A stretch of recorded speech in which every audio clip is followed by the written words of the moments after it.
is your wand. Man's word is his wand filled with magic and power. Jesus Christ emphasized the power of the word. By thy words thou shalt be justified, and by thy words thou shalt be condemned. And death and life are in power of the tongue. So man has power to change an unhappy condition by waving over it the wand of his word. In the place of sorrow appears joy.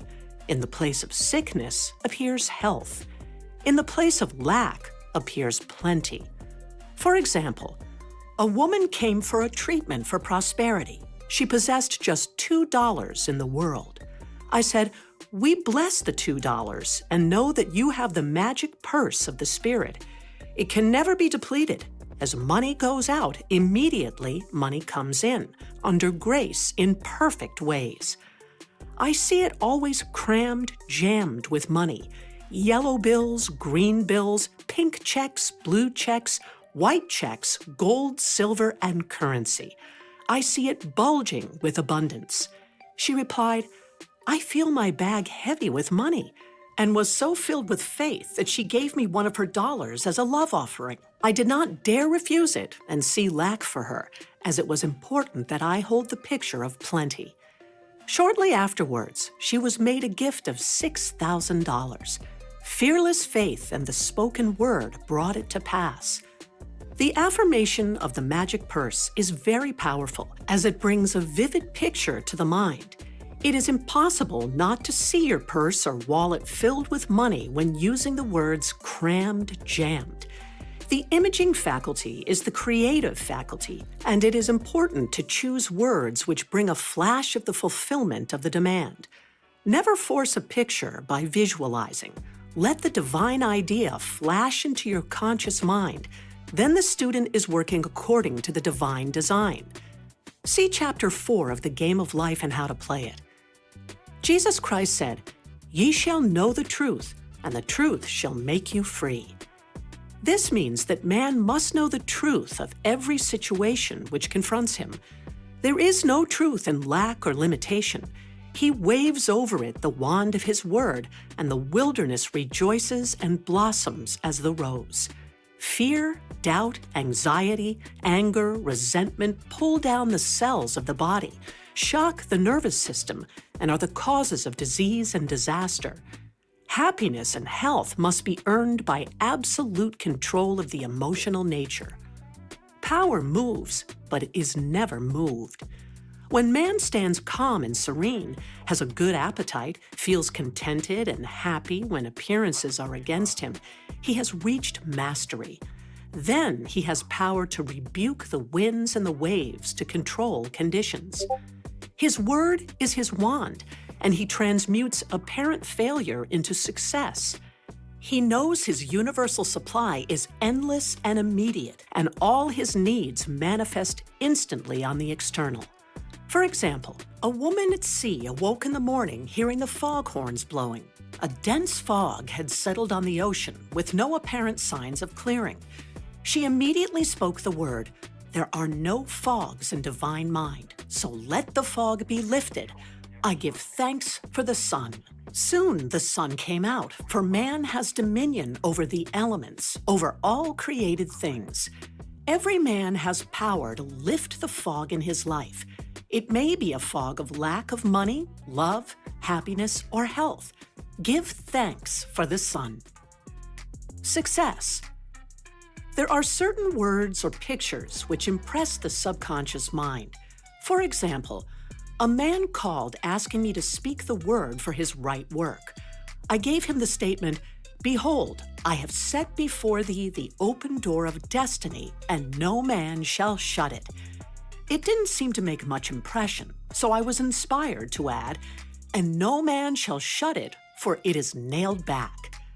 The man was electrified and went out walking on air. Within a few weeks, he was called to a distant city to fill a wonderful position which came about in a miraculous way. I give another example of a woman who fearlessly followed a hunch. She was working for a small salary when she read my book, The Game of Life and How to Play It. The thought came in a flash, to start in business for herself and open a tea room and candy shop. The idea staggered her at first, but it persisted, so she boldly went forth and procured a shop and assistance. She spoke the word for supply, for she did not have money to back her enterprise. It came in miraculous ways, and the shop opened.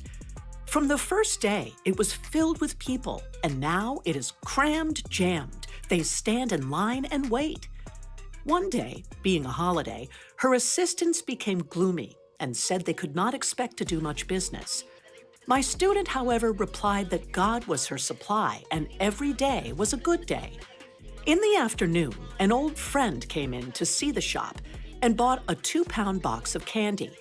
He gave her a check, and when she looked at it, she found it was for $100. So it was indeed a good day, $100 for a box of candy. She says every morning she enters the shop with wonder and gives thanks that she had the fearless faith that wins. Affirmations. The decks are now cleared for divine action, and my own comes to me under grace in a magical way. I now let go of worn-out conditions and worn-out things. Divine order is established in my mind, body, and affairs. Behold, I make all things new. My seeming impossible good now comes to pass. The unexpected now happens.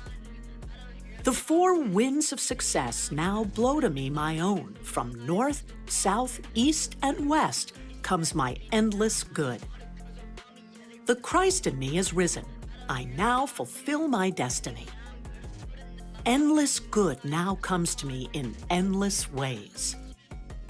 I clap my cymbals and rejoice, for Jehovah goes before me, making clear, easy, and successful my way. I give thanks for my whirlwind success. I sweep all before me, for I work with the Spirit and follow the divine plan of my life. My spiritual sporting blood is up. I am more than equal to this situation. I am awake to my good and gather in the harvest of endless opportunities. I am harmonious, poised, and magnetic. I now draw to myself my own. My power is God's power and is irresistible. Divine order is now established in my mind, body, and affairs.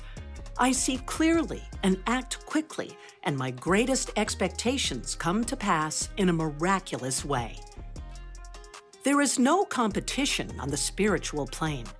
What is rightfully mine is given me under grace. I have within me an undiscovered country, which is revealed to me now in the name of Jesus Christ. Behold, I have set before thee the open door of destiny, and no man shall shut it, for it is nailed back. The tide of destiny has turned, and everything comes my way. I banish the past and now live in the wonderful now, where happy surprises come to me each day. There are no lost opportunities in divine mind. As one door shut, another door opened. I have a magical work in a magical way. I give magical service for magical pay. The genius within me is now released. I now fulfill my destiny. I make friends with hindrances, and every obstacle becomes a stepping stone. Everything in the universe, visible and invisible, is working to bring to me my own. I give thanks that the walls of Jericho fall down and all lack, limitation, and failure are wiped out of my consciousness in the name of Jesus Christ. I am now on the royal road of success, happiness, and abundance. All the traffic goes my way. I will not weary of well-doing, for when I least expect it, I shall reap. Jehovah goes before me, and the battle is won. All enemy thoughts are wiped out. I am victorious in the name of Jesus Christ. There are no obstacles in divine mind. Therefore, there is nothing to obstruct my good. All obstacles now vanish from my pathway. Doors fly open, gates are lifted, and I enter the kingdom of fulfillment under grace. Rhythm, harmony, and balance are now established in my mind, body, and affairs. New fields of divine activity now open for me, and these fields are white with the harvest. Man's will is powerless to interfere with God's will. God's will is now done in my mind, body, and affairs. God's plan for me is permanent and cannot be budged. I am true to my heavenly vision. The divine plan of my life now takes shape in definite, concrete experiences leading to my heart's desire. I now draw from the universal substance with irresistible power and determination that which is mine by divine right. I do not resist this situation. I put it in the hands of infinite love and wisdom. Let the divine idea now come to pass. My good now flows to me in a steady, unbroken, ever-increasing stream of success, happiness, and abundance. There are no lost opportunities in the kingdom. As one door shuts, another door opens. There is nothing to fear, for there is no power to hurt. I walk up to the lion on my pathway and find an angel in armor and victory in the name of Jesus Christ. I am in perfect harmony with the working of the law. I stand aside and let infinite intelligence make easy and successful my way. The ground I am on is holy ground. The ground I am on is happy ground. The ground I am on is successful ground. New fields of divine activity now open for me. Unexpected doors fly open. Unexpected channels are free. What God has done for others, He can do for me and more. I am as necessary to God as He is to me, for I am the channel to bring His plan to pass. I do not limit God by seeing limitation in myself. With God and myself, all things are possible. Giving precedes receiving, and my gifts to others precede God's gifts to me. Every man is a golden link in the chain of my good. My poise is built upon a rock. I see clearly and act quickly. God cannot fail, so I cannot fail. The warrior within me has already won. Thy kingdom come in me. Thy will be done in me and my affairs. Prosperity. See the game of life and how to play it, Chapter 2. Man comes into the world financed by God, with all that he desires or requires already on his pathway. This supply is released through faith in the spoken word. If thou canst believe, all things are possible. For example, a woman came to me one day to tell me of her experience in using an affirmation she had read in my book, The Game of Life and How to Play It. She was without experience, but desired a good position on the stage. She took the affirmation, Infinite Spirit, open the way for my great abundance. I am an irresistible magnet for all that belongs to me by divine right.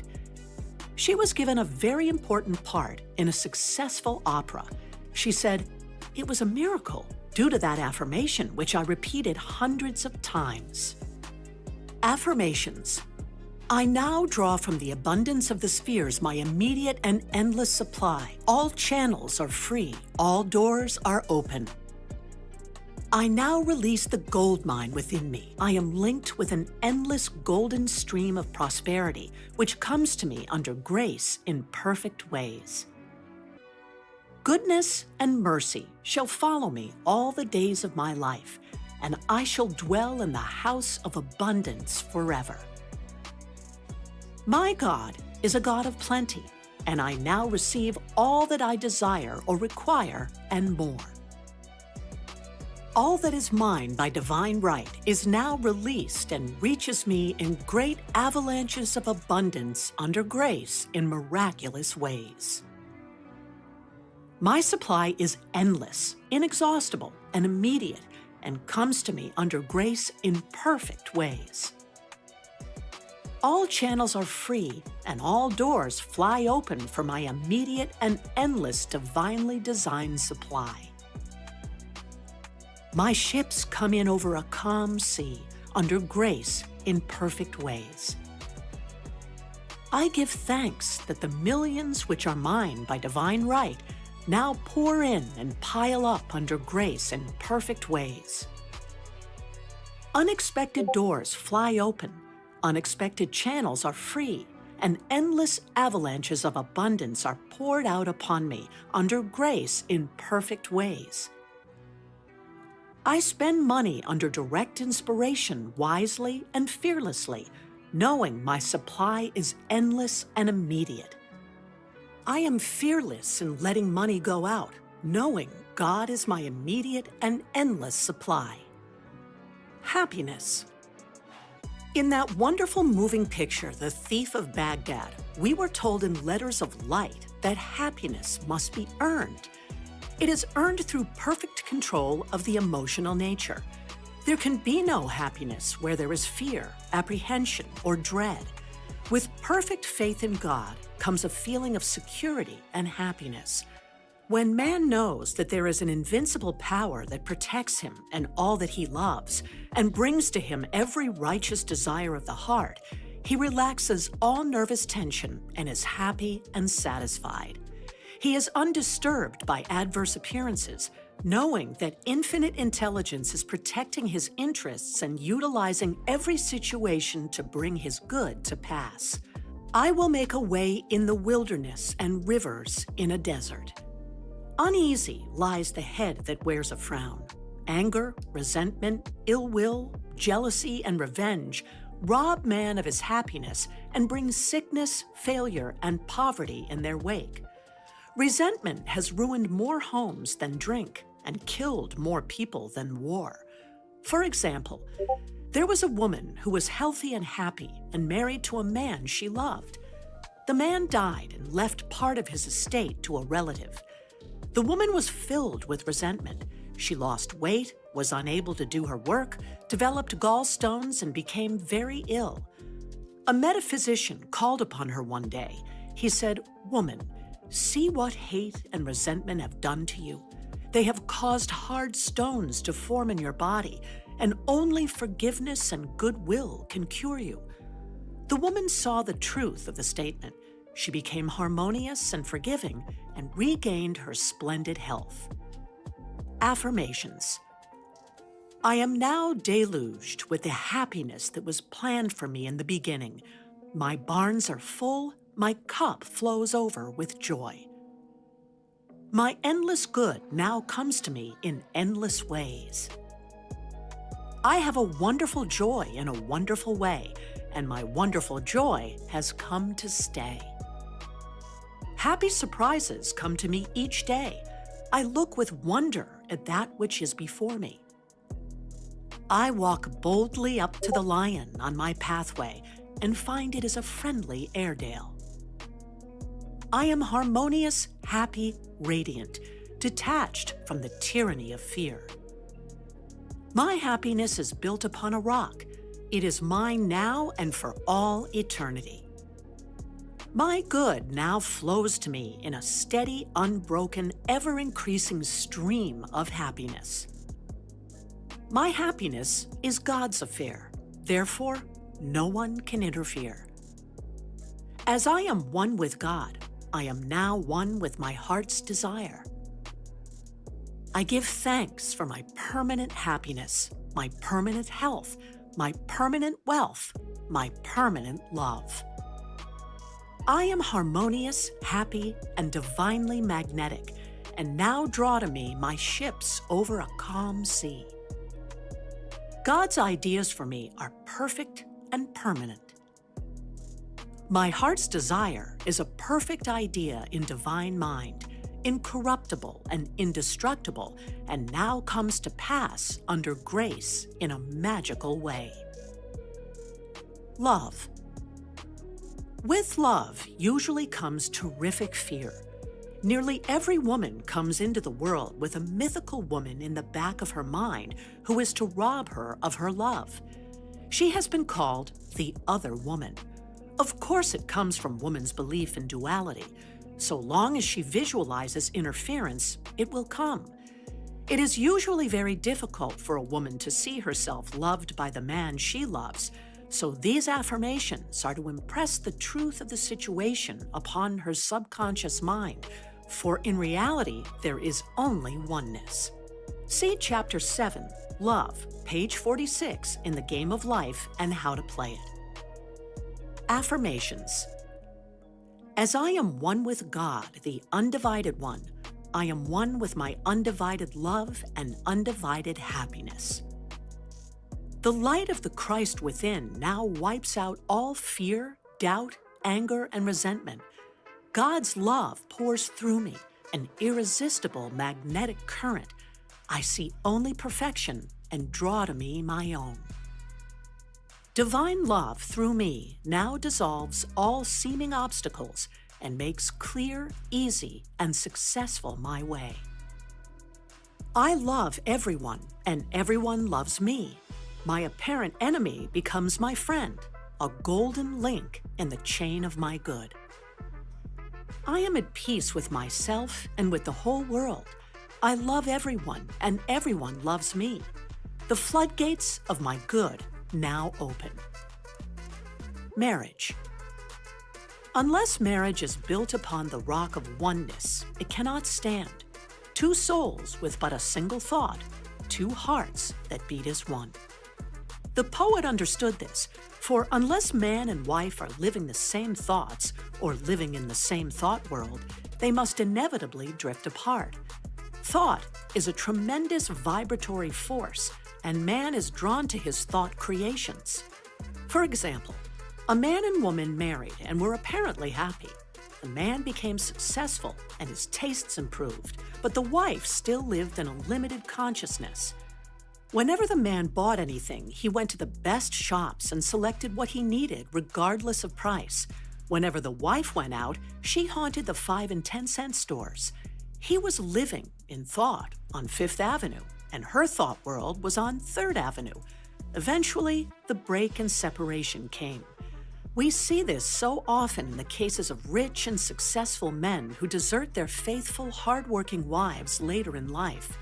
The wife must keep pace with her husband's taste and ambitions and live in his thought world, for where a man thinketh in his heart, there is he. There is for each person his other half or divine selection. These two are one in their thought worlds. These are the two whom God has joined together, and no man shall or can part asunder. The twain shall be made one, for in the superconscious mind of each is the same divine plan. Affirmation. I give thanks that the marriage made in heaven is now made manifest upon earth. The twain shall be made one, now and for all eternity. Forgiveness. Affirmations. I forgive everyone, and everyone forgives me. The gates swing open for my good. I call on the law of forgiveness. I am free from mistakes and the consequences of mistakes. I am under grace and not under karmic law. Though my mistakes be as scarlet, I shall be washed whiter than snow. What didn't happen in the kingdom never happened anywhere. Words of wisdom. Affirmations. Faith without nerve is dead. There is never a slip twixt the right cup and the right lip. Never look, or you'd never leap. God works in unexpected places through unexpected people at unexpected times his wonders to perform. Power moves, but is never moved. Loving your neighbor means not to limit your neighbor in word, thought, or deed. Never argue with a hunch. Christopher Columbus followed a hunch. The kingdom of heaven is the realm of perfect ideas. It is dark before the dawn, but the dawn never fails. Trust in the dawn. When in doubt, play trumps, do the fearless thing. It is the fearless things that count. Never do today what intuition says to do tomorrow. It's a great life if you don't reason. Regard your neighbor as yourself. Never hinder another's hunch. Selfishness binds and blocks. Every loving and unselfish thought has in it the germ of success. Be not weary of make-believing. When you least expect it, you shall reap. Faith is elastic. Stretch it to the end of your demonstration. Before you call, you are answered, for the supply precedes the demand. What you do for others, you are doing for yourself. Every act committed while angry or resentful brings unhappy reaction. Sorrow and disappointment follow in the wake of deceit and subterfuge. The way of the transgressor is hard. No good thing will be withheld from him who walks uprightly. There is no power in evil. It is nothing, therefore can only come to nothing. Fear and impatience demagnetize. Poise magnetizes. Drown the reasoning mind with your affirmation. Jehoshaphat clapped his cymbals so that he wouldn't hear himself think. All bondage is an illusion of the race consciousness. There is always a way out of every situation under grace. Every man is free to do the will of God. Surism is stronger than optimism. Divine ideas never conflict. It is dangerous to stop in the middle of a hunch. Infinite spirit is never too late. Faith. Hope looks forward. Faith knows it has already received and acts accordingly. In my classes, I often emphasize the importance of digging ditches or preparing for the thing asked for, which shows active faith and brings the demonstration to pass. See The Game of Life and How to Play It, page 12. A man in my class, whom I called the life of the party because he always tried to find a question I couldn't answer, but he never succeeded, asked, "Why is it then a lot of women who prepare hope chests never get married?" I replied, "Because it is a hope chest and not a faith chest." The prospective bride also violates law in telling others about it. Her friends come in and sit on the hope chest and either doubt or hope she'll never succeed. Pray to thy Father which is in secret, and thy Father which seeth in secret shall reward thee openly. The student should never talk of a demonstration until it has gelled or comes to pass on the external. So a hope chest should become a faith chest and be kept from the public eye, and the word spoken for the divine selection of a husband under grace in a perfect way. Those whom God hath joined together, no thought can put asunder. Affirmations. Adverse appearances work for my good, for God utilizes every person and every situation to bring to me my heart's desire. Hindrances are friendly and obstacles springboards. I now jump into my good. As I am one with the undivided one, I am one with my undivided good. As the needle in the compass is true to the north, what is rightfully mine is true to me. I am the north. I am now linked by an invisible, unbreakable magnetic cord with all that belongs to me by divine right. Thy kingdom is come. Thy will is done in me and my affairs. Every plan my Father in heaven has not planned is dissolved and obliterated, and the divine design of my life now comes to pass. What God has given me can never be taken from me, for His gifts are for all eternity. My faith is built upon a rock, and my heart's desire now comes to pass under grace in a miraculous way. I see my good in a golden glow of glory. I see my fields shining white with the harvest. God is my unfailing and immediate supply of all good. I am poised and powerful. My greatest expectations are realized in a miraculous way. I water my wilderness with faith, and suddenly it blossoms as the rose. I now exercise my fearless faith in 3 ways: by thinking, speaking, and acting. I am unmoved by appearances, therefore appearances move. I stand steadfast, immovable, giving thanks for my seeming impossible good to come to pass. For I know, with God, it is easy of accomplishment, and His time is now. God's plans for me are built upon a rock. What was mine in the beginning is mine now and ever shall be mine. I know there is nothing to defeat God, therefore there is nothing to defeat me. I wait patiently on the Lord. I trust in Him.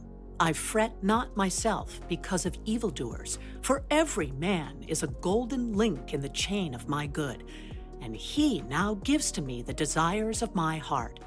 See 37th Psalm. I have now the fearless faith of the Christ within. At my approach, barriers vanish and obstacles disappear. I am steadfast, immovable, for the fields are already white with the harvest. My fearless faith in God now brings the divine design of my life to pass.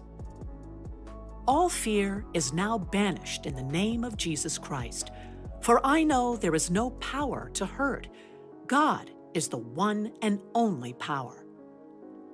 I am in perfect harmony with the working of the law, for I know that infinite intelligence knows nothing of obstacles, time, or space. It knows only completion. God works in unexpected and magic ways His wonders to perform. I now prepare for the fulfillment of my heart's desire. I show God I believe His promise will be kept. I now dig my ditches deep with faith and understanding, and my heart's desire comes to pass in a surprising way. My ditches will be filled at the right time, bringing all that I have asked for and more. I now put to the flight the army of the aliens, negative thoughts. They feed on fear and starve on faith. God's ideas cannot be moved. Therefore, what is mine by divine right will always be with me. I give thanks that I now receive the righteous desires of my heart. Mountains are removed, valleys exalted, and every crooked place made straight. I am in the kingdom of fulfillment. I have perfect confidence in God, and God has perfect confidence in me. God's promises are built upon a rock. As I have asked, I must receive. Let me never wander from my heart's desire. I do not limit the Holy One of Israel in word, thought, or deed. With God, all things are easy and possible now. I now stand aside and watch God work. It interests me to see how quickly and easily He brings the desires of my heart to pass. Before I called, I was answered, and I now gather in my harvest in a remarkable way. He who watches over my heart's desire neither slumbers nor sleeps. Seeming impossible doors now open. Seeming impossible channels are free in the name of Jesus Christ. My good is a perfect and permanent idea in divine mind and must manifest, for there is nothing to prevent. I cast every burden on the Christ within, and I go free. See the game of life and how to play it, Chapter 6. Loss. If man loses anything, it shows there is a belief of loss in his subconscious mind. As he erases this false belief, the article or its equivalent will appear on the external. For example, a woman lost a silver pencil in a theater. She made every effort to find it, but it was not returned. She denied loss, taking the affirmation, "I deny loss. There is no loss in divine mind. Therefore, I cannot lose that pencil. I will receive it or its equivalent." Several weeks elapsed. One day, she was with a friend who wore about her neck on a cord a beautiful gold pencil, who turned to her and said, "Do you want this pencil? I paid $50 for it at Tiffany's." The woman was aghast and replied, almost forgetting to thank her friend, "Oh, God, aren't you wonderful? The silver pencil wasn't good enough for me." Man can only lose what doesn't belong to him by divine right or isn't good enough for him. Affirmations. There is no loss in divine mind. Therefore, I cannot lose anything that is rightfully mine. Infinite intelligence is never too late. Infinite intelligence knows the way of recovery. There is no loss in divine mind. Therefore, I cannot lose anything which belongs to me. It will be restored or I receive its equivalent. Debt. If a man is in debt or people owe him money, it shows that a belief of debt is in his subconscious mind. This belief must be neutralized in order to change conditions. For example, a woman came to me saying a man had owed her $1,000 for years, which she could not compel him to pay. I said, "You must work on yourself, not the man," and gave her this statement. I deny debt. There is no debt in divine mind. No man owes me anything. All is squared. I send that man love and forgiveness. In a few weeks, she received a letter from him saying he intended sending the money, and in about a month came the $1,000. If the student owes money, change the statement. There is no debt in divine mind. Therefore, I owe no man anything. All is squared. All my obligations are now wiped out under grace in a perfect way. Affirmations. I deny debt. There is no debt in divine mind. Therefore, I owe no man anything. All obligations are now wiped out under grace in a miraculous way. I deny debt. There is no debt in divine mind. No man owes me anything. All is squared. I send forth love and forgiveness. Sales. A woman who lived in a country town wished to sell her house and furniture. It was in the winter with snow so deep it was almost impossible for cars or wagons to reach her door. As she had asked God to sell her furniture to the right person for the right price, she was unmindful of appearances. She polished the furniture, pushed it into the middle of the room, and prepared to sell it. She said, I never looked out of the window at the blizzard. I simply trusted God's promises. In miraculous ways, people drove up and all the furniture was sold, and the house also, without paying any commission to an agent. Faith never looks out of the window at the blizzard. It simply prepares for the blessing asked for. Affirmation. I give thanks that this article or property is now sold to the right person or persons for the right price, giving perfect satisfaction. Interviews. Affirmations. There is no competition on the spiritual plane. What is mine is given me under grace.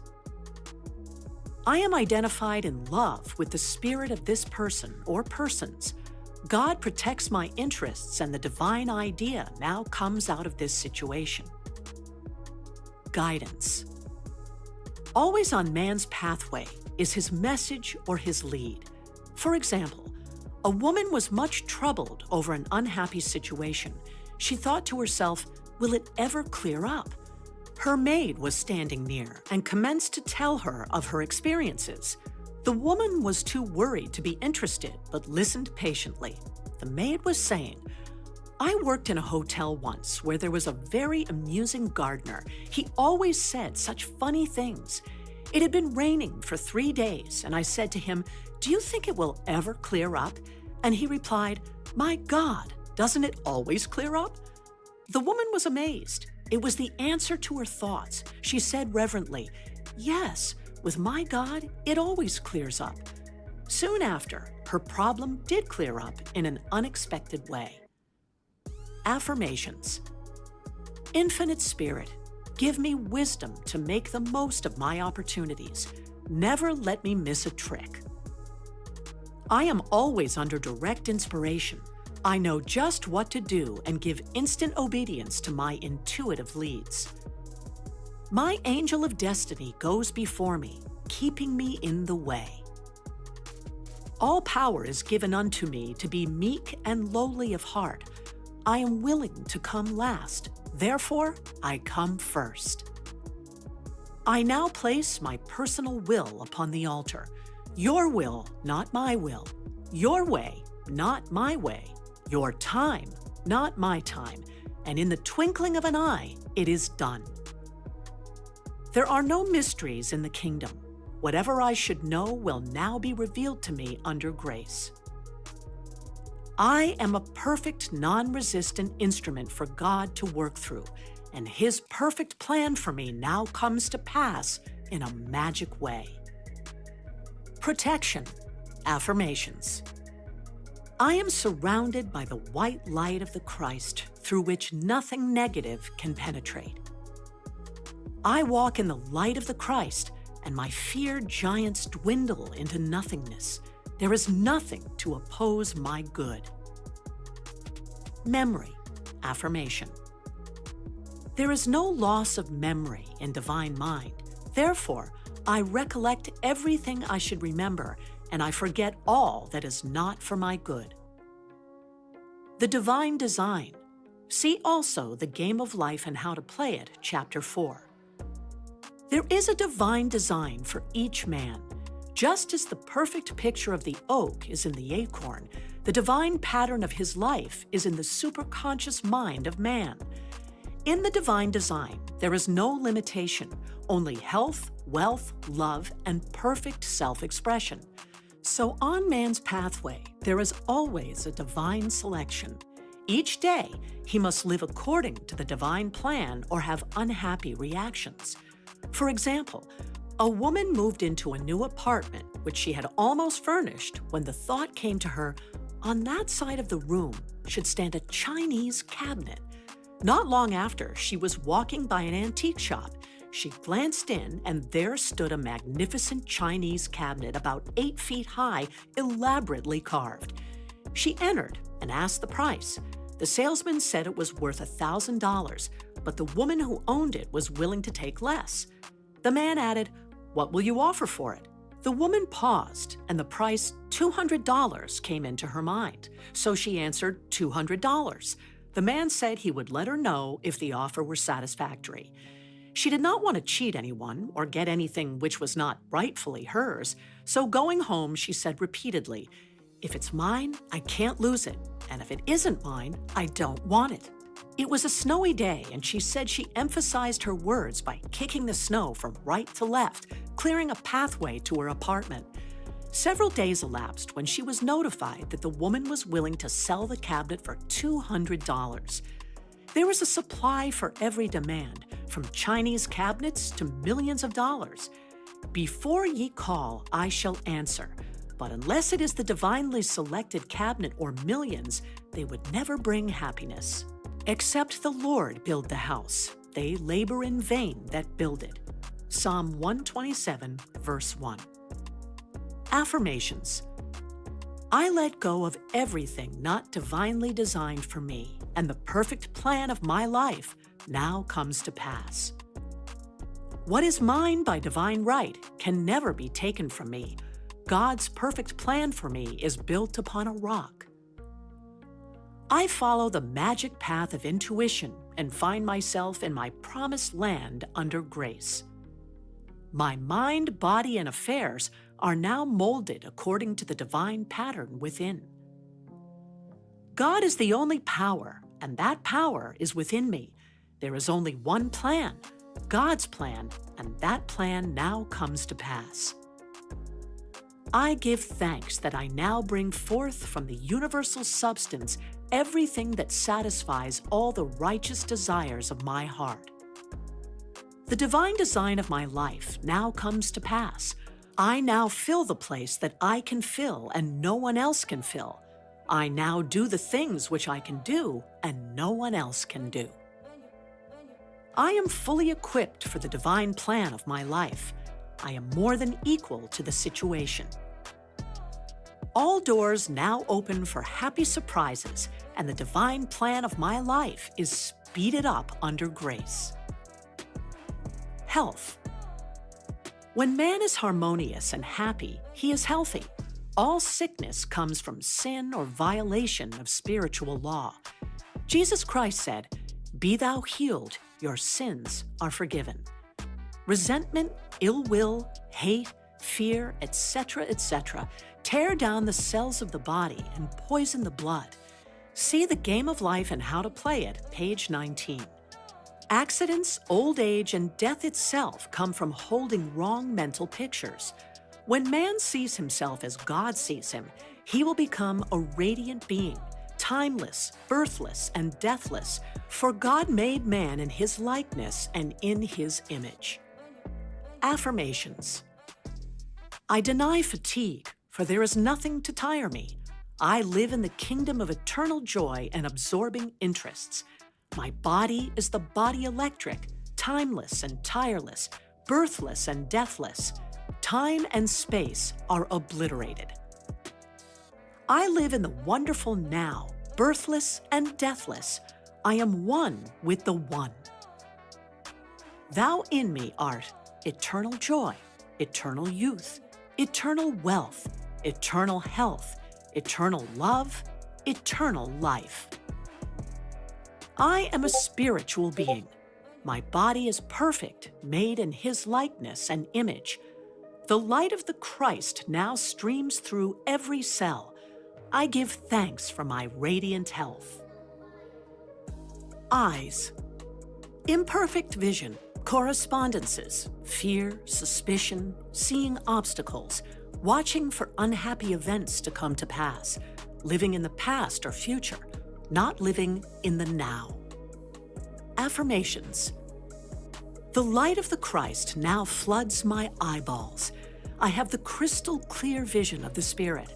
I see clearly and distinctly there are no obstacles on my pathway. I see clearly the fulfillment of my heart's desire. I have the X-ray eye of the Spirit. I see through apparent obstacles. I see clearly the miracle come to pass. I have the crystal clear vision of the Spirit. I see clearly the open road. There are no obstacles on my pathway.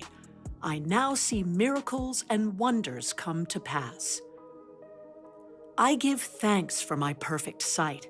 I see God in every face. I see good in every situation. I have the crystal clear vision of the Spirit. I look up and down and all around, for my good comes from north, south, east, and west. My eyes are God's eyes, perfect and flawless. The light of the Christ floods my eyeballs and streams on my pathway. I see clearly there are no lions on my way, only angels and endless blessings. Anemia. Correspondence, unfed desires, lack of happiness. Affirmations. I am nourished by the Spirit within. Every cell in my body is filled with light. I give thanks for radiant health and endless happiness. This statement may be used in the healing of any disease. Ears. Deafness, correspondence, strong personal will, stubbornness, and a desire not to hear certain things. Affirmation. My ears are the ears of Spirit. The light of the Christ now streams through my ears, dissolving all hardness or malformation. I hear clearly the voice of intuition and give instant obedience. I hear clearly glad tidings of great joy. Rheumatism, correspondence, fault-finding, criticism, etc. Affirmation. The light of the Christ now floods my consciousness, dissolving all acid thoughts. I love everyone, and everyone loves me. I give thanks for my radiant health and happiness. False growths, correspondence, jealousy, hatred, resentment, fear, etc., etc. Affirmation. Every plant my Father in heaven has not planted shall be rooted up. All false ideas in my consciousness are now obliterated. The light of the Christ streams through every cell, and I give thanks for my radiant health and happiness now and forevermore. Heart disease, correspondence, fear, anger, etc. Affirmation. My heart is a perfect idea in divine mind and is now in its right place, doing its right work. It is a happy heart, a fearless heart, and a loving heart. The light of the Christ streams through every cell, and I give thanks for my radiant health. Animals. Dog, for example. Affirmations. I deny any appearance of disorder. This dog is a perfect idea in divine mind and now expresses God's perfect idea of a perfect dog. Infinite intelligence illumines and directs this animal. It is a perfect idea in divine mind and is always in its right place. The elements. Man is made in God's likeness and image, imagination, and is given power and dominion over all created things. He has power to rebuke the winds and the waves, check floods, or bring rain when it is needed. There is a tribe of American Indians who live in the desert country and depend on the power of prayer only to bring rain to water their crops. They have a rain dance, which is a form of prayer, but no chief is allowed to take part who has any fear. They give exhibitions of courage before they are admitted to the ceremonies. A woman who was an eyewitness told me that out of a blue sky came a deluge of rain, the sun still shining. Fire. Affirmation. Fire is man's friend and is always in its right place, doing its right work. Drought. Affirmation. There is no drought in divine mind. I give thanks for the right amount of rain to nourish these crops or garden. I see clearly this gentle downpour, and the manifestation is now. Storms. Affirmation. The Christ within now rebukes the winds and the waves, and there comes a great calm. I see clearly peace established on land and sea. Journey. Affirmation. I give thanks for the divinely planned journey under divinely planned conditions with a divinely planned supply. Miscellaneous. The thing you dislike or hate will surely come upon you, for when man hates, he makes a vivid picture in the subconscious mind and it objectifies. The only way to erase these pictures is through non-resistance. See The Game of Life and How to Play It, Chapter 4. For example, a woman was interested in a man who told her repeatedly of his charming women cousins. She was jealous and resentful, and he passed out of her life. Later on, she met another man to whom she was much attracted. In the course of their conversation, he mentioned some women cousins he was very fond of. She resented it, then laughed, for here were her old friends, the cousins, back again. This time she tried non-resistance. She blessed all the cousins in the universe and sent them goodwill, for she knew if she didn't, every man she met would be stocked up with women relations. It was successful, for she never heard cousins mentioned again. This is the reason so many people have unhappy experiences repeated in their lives. I knew a woman who bragged of her troubles. She would go about saying to people, "I know what trouble is," and then wait for their words of sympathy. Of course, the more she mentioned her troubles, the more she had, for by her words, she was condemned. She should have used her words to neutralize her troubles instead of to multiply them. For example, had she said repeatedly, "I cast every burden upon the Christ within, and I go free," and not voiced her sorrows, they would have faded from her life. for by your words you are justified. I will give to thee the land that thou seest. Man is ever reaping on the external what he has sown in his thought world. For example, a woman needed money and was walking along the street making the affirmation that God was her immediate supply. She looked down, and at her feet was a $2 bill, which she picked up. A man standing near, a watchman in a building, said to her, "Lady, did you pick up some money?" "I thought it was a piece of chewing gum paper. A lot of people walked over it, but when you came, it opened up like a leaf." The others, thinking lack, had passed over it, but at her words of faith, it unfurled. So with the opportunities in life, one man sees, another passes by. Faith without works or action is dead. The student, in order to bring into manifestation the answer to his prayer, must show active faith. For example, a woman came to me asking me to speak the word for the renting of a room. I gave her the statement, "I give thanks that the room is now rented to the right and perfect man for the right price, giving perfect satisfaction." Several weeks elapsed, but the room had not been rented. I asked, "Have you shown active faith? Have you followed every hunch in regard to the room?" She replied, "I had a hunch to get a lamp for the room, but I decided I couldn't afford it." I said, "You'll never rent the room until you get the lamp. For in buying the lamp, you are acting your faith, impressing the subconscious mind with certainty." I asked, "What is the price of the lamp?" She answered, $4. I exclaimed, $4 standing between you and the perfect man. She became so enthusiastic, she bought 2 lamps. About a week elapsed, and in walked the perfect man. He did not smoke and paid the rent in advance and fulfilled her ideal in every way. Unless you become as a little child and dig your ditches, you shall in no wise enter the kingdom of manifestation. See The Game of Life and How to Play It, page 11. Without the vision, my people perish. Unless man has some objective, some promised land to look forward to, he begins to perish. We see it so often in small country towns, in the men who sit around a stove all winter who ain't got no ambition. Within each one is an undiscovered country, a gold mine.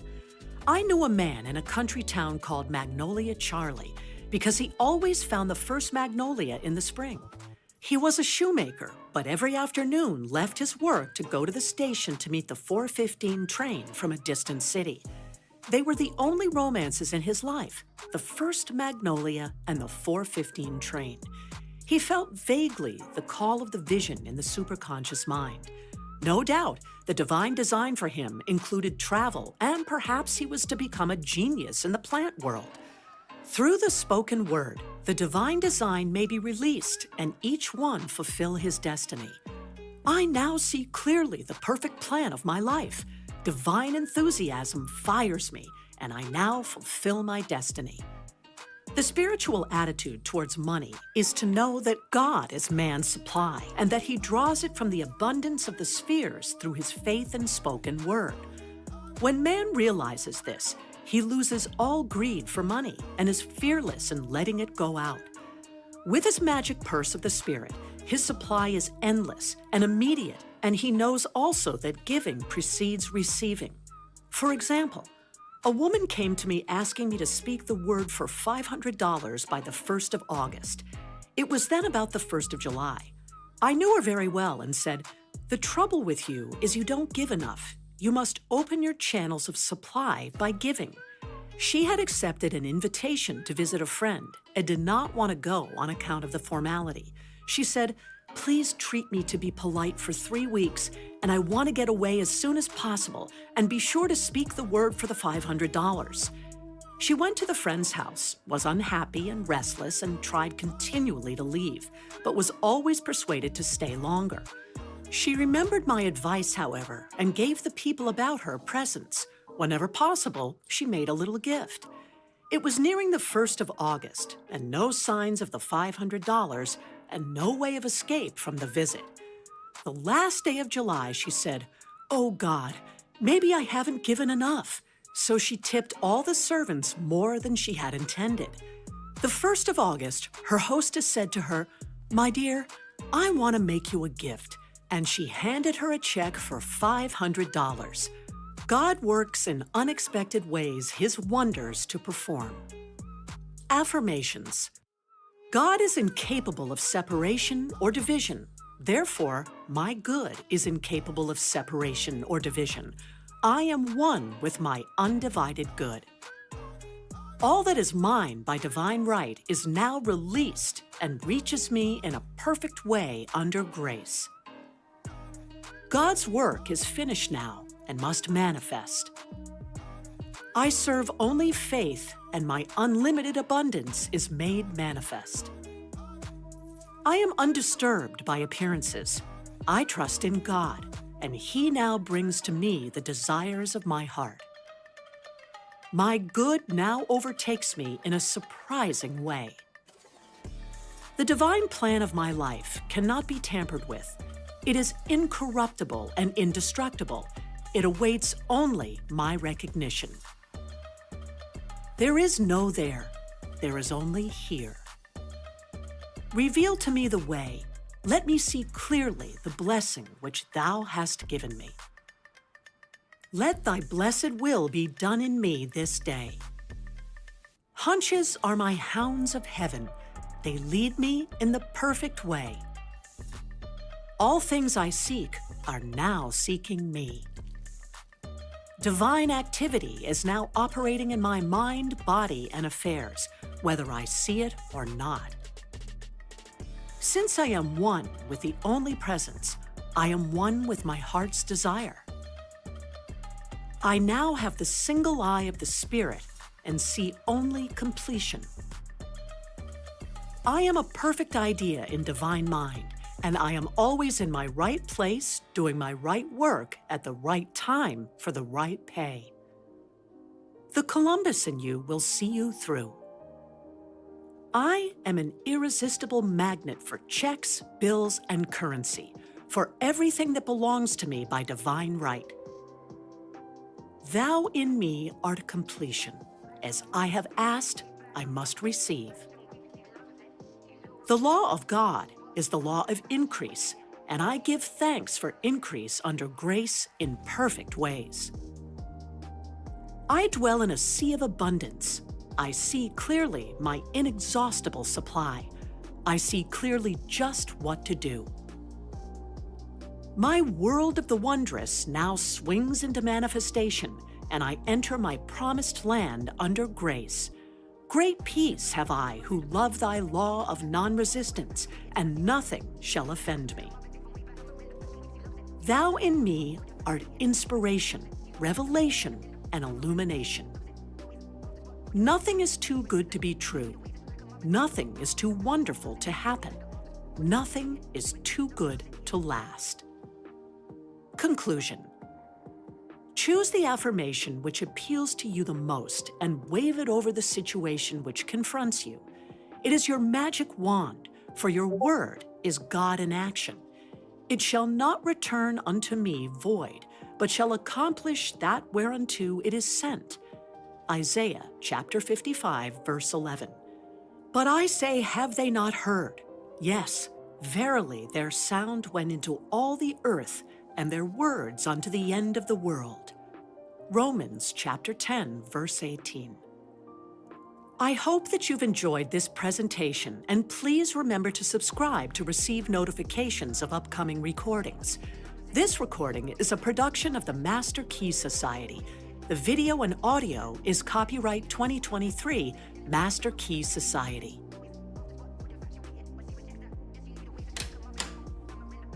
"10 Basic Rules for Better Living" by Manly P. Hall. Read by Adam Hannon. Originally published in 1953, this presentation is authorized under license by the Philosophical Research Society for the purpose of research, study, and discussion. 10 Basic Rules for Better Living. Since our civilization has moved on to an intensive industrial level, our psychology of living has been subjected to a variety of pressures unknown to our ancestors. As a result, We need a basic statement of principles suitable to present-day conditions. May we take this opportunity, therefore, to recommend 10 basic rules for better living. If you will inscribe these suggestions deeply and firmly upon the tablets of your memory, life will be easier and more purposeful. 1. Stop worrying. The popular idea that a worrier is a thoughtful and conscientious citizen is false. The Egyptians realized this when they included worry among the cardinal sins. Do not confuse thoughtfulness and worry. The thoughtful person plans solutions, but the worrier merely dissolves in his own doubt. If you think straight, you will have less cause for worrying. The worrier not only suffers the same disaster many times, but undermines his health and annoys all others with whom he comes into contact.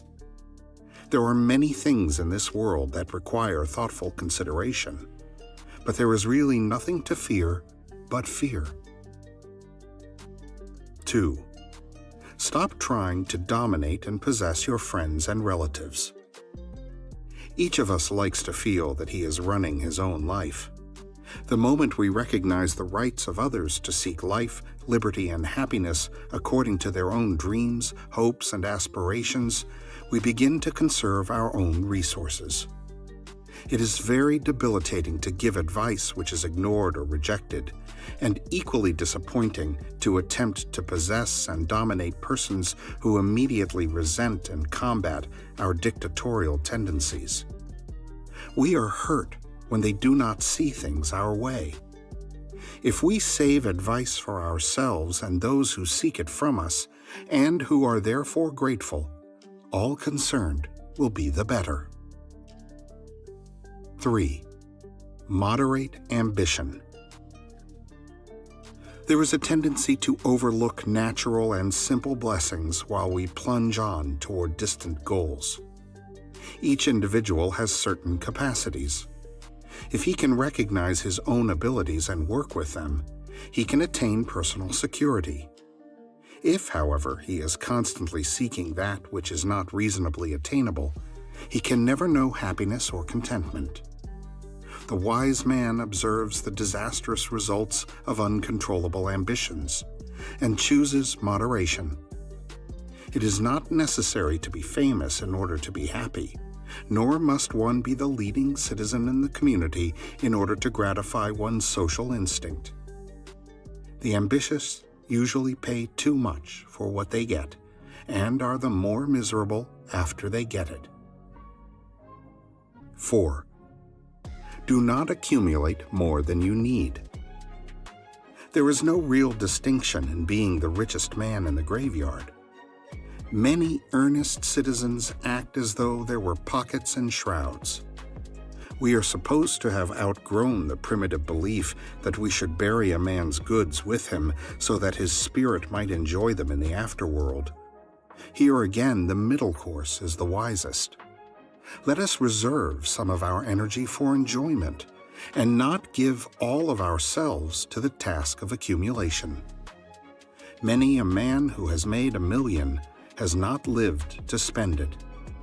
A rich life can be more practical than a monumental bank account. 5. Learn to relax. Great tension is an abomination. The more tense we become, the more stupidly we are likely to act, and according to the old Buddhists, stupidity is a cardinal sin. Today, many so-called efficient people are perpetually on the verge of a nervous breakdown. This is not so likely to be due to overwork as to unreasonable driving impulses from within themselves. Some say that they are overtaxing their resources to keep their jobs or to maintain extravagant families. Whether you believe it or not, you are a better producer and a better provider if you do not collapse from psychic exhaustion at some critical moment when you are most in need of good health. If your associates do not realize this, they may be in need of practical counsel. 6. Cultivate a sense of humor. As never before, we must brighten and lighten the corners where we are. The more seriously we take ourselves and our responsibilities, the duller we become. It is a saving grace to realize that, although living is a serious matter, we can take it too seriously. Also bear in mind that genuine humor is not bitter, cynical, or critical. It is the ability to laugh with the world and not at the world. If we must laugh at someone, let it be ourselves. Humor is a spice to living. It adds flavor to work, zest to play, charm to self-improvement, and proves to others that we have a security within ourselves. A sincere, happy laugh, like the joyous rippling of children's laughter, relieves tension and restores good nature. Incidentally, it makes friends and inspires confidence. 7. Find a reason for your own existence. Unless you believe in something bigger than yourself, have some purpose more vital than accumulation or advancement in business or society, you are only existing, not living. A simple pattern is to realize that the laws of nature that put you here seem to be primarily concerned with growth. You are a success to the degree that you grow, and you grow to the degree that you become a wiser, more useful, and more secure person. In other words, we live to learn, and by this very process we learn to live. Broaden your horizon, develop an interest in all that is fine, beautiful, and purposeful. Great internal good comes from the love for music, art, great literature, broad philosophy, and simple faith. Strengthen the inside of your nature, and the outside will be better. 8. Never intentionally harm any other person. Never by word or deed return evil for good or evil for evil. Weed negative and destructive thoughts and emotions out of your personality, or they will ultimately contribute to your misery. As we look around us, we see the tragic results of individuals and nations that harbor grudges or nurse the instincts for revenge. The harmless life saves those who live it from many of the mortal shocks that flesh is heir to. Our critical attitudes and our long memories of evils that others have caused only reduce our present efficiency and endanger health and vitality.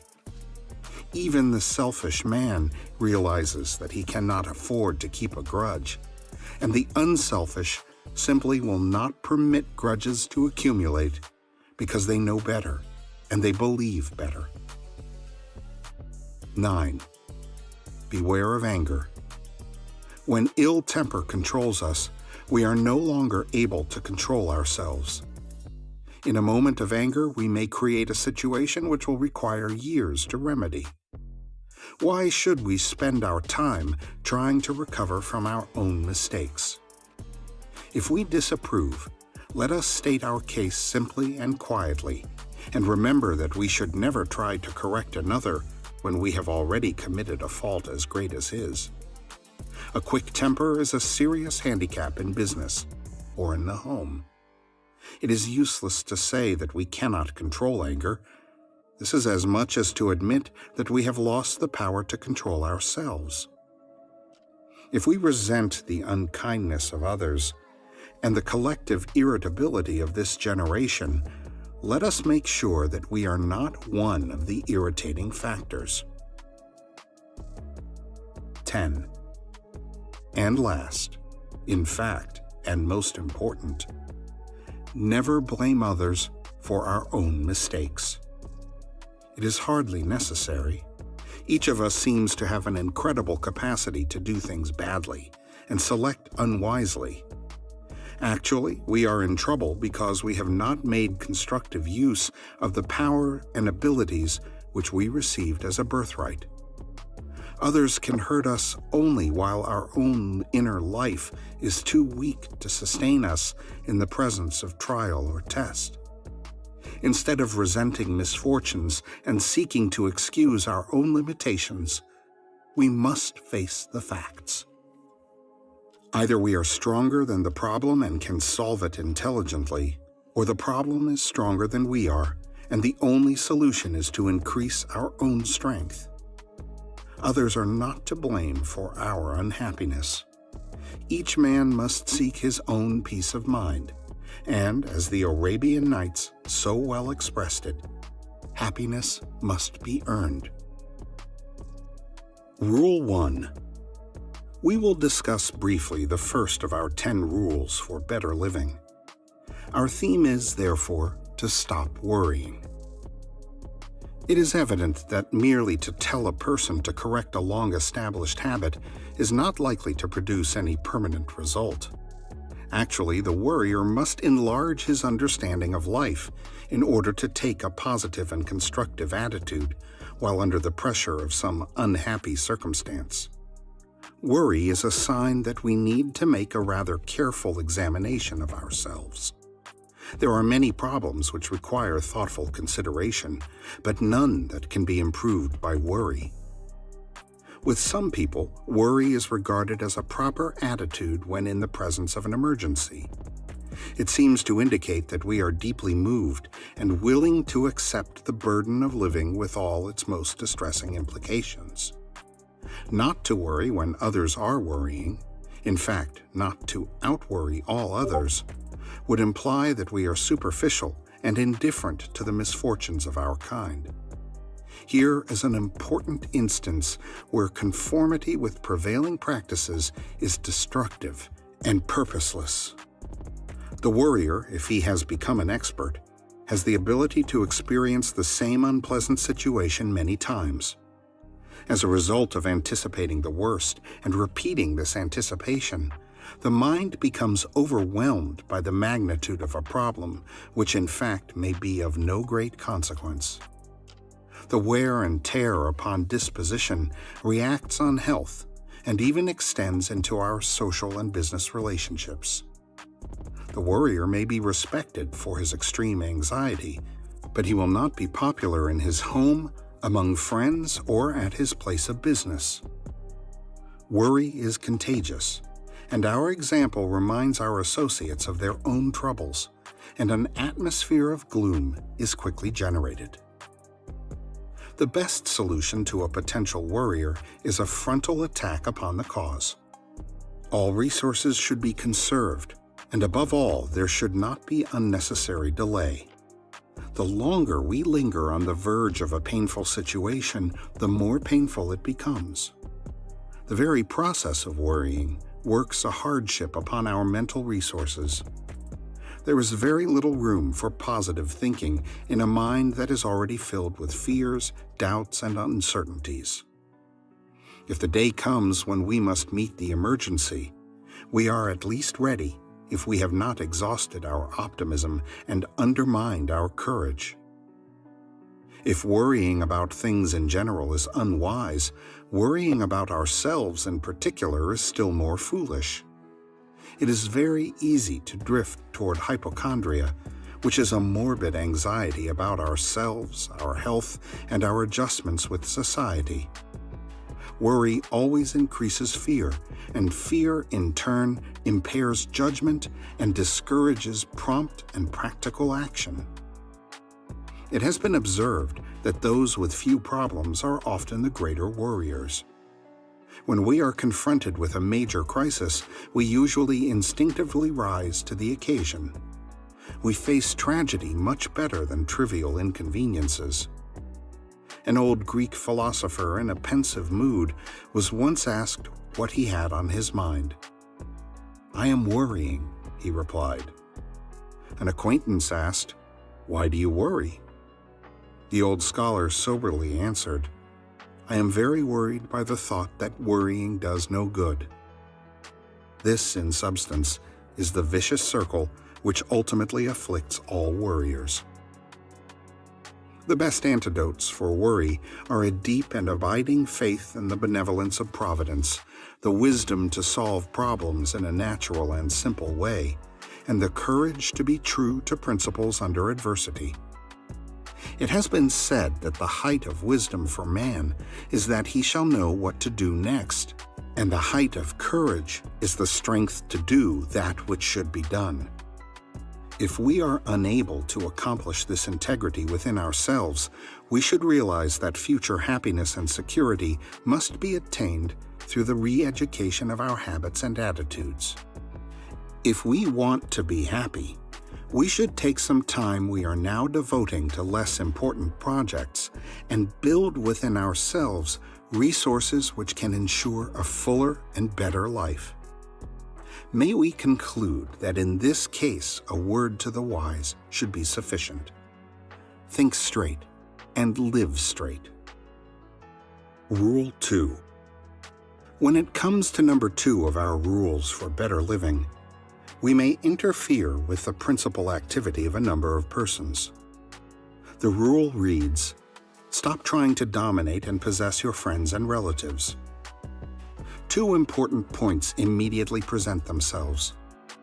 Efforts to dominate and possess not only contribute to the miseries of others, but are the immediate cause of personal unhappiness to the individual attempting such a program. Most of those who are by nature selfish are not much concerned with the difficulties they may cause, but they are immediately mindful of their own discomforts. So we will attack the question from this angle. Any person who can be dominated and possessed is not likely to be worth dominating and possessing.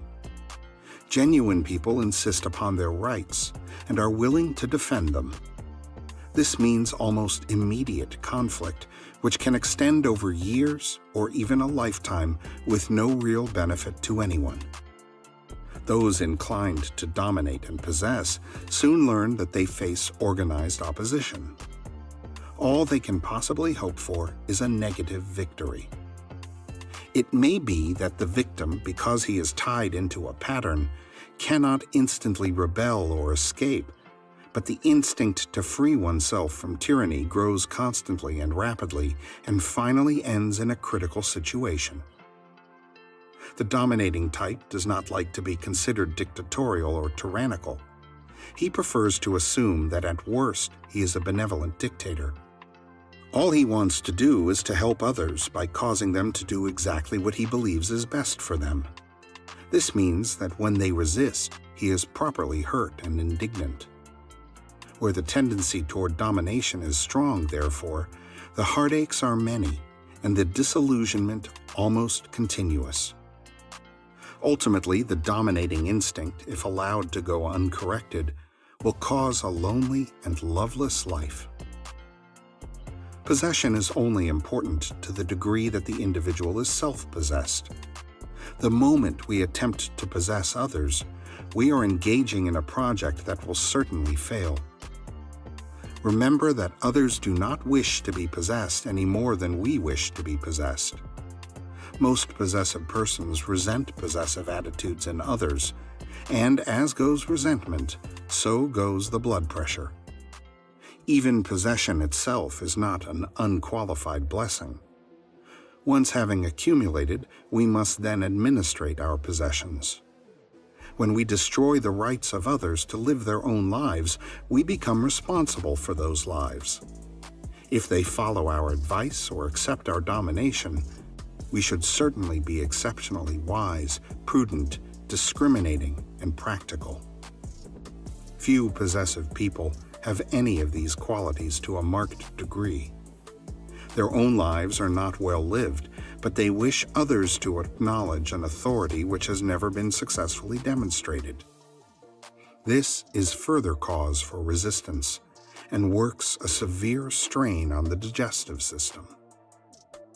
When we want to help someone, we should find pleasure in helping them to do what they want to do.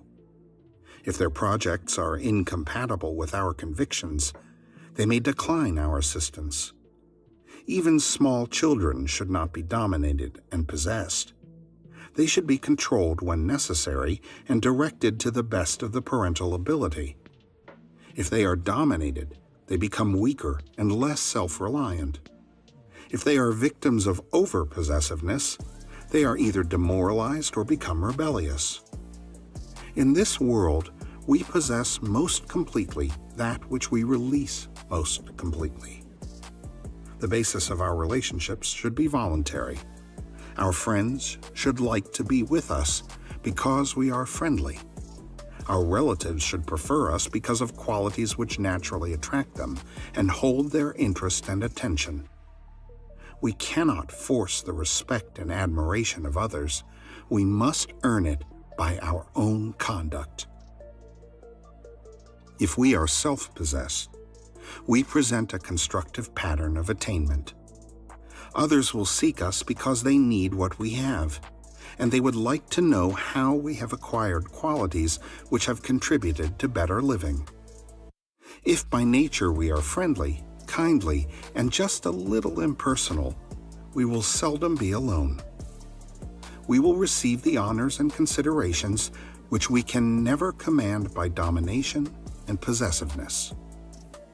Rule 3. We recommend that thoughtful persons should moderate ambition. This is so contrary to prevailing practices that it requires explanation. We are all taught that we must succeed and that it is our personal responsibility to improve our fortunes in every way possible, even at the expense of health and happiness. The mere fact, however, that many agree as to a policy does not prove that that policy is right.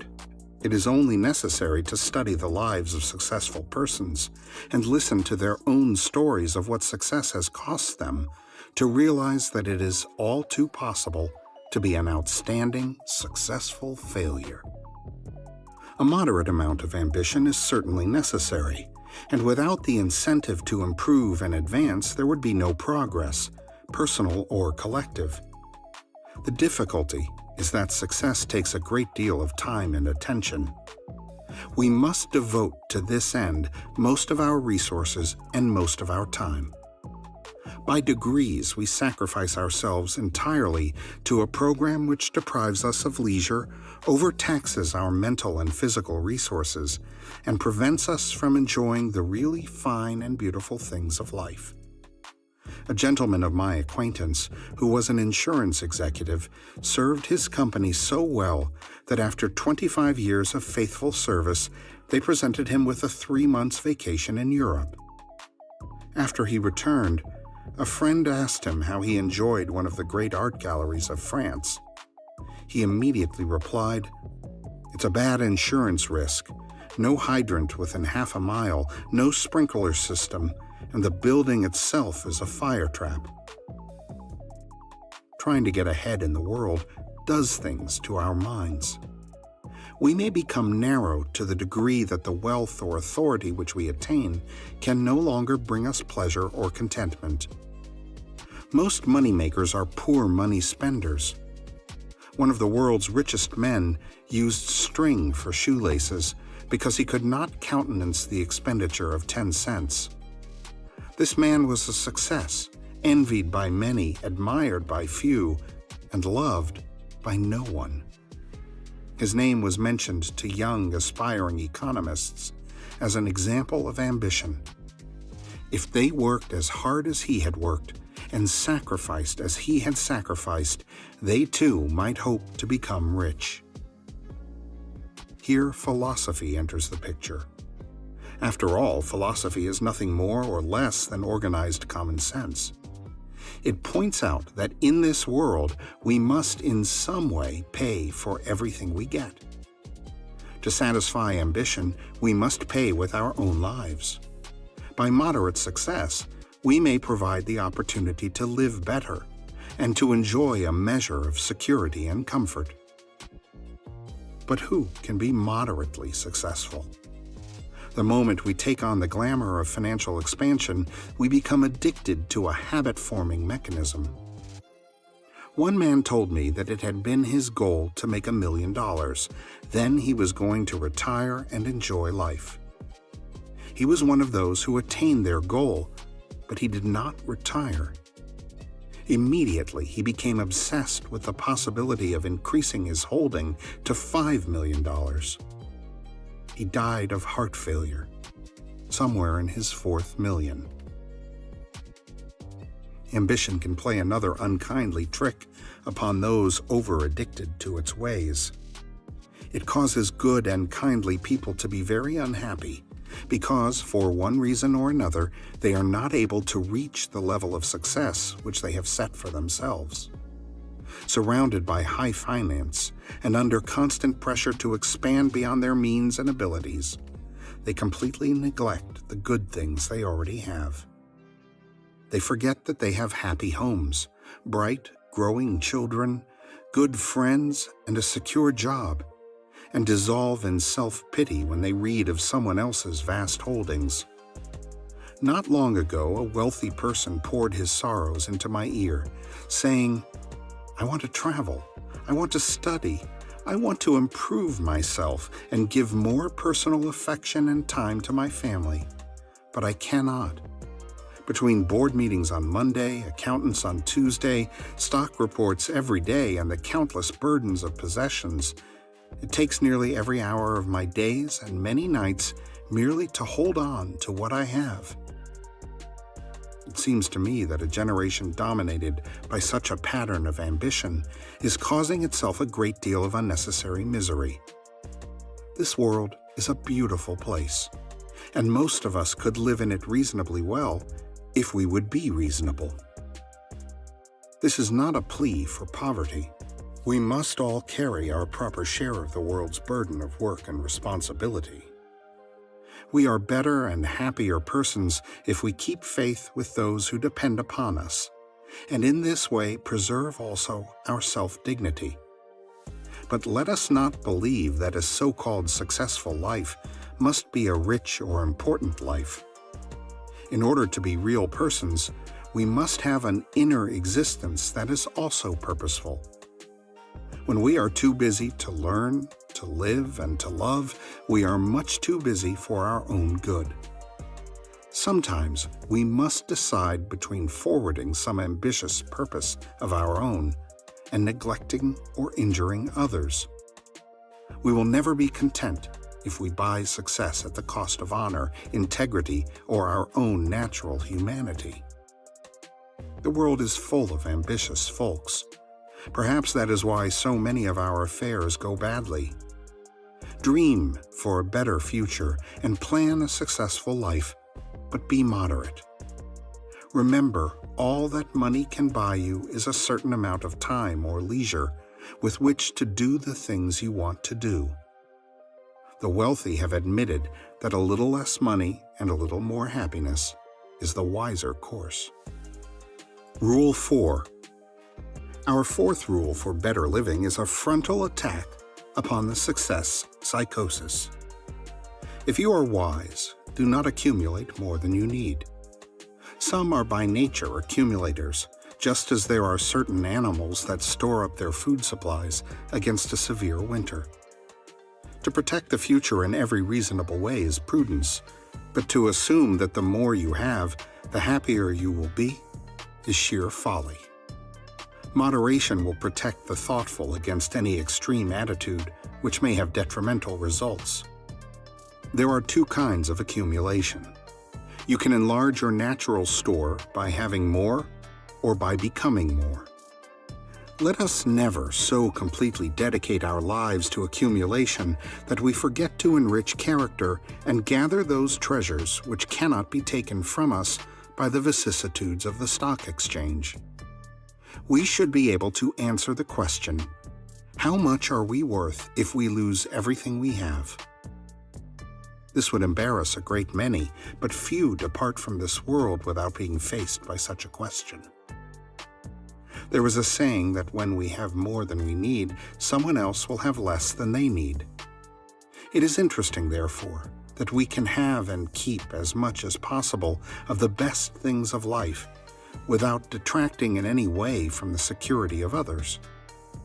Happiness, contentment, peace of mind, love of beauty, wisdom, and serenity can all be ours without any other person being the poorer. In fact, the more of such qualities we possess, the more secure and happier others will be, especially those within our spheres of influence. Experience shows that the instinct to accumulate exercises a hypnotic influence upon the mind. Once we are possessed by this instinct, we lose all sense of values and find ourselves the victims of a strong and dangerous habit. This habit can have as many tragic consequences as chronic alcoholism or addiction to narcotics. By degrees, our entire outlook on life is warped and distorted, and we become little better than money-making machines. Accumulation extends also to those things which can be bought by money. The over-pretentious establishment, the extravagant pattern of maintenance, and the useless display which influences no one worth influencing. I know many instances of persons of moderate attainments and capacities who are utterly uncomfortable in an extravagant and pretentious environment, which they have felt necessary to social standing.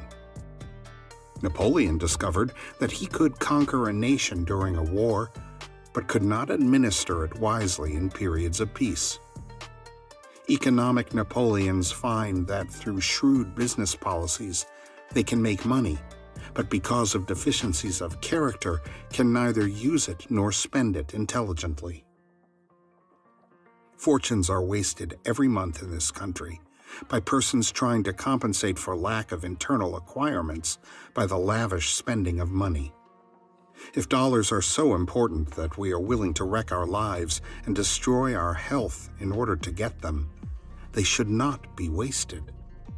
When we waste money, we simply prove that it has no value to us. The things we really want in life cannot be bought by the coin of the realm.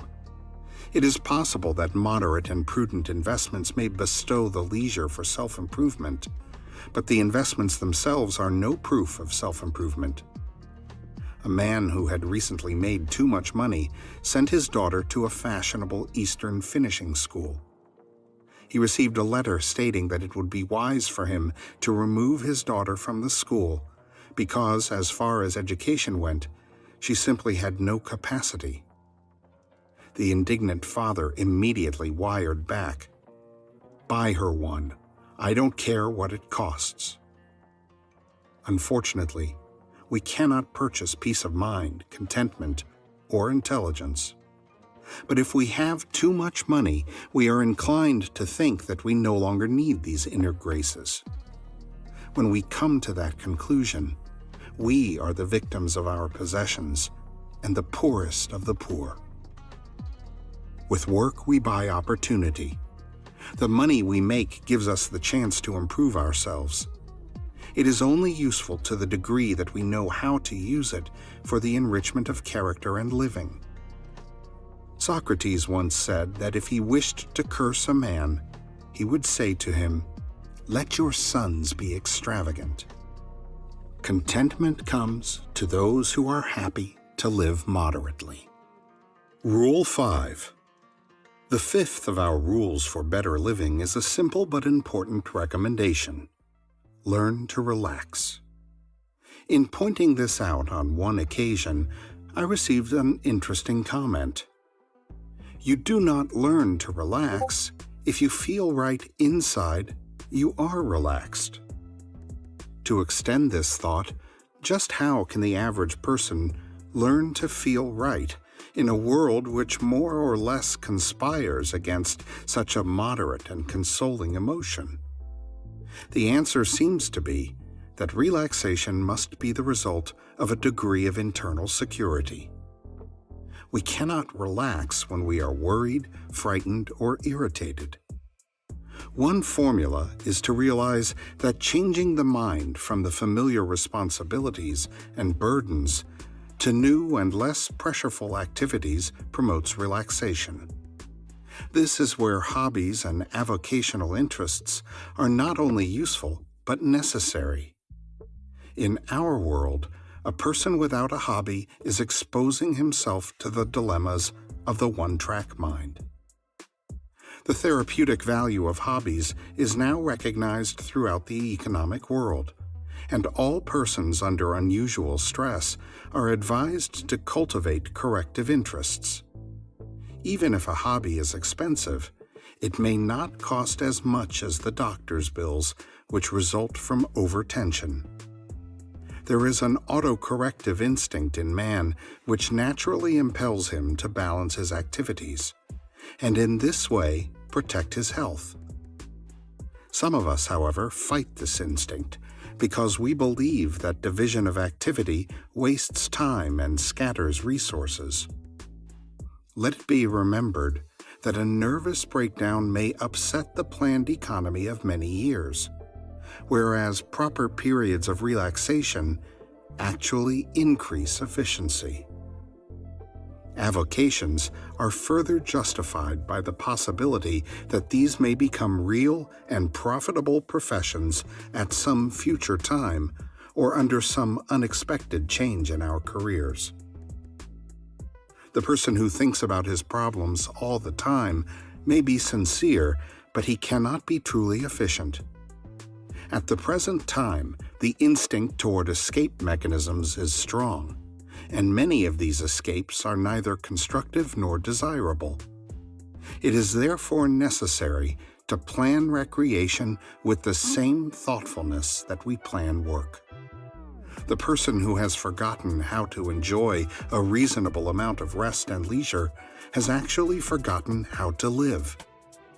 The more incessant the demands upon our physical resources, the more urgent becomes the requirement for rest. Very few can rest by being inactive. They cannot simply sit down and fold their hands and announce that they intend to relax. The wiser plan is to transfer the point of attention to that which is pleasurable and interesting, and allow natural enthusiasm to break tension. Sometimes we work harder during a vacation than when we are employed. We must remember, therefore, that doing what others want us to do is work, and doing what we want to do is play. A good philosophy of life and the development of artistic interests help to neutralize the heavier tasks which must be performed. As we mature, therefore, it becomes easier for us to relax. Two kinds of persons relax easily: the lazy and the learned. The lazy because they are indolent, and the learned because they are wise. Leisure does not have to be wasted. It brings exercise to faculties not usually employed, and it gives expression to emotions long repressed. A man does not feel he is wasting time when he plays golf or tennis or joins a ski club. He knows that he is giving his physical body a chance to strengthen itself against the drain and exhaustion of business pressures. Relaxation is as necessary as proper nutrition, adequate sleep, and good ventilation. Muhammad, the Prophet of Islam, divided his day into 3 8-hour periods. One of these he dedicated to labor, one to rest, and the third to the improvement of himself through study, recreation, and solid family living. This is a good rule, because it keeps balance. There is no reason why we should sacrifice everything else in life to the satisfaction of some uncontrollable ambition or desperate purpose. Learn to think of relaxation as a moral duty through which you protect the most important values of your life. If it happens that you cannot relax, and that the moment you try to rest you begin to fidget, this message is most timely. You are already getting into trouble, and unless you recognize the symptoms, your personal normalcy is threatened. Rule 6. The cultivation of a sense of humor is the 6th of our 10 rules for better living. Each individual may have his own definition of what constitutes humor, but very few have realized that it is a point of view which must develop within character if it is to be genuine and spontaneous. The lowest form of humor is enjoyment derived from the misfortunes of others, or the predicaments in which our associates may become involved. The real humorist is always kindly, gentle, observing, and stimulating. He is frequently able to preach a message or point out a lesson which would be objectionable if presented in a more sober vein. In older days, powerful princes had court jesters, and these alone could insult their masters with impunity. Many of these jesters were deeply learned and very wise, for it takes depth of human understanding, breadth of experience, and a ready comprehension to be witty without being unpleasant. In daily living, nothing orients the person in his environment more quickly than the ability to get a separate look at himself. If we can stand aside and watch ourselves go by, we may have a new and appropriate cause for humor. The actions of others may seem ridiculous, but we feel that the most ridiculous actions of ourselves should be taken seriously by others. A real humorist is one who can enjoy being laughed at as much as he enjoys laughing at. This, however, is a real test of a philosopher. Many of the problems which seem deep and terrible are little better than ridiculous if seen in perspective. It is this lack of perspective which causes us to be over-serious, when perhaps a lightness of the mind would solve everything. Humor, of course, is like a condiment. It gives flavor to food, but does not necessarily contribute to nutrition. Research shows, however, that the food which we enjoy is most likely to be well accepted by the body and applied to its proper purposes. We cannot live upon condiments, but as social creatures, we require a certain amount of adjustment in order to live well. A sense of humor does not imply a superficial nature. We have all known those who have tried desperately to be funny and have failed miserably. When we force an unnatural wit, we destroy the very principle of humor which cannot flourish in shallow natures. The laws governing human conduct are forever emphasizing balance and a moderation between extremes. That which is unbalanced destroys itself. A heavy sense of responsibility, a deep dedication to duty, and a firm conviction that life is not funny. If we carry this attitude or group of attitudes to an unreasonable excess, however, we become dull and colorless. Such an excess does not make us more useful or more practical, and of itself solves few of the ills the flesh is heir to.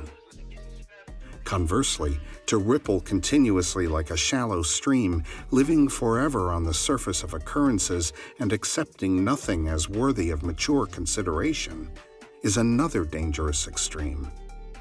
Somewhere there is a point of balance, but man has always found it hard to do anything moderately. This lack of what the Chinese call the mean, or balance, causes us to tip from one extreme to another with considerable wear and tear on the whole personality. There can be no good philosophy of life without humor, and there can be no real humor without a good philosophy of life. The balancing of these two factors is, therefore, the proper symbol of maturity. The human mind, emotions, and physical body flourish best when the person in the body is balanced and moderate and optimistic. Honest laughter relaxes body tension and releases many of the pressures which might otherwise accumulate and break through in less desirable ways. The habit of humor has a wonderful transmuting power. Like the wand of a fairy queen, it transforms the commonplace into something delightful. We have all enjoyed the humor of Mark Twain and Will Rogers, and we know that the world is better for their contributions to our way of life. Never be so busy, so thoughtful, so learned, so rich, or so burdened that you are no longer able to relax with a quiet smile. Rule 7. The seventh rule is concerned with finding a reason for personal existence. Experience shows that we are most likely to attain personality integration if we live each day to advance a main objective. In other words, we are most likely to get somewhere if we have a clear picture of that which we wish to accomplish. Brilliant leaders in the professions, arts, sciences, and trades have all agreed that we must be moved by a strong purpose to which we are willing to sacrifice matters of less importance. This is sound thinking, but it is only valuable to the degree that the purpose we visualize is itself valuable and significant. In order to keep a plan, we must first have a plan, and we cannot strive after goals which we do not understand and for which we have no sincere appreciation. The better and wiser the person, the better the plan to which he can dedicate his life. In these uncertain times, it is not entirely satisfactory to invest all of our hopes and dreams in the physical things around us. We may develop a business which will be swept away by changing times. We may build a social position which will collapse under economic reverses. In the course of years, the time will certainly come when we must ask ourselves how much we would be worth if we lost everything we had. The answer is obvious. Regardless of what we have, we are worth what we are. Modern society offers us wonderful opportunities to become more as persons. The wisdom of 50 centuries is available to us. The noblest visions and dreams of the ages have descended to this generation as a whole inheritance. Most of all, under our way of life, we have the right and privilege to grow internally. Our minds and hearts are not censored, nor are we forbidden to think and speak according to our convictions. This privilege of growth is a fundamental of our freedom, and this freedom to grow is the answer to most of the problems that burden our daily living. We cannot escape problems by denying them or running away from the decisions which they require. There is only one permanent remedy for any critical situation. We must outgrow it. The moment we are bigger than the problem, it ceases and can never return. If, however, we attempt to evade a problem, it will come back time after time to plague us. Would it not, then, be wise to make growth our reason for living? Let us master whatever skill or ability is necessary so that we can do our work well and without fear or worry. As we grow, we also find that increased knowledge and understanding bestow new dimensions upon commonplace activities. Life is more wonderful as we understand it. We experience real joy in doing things well as we become skillful and self-confident. Most folks have many problems, some large and some small, some immediate and some remote, some reasonable and some unreasonable. Suppose you made it a career to go out and solve each of these irritating situations separately. It would be an incredible task, and you would scarcely have time left for the preservation of your standard of living. It is sensible, therefore, to seek for some solution by which many uncertainties can be clarified at the same time. This means that we must say to ourselves, what is the common denominator of our composite unhappiness? Why does this make me unhappy on Wednesday and that on Thursday? In fact, why does nearly everything make me unhappy? Is it not easier to bring ourselves into a constructive attitude, thus correcting many troublesome details altogether, than to attempt to struggle through each as a separate and unrelated incident? A wise man once said, "Change yourself and you change all." Problems cannot exist in a life that has clarified its own purposes. Naturally, there will be much work to do, but it will be meaningful and purposeful. It does not follow that wise persons are free from adversity or tragedy, for few can be completely wise.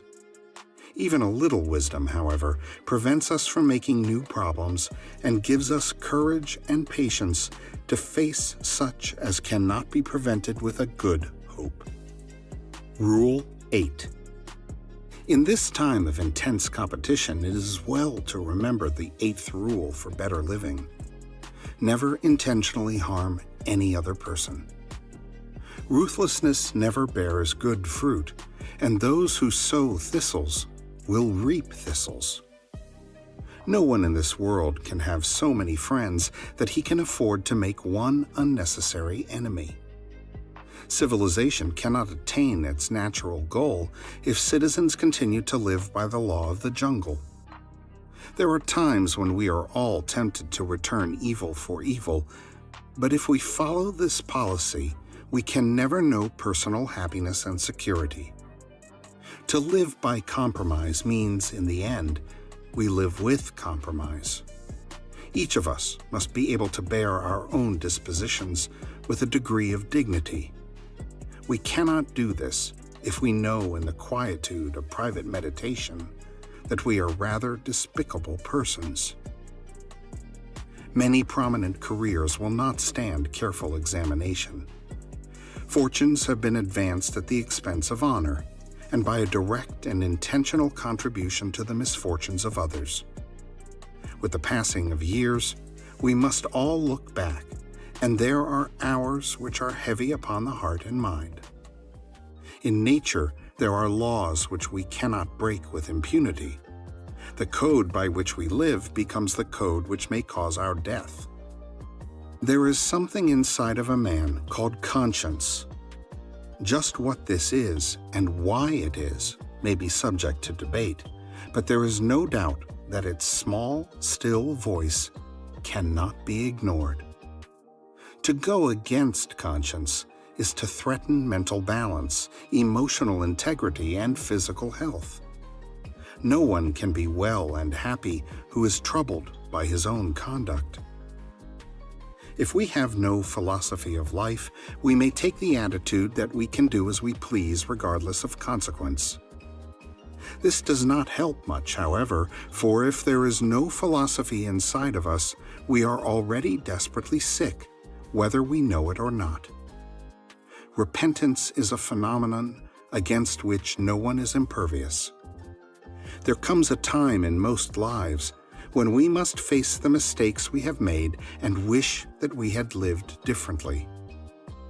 I have seen repentance bring with it sorrows almost beyond description.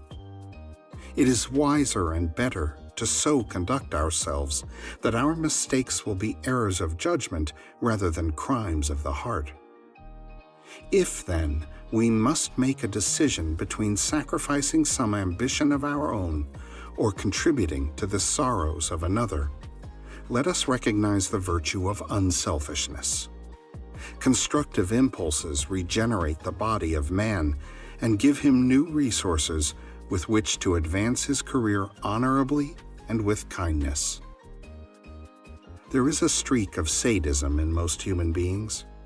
If we are frustrated, weary, and problem-ridden, we feel that we are justified in being unkind. If we are hurt, we have the impulse to hurt someone else. We then excuse our own bad behavior because others have been unjust or unreasonable. Actually, there is no excuse for conduct which is not worthy of our own humanity. How do cooperation and honest dealings pay dividends? Can we forget that our conduct must be an example which others will be inclined to follow? If we want a happy home, we must be respected by the members of our own family. If we want our children to be good citizens, we must set them an example. There is no use in preaching honesty and then practicing dishonesty. Those who come after us are inclined to be like us, especially if they receive the constant preachment of our conduct. If, then, we wish to look forward to the simple, natural joys of living, and long, happy years with which to close our earthly span, we must earn the respect and love of those who know us all too well. Happiness cannot come to those who seek it directly. No one can make himself happy, for even planned programs do not work out when the time comes. Happiness is a byproduct of good living. If we keep the law will keep us. If we live well, we will reap a good harvest. It is unfortunate to discover this only in the years of harvest. We may then find that we do not have that which we have not earned.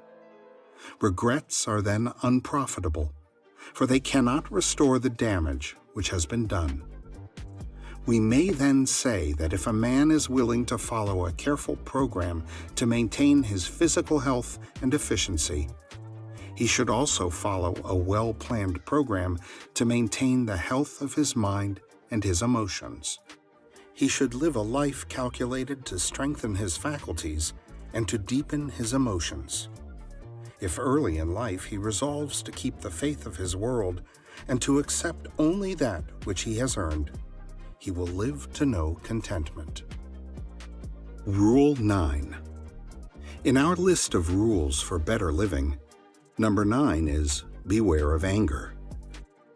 In the same spirit, also beware of what we commonly call righteous indignation. Both have the same detrimental effect upon human disposition and character. Anger is loss of self-control. It is an excess of resentment expressed through ill-considered words and ill-advised conduct. It is easy for quick-tempered persons to become angry, and often the mood passes quickly, but the results can linger on. There is a school of thought that considers an occasional temper fit as a legitimate extroversion. We are not supposed to frustrate our inclinations lest these accumulate and ultimately bring serious consequences. It is probably true that once temper has arisen in the emotions, not much can be done to prevent its expression. But why do we get angry so often and over so many comparatively trivial occurrences? Anger, like worry, can be just a habit. Like worry also, the pressures causing anger can be redirected and re-educated. The ill-tempered individual seldom realizes that his conduct is a detriment to the pattern of human society. Concerned only with the expression of his personal irritation, he weakens all of the natural bonds which should be protected and honored. He disfigures himself and diminishes the regard in which he is held by his associates. When small children are angry or have temper fits, one remedy is to place them in front of a mirror. When the child sees his own expression, he recognizes that he is deforming himself and destroying the beauty and charm of his appearance and manner. There is no way of misrepresenting oneself more completely than by indulging in a temper fit. It may be held that when an angry person reveals his irritation, he is not misrepresenting himself, but is actually telling the truth about himself. This is not a strictly factual observation, however. No one is angry all the time, and we bear witness to our own essential nature only when we are not trying to be good or bad. Both extremes depart from the normal, and man is best able to function efficiently when he is without intense pressures of any kind. In anger, we are likely to lose control of our words and our actions. We will resent moderating counsel and become more intense when we are opposed.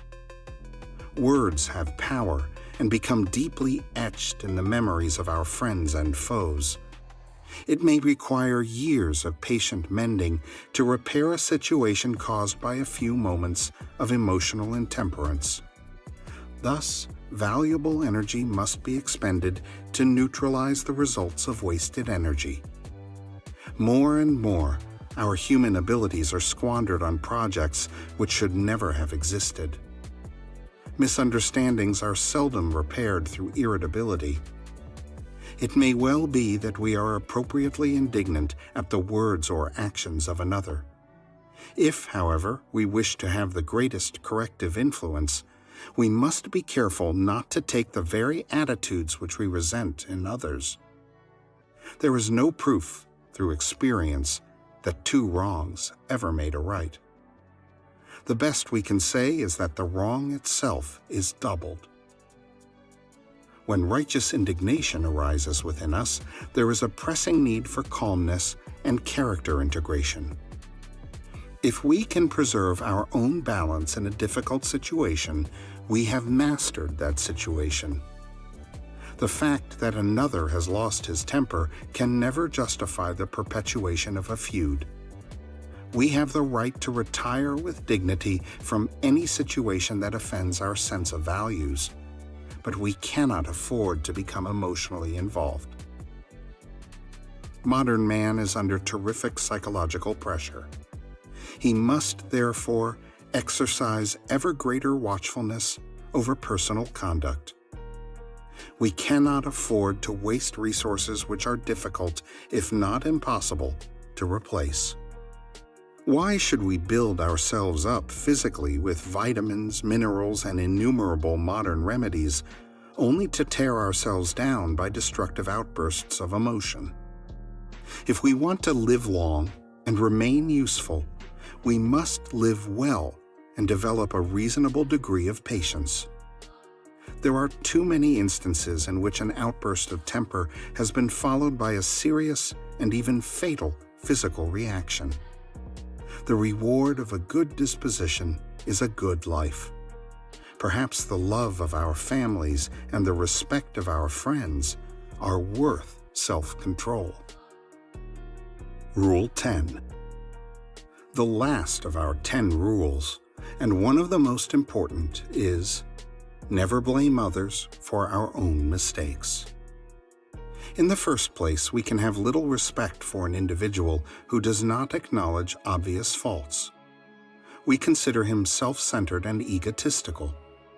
There is really no reason to blame anyone too severely for his first mistake, but we may doubt his intelligence if he repeats the same mistake several times. If things go wrong, it is nice to assume that it is due to corrupt politics, general instability in world affairs, the stupidity of our associates, and the ignorance of our friends. Such thinking leaves us completely innocent of all wrongs, a most comforting reflection. Needless to say, we will never correct our mistakes as long as we decline to acknowledge that we make them.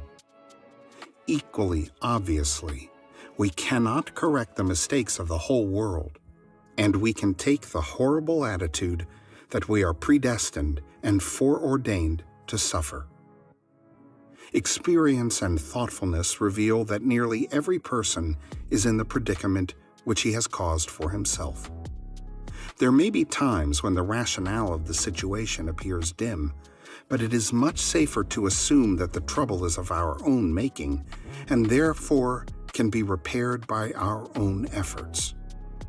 To think otherwise is to assume that we live in a dishonest universe, and such an assumption is a catastrophe. If we can build a good future, we may also have the genius to accumulate a bad one.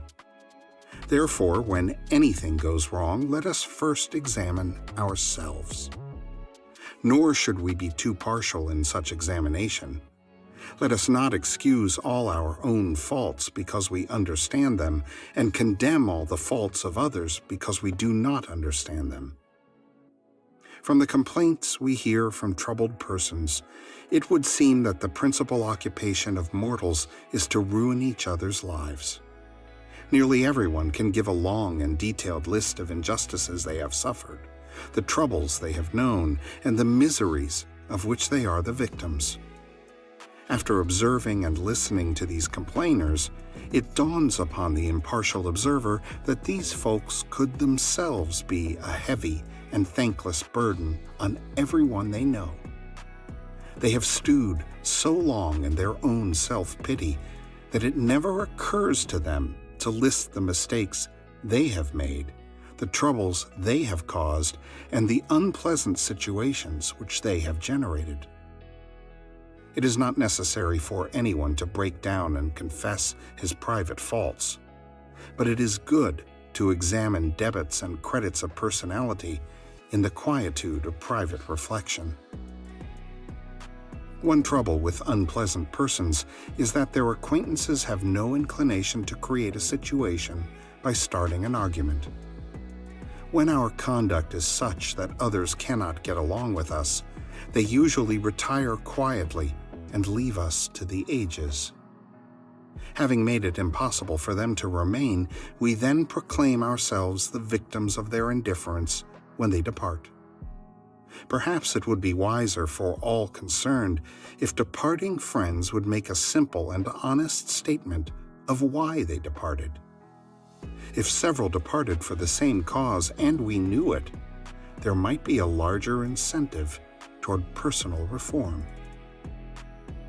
We all grow by our mistakes, but they are of little value to us unless we accept and understand them. There is a popular belief that the older we get, the wiser we are.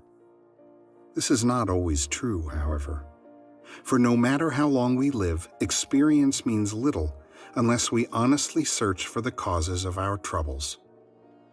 It is also a wise idea not to brood over misfortune. Think it through, learn all you can, correct your faults, and then go on living a better life. Too many folks are in abject slavery to the past. They can never forget those things which should not be remembered, and they never seem to remember lessons which should never be forgotten. It is better to be strict with ourselves where principles are involved. There is no use complaining because we are not perfect, but there is much profit in self-improvement whenever and wherever this is possible. If we are aware of our own defects, we can act accordingly. But while we blame the world for our troubles, we cannot act at all. After all, the world is just a number of persons, most of whom are convinced that everyone else is wrong. Face it squarely. You cannot always be right and always in trouble. These words out of experience summarize in simple form what the world has learned about good living. We hope they will be useful to you. We hope that you've enjoyed this recording. Please remember to subscribe to receive notifications of upcoming recordings. This recording is a production of the Master Key Society. Copyright 2022, Master Key Society.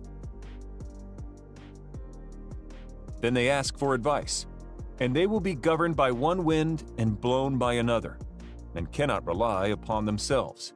Until you can get so that you can rely upon yourself, you need not expect to succeed. I have known men, personally, who have met with pecuniary reverses and absolutely committed suicide because they thought they could never overcome their misfortune. But I have known others who have met more serious financial difficulties and have bridged them over by simple perseverance, aided by a firm belief that they were doing justly, and that Providence would overcome evil with good. You will see this illustrated in any sphere of life. Take two generals, both understanding military tactics, both educated at West Point, if you please, both equally gifted, yet one having this principle of perseverance and the other lacking it. The former will succeed in his profession, while the latter will fail. One may hear the cry, "The enemy are coming," and they have got cannon. "Got cannon?" says the hesitating general. "Yes." "Then halt every man." He wants time to reflect. His hesitation is his ruin. The enemy passes unmolested or overwhelms him, while on the other hand, the general of pluck, perseverance, and self-reliance goes into battle with a will, and amid the clash of arms, the booming of cannon, the shrieks of the wounded, and the moans of the dying, you will see this man persevering, going on, cutting and slashing his way through with unwavering determination. and inspiring his soldiers to deeds of fortitude, valor, and triumph. Whatever you do, do it with all your might. Work at it, if necessary, early and late, in season and out of season, not leaving a stone unturned, and never deferring for a single hour that which can be done just as well now. The old proverb is full of truth and meaning. Whatever is worth doing at all is worth doing well. Many a man acquires a fortune by doing his business thoroughly, while his neighbor remains poor for life, because he only half does it. Ambition, energy, industry, perseverance are indispensable requisites for success in business. Fortune always favors the brave, and never helps a man who does not help himself. It won't do to spend your time like Mr. McCulber in waiting for something to turn up. To such men, one of two things usually turns up: the poorhouse or the jail. For idleness breeds bad habits and clothes a man in rags. The poor spendthrift vagabond said to a rich man, "I have discovered there is money enough in the world for all of us. If it was equally divided, this must be done, and we shall all be happy together." "But," was the response, "if everybody was like you, it would be spent in 2 months. And what would you do then?" "Oh? Divide again. Keep dividing, of course." I was recently reading in a London paper an account of a philosophic pauper who was kicked out of a cheap boarding house because he could not pay his bill. But he had a roll of papers sticking out of his coat pocket, which, upon examination, proved to be his plan for paying off the national debt of England without the aid of a penny. People have got to do as Cromwell said, not only trust in Providence, but keep the powder dry. Do your part of the work, or you cannot succeed. Muhammad, one night, when encamping in the desert, overheard one of his fatigued followers remark, "I will loose my camel and trust it to God." "No, no, not so," said the prophet. "Tie thy camel and trust it to God. Do all you can for yourselves, and then trust to Providence, or luck, or whatever you please to call it, for the rest. Depend upon your own personal exertions." The eye of the employer is often worth more than the hands of a dozen employees. In the nature of things, an agent cannot be so faithful to his employer as to himself. Many who are employers will call to mind instances where the best employees have overlooked important points which could not have escaped their own observation as a proprietor. No man has a right to expect to succeed in life unless he understands his business, and nobody can understand his business thoroughly unless he learns it by personal application and experience. A man may be a manufacturer. He has got to learn the many details of his business personally. He will learn something every day, and he will find he will make mistakes nearly every day. And these very mistakes are helps to him in the way of experiences if he but heeds them. He will be like the Yankee tin peddler, who, having been cheated as to quality in the purchase of his merchandise, said, "All right, there's a little information to be gained every day. I will never be cheated in that way again." Thus a man buys his experience, and it is the best kind if not purchased at too dear a rate. I hold that every man should, like Cuvier, the French naturalist, thoroughly know his business. So proficient was he in the study of natural history that you might bring to him the bone, or even a section of a bone of an animal which he had never seen described, and, reasoning from analogy, he would be able to draw a picture of the object from which the bone had been taken. On one occasion, his students attempted to deceive him. They rolled one of their number in a cow's skin and put him under the professor's table as a new specimen. When the philosopher came into the room, some of the students asked him what animal it was. Suddenly the animal said, "I am the devil and I am going to eat you." It was but natural that Cuvier should desire to classify this creature, and examining it intently, he said, "Divided hoof, graminvorious, it cannot be done." He knew that an animal with a split hoof must live upon grass and grain, or other kind of vegetation, and would not be inclined to eat flesh, dead or alive, so he considered himself perfectly safe.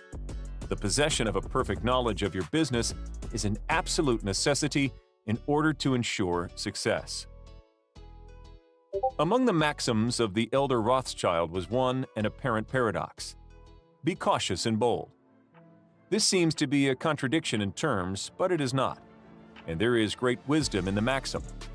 It is, in fact, a condensed statement of what I have already said. It is to say, you must exercise your caution in laying your plans, but be bold in carrying them out. A man who is all caution will never dare to take hold and be successful, and a man who is all boldness is merely reckless and must eventually fail. A man may go on change and make $50,000 or $100,000 in speculating in stocks at a single operation. But if he has simple boldness without caution, it is mere chance, and what he gains today, he will lose tomorrow. You must have both the caution and the boldness to ensure success. The Rothschilds have another maxim: never have anything to do with an unlucky man or place. That is to say, never have anything to do with a man or place which never succeeds. Because, although a man may appear to be honest and intelligent, yet if he tries this or that thing and always fails, it is on account of some fault or infirmity that you may not be able to discover, but nevertheless must exist. There is no such thing in the world as luck. There never was a man who could go out in the morning and find a purse full of gold in the street today, and another tomorrow, and so on day after day. He may do so once in his life. But so far as mere luck is concerned, he is as liable to lose it as to find it. Like causes produce like effects. If a man adopts the proper methods to be successful, luck will not prevent him. If he does not succeed, there are reasons for it, although perhaps he may not be able to see them. Use the best tools. Men and engaging employees should be careful to get the best. Understand, you cannot have too good tools to work with, and there is no tool you should be so particular about as the living tools. If you get a good one, it is better to keep him than keep changing. He learns something every day, and you are benefited by the experience he acquires. He is worth more to you this year than last, and he is the last man to part with, provided his habits are good and he continues faithful. If, as he gets more valuable, he demands an exorbitant increase of salary, on the supposition that you can't do without him, let him go. Whenever I have such an employee, I always discharge him, first, to convince him that his place may be supplied, and second, because he is good for nothing if he thinks he is invaluable and cannot be spared. But I would keep him, if possible, in order to profit from the result of his experience. An important element in an employee is the brain. You can see the bills up, hands wanted, but hands are not worth a great deal without heads. Mr. Beecher illustrates this in this wise. An employee offers his services by saying, "I have a pair of hands, and one of my fingers thinks." "That is very good," says the employer. Another man comes along and says he has 2 fingers that think. "Ah, that is better." But a third calls in and says that all his fingers and thumbs think. "That is better still." Finally, another steps in and says, "I have a brain that thinks. I think all over. I am a thinking as well as a working man." "You are the man I want," says the delighted employer. Those men who have brains and experience are therefore the most valuable, and not to be readily parted with. It is better for them, as well as yourself, to keep them, at reasonable advances of their salaries from time to time. Don't get above your business. Young men, after they get through their business training or apprenticeship, instead of pursuing their avocation and rising in their business, will often lie about doing nothing. They say, "I have learned my business, but I am not going to be a hireling." What is the object of learning my trade or profession unless I establish myself? Have you capital to start with? No, but I am going to have it. How are you going to get it? I will tell you confidentially. I have a wealthy old aunt, and she will die pretty soon. But if she does not, I expect to find some rich old man who will lend me a few $1,000s to give me a start. If I only get the money to start with, I will do well. There is no greater mistake than when a young man believes he will succeed with borrowed money. Why? Because every man's experience coincides with that of Mr. Astor, who said, it was more difficult for him to accumulate his first $1,000 than all the succeeding millions that made up his colossal fortune. Money is good for nothing unless you know the value of it by experience. Give a boy $20,000 and put him in business. and the chances are that he will lose every dollar of it before he is a year older. Like buying a ticket in the lottery and drawing a prize, it is easy come, easy go. He does not know the value of it. Nothing is worth anything unless it costs effort. Without self-denial and economy, patience and perseverance, and commencing with capital which you have not earned, you are not sure to succeed in accumulating. Young men, instead of waiting for dead men's shoes, should be up and doing, for there is no class of persons who are so unaccommodating in regard to dying as these rich old people, and it is fortunate for the expectant heirs that it is so. 9 out of 10 of the rich men of our country today started out in life as poor boys, with determined wills, industry, perseverance, economy, and good habits. They went on gradually, made their own money and saved it. And this is the best way to acquire a fortune. Stephen Girard started life as a poor cabin boy and died worth $9 million. A.T. Stewart was a poor Irish boy. At the time of his death, he paid taxes on $1.5 million of income per year. John Jacob Astor was a poor farmer boy and died worth 20 millions. Cornelius Vanderbilt began life rowing a boat from Staten Island to New York. Now he presented our government with a steamship worth $1 million and died worth 90 millions. There is no royal road to learning, says the proverb. And I may say it is equally true. There is no royal road to wealth. But I think there is a royal road to both. The road to learning is a royal one, the road that enables the student to expand his intellect and add every day to his stock of knowledge until, in the pleasant process of intellectual growth, he is able to solve the most profound problems, to count the stars, to analyze every atom of the globe, and to measure the firmament. This is a regal highway, and it is the only road worth traveling. So, in regard to wealth, go on in confidence, study the rules, and above all things, study human nature, for the proper study of mankind is man, and you will find that while expanding the intellect and the muscles, your enlarged experience will enable you every day to accumulate more and more principle, which will increase itself by interest and otherwise, until you arrive at a state of independence. You will find, as a general thing, that the poor boys get rich and the rich boys get poor. For instance, a rich man at his decease leaves a large estate to his family. His eldest sons, who have helped him earn his fortune, know by experience the value of money, and they take their inheritance and add to it. The separate portions of the young children are placed at interest, and the little fellows are patted on the head and told a dozen times a day, "You are rich, you will never have to work, you can always have whatever you wish, for you were born with a golden spoon in your mouth." The young heir soon finds out what that means. He has the finest dresses and playthings. He is crammed with sugar candies and almost killed with kindness, and he passes from school to school, petted and flattered. He becomes arrogant and self-conceited, abuses his teachers, and carries everything with a high hand. He knows nothing of the real value of money, having never earned any, but he knows all about the golden spoon business. At college, he invites his poor fellow students to his room, where he wines and dines them. He is cajoled and caressed, and called a glorious good fellow, because he is so lavish of his money. He gives his game suppers, drives his fast horses, invites his chums to fetes and parties, determined to have lots of good times. He spends the night in frolics and debauchery, and leads off his companions with the familiar song, "We won't go home till morning." He gets them to join him in pulling down signs, taking gates from their hinges, and throwing them into backyards and horse ponds. If the police arrest them, he knocks them down, is taken to the lockup, and joyfully foots the bills. "Ah, my boys," he cries, "what is the use of being rich if you can't enjoy yourself?" He might more truly say, if you can't make a fool of yourself, but he is fast, hates slow things, and don't see it.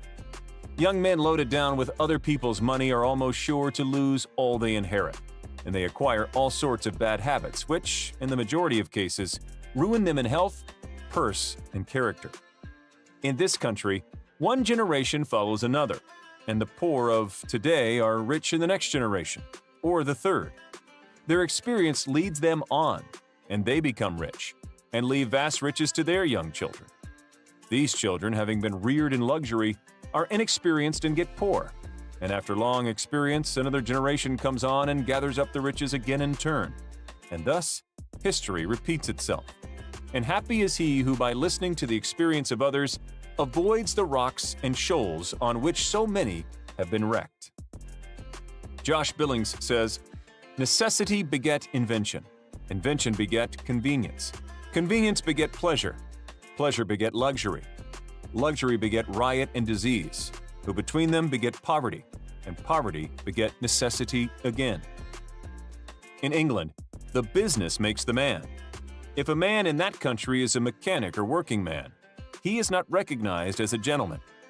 On the occasion of my first appearance before Queen Victoria, the Duke of Wellington asked me what sphere in life General Tom Thumb's parents were in. "His father is a carpenter," I replied. "Oh, I heard he was a gentleman," was the response of His Grace. In this Republican country, the man makes the business, no matter whether he is a blacksmith, a shoemaker, a farmer, banker, or lawyer. So long as his business is legitimate, he may be a gentleman. So any legitimate business is a double blessing.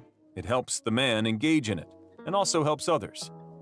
The farmer supports his own family, but he also benefits the merchant or mechanic who needs the products of his farm. The tailor not only makes a living by his trade, but he also benefits the farmer, the clergyman, and others who cannot make their own clothing. But all these classes of men may be gentlemen. The great ambition should be to excel all others engaged in the same occupation. The college student who was about graduating said to an old lawyer, "I have not yet decided which profession I will follow. Is your profession full?" "The basement is much crowded, but there is plenty of room upstairs," was the witty and truthful reply. No profession, trade, or calling is overcrowded in the upper story. Whether you find the most honest and intelligent merchant or banker, or the best lawyer, the best doctor, the best clergyman, the best shoemaker, carpenter, or anything else, that man is most sought for and has always enough to do. As a nation, Americans are too superficial. They are striving to get rich quickly and do not generally do their business as substantially and thoroughly as they should.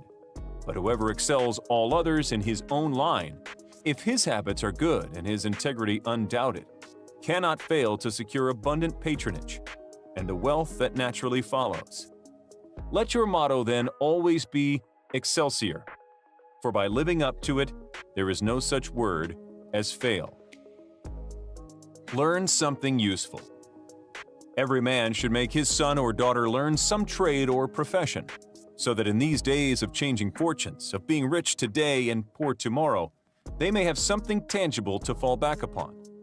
This provision might save many persons from misery, who, by some unexpected turn of fortune, have lost all their means.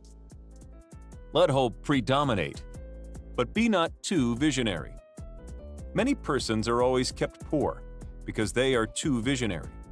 Every project looks to them like certain success, and therefore they keep changing from one business to another, always in hot water, always under the harrow. The plan of counting the chickens before they are hatched is an error of ancient date, but it does not seem to improve by age. Do not scatter your powers. Engage in one kind of business only, and stick to it faithfully until you succeed, or until your experience shows you that you should abandon it. A constant hammering on one nail will generally drive it home at last, so that it can be clinched. When a man's undivided attention is centered on one object, his mind will constantly be suggesting improvements of value, which would escape him if his brain was occupied by a dozen different subjects at once. Many a fortune has slipped through a man's fingers because he was engaged in too many occupations at a time. There is good sense in the old caution against having too many irons in the fire at once. Be systematic. Men should be systematic in their business. A person who does business by rule, having a time and place for everything, and doing his work promptly, will accomplish twice as much and with half the trouble of him who does it carelessly and slipshod. By introducing system into all your transactions, doing one thing at a time, always meeting appointments with punctuality. You find leisure for pastime and recreation, whereas the man who only half does one thing and then turns to something else and half does that will have his business at loose ends and will never know when his day's work is done. Of course, there is a limit to all these rules. We must try to preserve the happy medium, for there is such a thing as being too systematic. There are men and women, for instance, who put away things so carefully that they never find them again. It is too much like the red tape formality at Washington and Mr. Dickens' circumlocution office, all theory and no result. When the Astor House was first started in New York City, it was undoubtedly the best hotel in the country. The proprietors had learned a good deal in Europe regarding hotels, and the landlords were proud of the rigid system which pervaded every department of their great establishment. When 12 o'clock at night had arrived, and there were a number of guests around, one of the proprietors would say, "Touch that bell, John," and in 2 minutes, 60 servants, with a water bucket in each hand, would present themselves in the hall. "This," said the landlord, addressing his guests, "is our fire bell. It will show you we are quite safe here. We do everything systematically." This was before the Croton water was introduced into the city. But they sometimes carried their system too far. On one occasion, when the hotel was thronged with guests, one of the waiters was suddenly indisposed, and although there were 50 waiters in the hotel, the landlord thought he must have his full complement or his system would be interfered with. Just before dinner time, he rushed downstairs and said, "There must be another waiter. I am one waiter short. What can I do?" He happened to see Boots, the Irishman. "Pat," said he, "wash your hands and face. Take that white apron and come into the dining room in 5 minutes." Presently, Pat appeared as required, and the proprietor said, "Now, Pat, you must stand behind these 2 chairs and wait on the gentleman who will occupy them. Did you ever act as a waiter?" "I know all about it, sure, but I never did it." Like the Irish pilot, on one occasion when the captain, thinking he was considerably out of his course, asked, "Are you certain you understand what you are doing?" Pat replied, "Sure, and I knows every rock in the channel." That moment, bang, thumped the vessel against a rock. "Ah, be jabbers! And that is one of them," continued the pilot. "But to return to the dining room, Pat," said the landlord, "here we do everything systematically. You must first give the gentlemen each a plate of soup, and when they finish that, ask them what they will have next." Pat replied, "Ah, and I understand perfectly the virtues of system." Very soon in came the guests. The plates of soup were placed before them. One of Pat's 2 gentlemen ate his soup. The other did not care for it. He said, "Waiter, take this plate away and bring me some fish." Pat looked at the untasted plate of soup, and remembering the instructions of the landlord in regard to system, replied, "Not till you have ate your soup." Of course, that was carrying system entirely too far. Read the newspapers.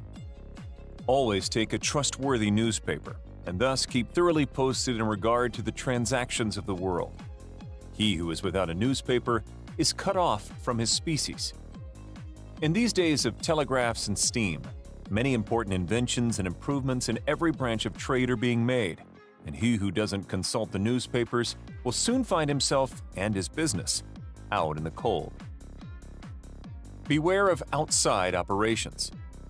We sometimes see men who have obtained fortunes suddenly become poor. In many cases, this arises from intemperance, and often from gaming and other bad habits. Frequently, it occurs because a man has been engaged in outside operations of some sort. When he gets rich in his legitimate business, he is told of a grand speculation where he can make a score of thousands. He is constantly flattered by his friends, who tell him that he is born lucky, that everything he touches turns into gold. Now, if he forgets that his economical habits, his rectitude of conduct and a personal attention to a business which he understood, caused his success in life, he will listen to the siren voices. He says, "I will put in $20,000. I have been lucky, and my good luck will soon bring me back $60,000. A few days elapse, and it is discovered he must put in $10,000 more. Soon after he is told it is all right, but certain matters not foreseen require an advance of $20,000 more, which will bring him a rich harvest. But before the time comes around to realize, the bubble bursts. He loses all he is possessed of. And then he learns what he ought to have known at the first, that however successful a man may be in his own business, if he turns from that and engages in a business which he don't understand, he is like Samson. When shorn of his locks, his strength has departed, and he becomes like other men. If a man has plenty of money, he ought to invest something in everything that appears to promise success, and that will probably benefit mankind. But let the sum thus invested be moderate in amount, and never let a man foolishly jeopardize a fortune that he has earned in a legitimate way by investing it in things in which he has had no experience. Don't endorse without security. I hold that no man ought ever to endorse a note or become security for any man, be it his father or brother, to a greater extent than he can afford to lose and care nothing about, without taking good security. Here is a man that is worth $20,000. He is doing a thriving manufacturing or mercantile trade. You are retiring and living on your money. He comes to you and says, "You are aware that I am worth $20,000 and don't owe a dollar. If I had $5,000 in cash, I could purchase a particular lot of goods and double my money in a couple of months. Will you endorse my note for that amount?" You reflect that he is worth $20,000, and you incur no risk by endorsing his note. You like to accommodate him, and you lend your name without taking the precaution of getting security. Shortly after, he shows you the note with your endorsement canceled and tells you, probably true, that he made the profit that he expected by the operation. You reflect that you have done a good action, and the thought makes you feel happy. By and by, the same thing occurs again, and you do it again. You have already fixed the impression in your mind that it is perfectly safe to endorse his notes without security. But the trouble is, this man is getting money too easily. He has only to take your note to the bank, get it discounted, and take the cash. He gets money for the time being without effort, without inconvenience to himself. Now mark the result. He sees a chance for speculation outside of his business. A temporary investment of only $10,000 is required. It is sure to come back before a note at the bank would be due. He places a note for that amount before you. You sign it almost mechanically, being firmly convinced that your friend is responsible and trustworthy. You endorse his notes as a matter of course. Unfortunately, the speculation does not come to a head quite so soon as was expected, and another $10,000 note must be discounted to take up the last one when due. Before this note matures, the speculation has proved an utter failure, and all the money is lost. Does the loser tell his friend, the endorser, that he has lost half of his fortune? Not at all. He don't even mention that he has speculated at all. But he has got excited. The spirit of speculation has seized him. He sees others making large sums in this way. We seldom hear of the losers. And like other speculators, he looks for his money where he loses it. He tries again. Endorsing notes has become chronic with you, and at every loss, he gets your signature for whatever amount he wants. Finally, you discover your friend has lost all of his property and all of yours. You are overwhelmed with astonishment and grief, and you say, "It is a hard thing. My friend here has ruined me." But you should add, "I have ruined him." If you have said that in the first place, I will accommodate you, but I never endorse without taking ample security. He could not have gone beyond the length of his tether, and he would never have been tempted away from his legitimate business. It is a very dangerous thing, therefore, at any time, to let people get possession of money too easily. It tempts them to hazardous speculations, if nothing more. Solomon truly said, "He that hateth shortiship is sure." So with the young man starting in business, let him understand the value of money by earning it. When he does understand its value, then grease the wheels a little in helping him to start business. But remember, men who get money with too great faculty cannot easily succeed. You must get the first dollars by hard knocks, and at some sacrifice, in order to appreciate the value of those dollars. Advertise your business. We all depend, more or less, upon the public for our support. We all trade with the public: lawyers, doctors, shoemakers, artists, blacksmiths, showmen, opera singers, railroad presidents, and college professors. Those who deal with the public must be careful that their goods are valuable, that they are genuine, and will give satisfaction. When you get an article which you know is going to please your customers, and that when they have tried it, they will feel they have got their money's worth, then let the fact be known that you have got it. Be careful to advertise it in some shape or other, because it is evident that if a man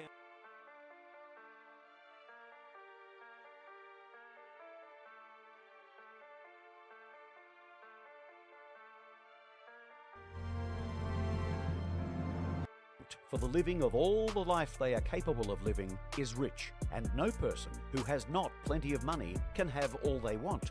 Life has advanced so far and become so complex that even the most ordinary man or woman requires a great amount of wealth in order to live in a manner that even approaches completeness. Every person naturally wants to become all that they are capable of becoming. This desire to realize innate possibilities is inherent in human nature.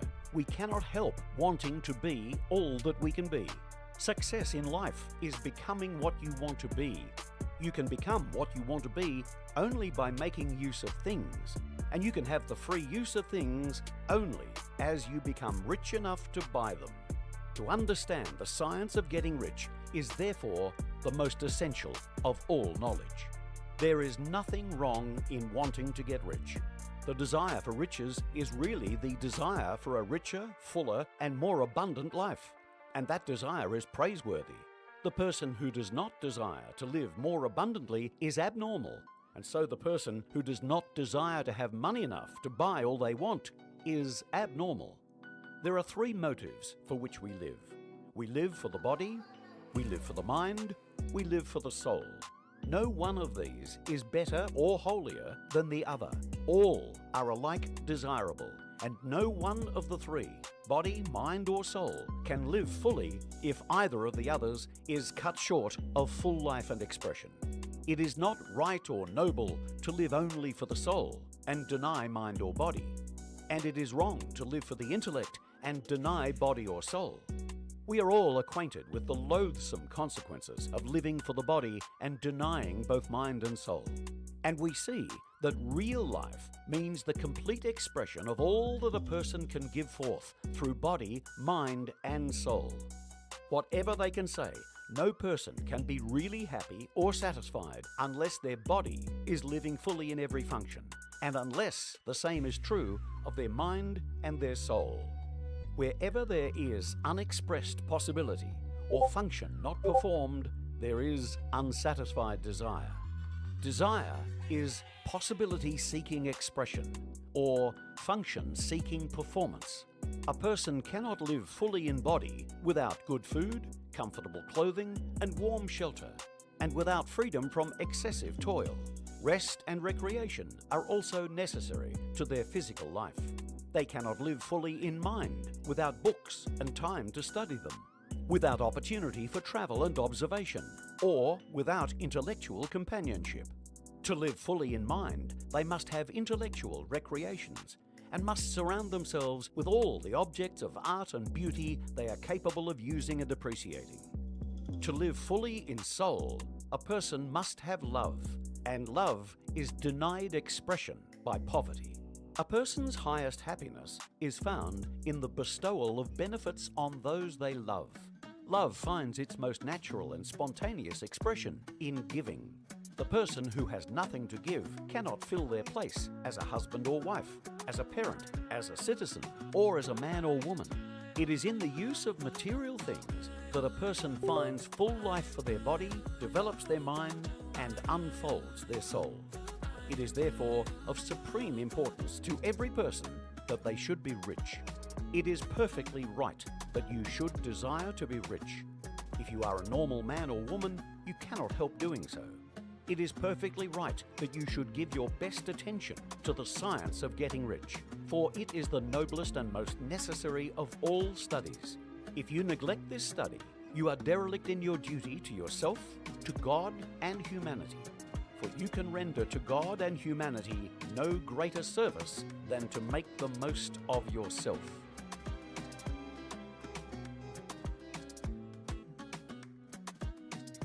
Chapter 2. There is a science of getting rich.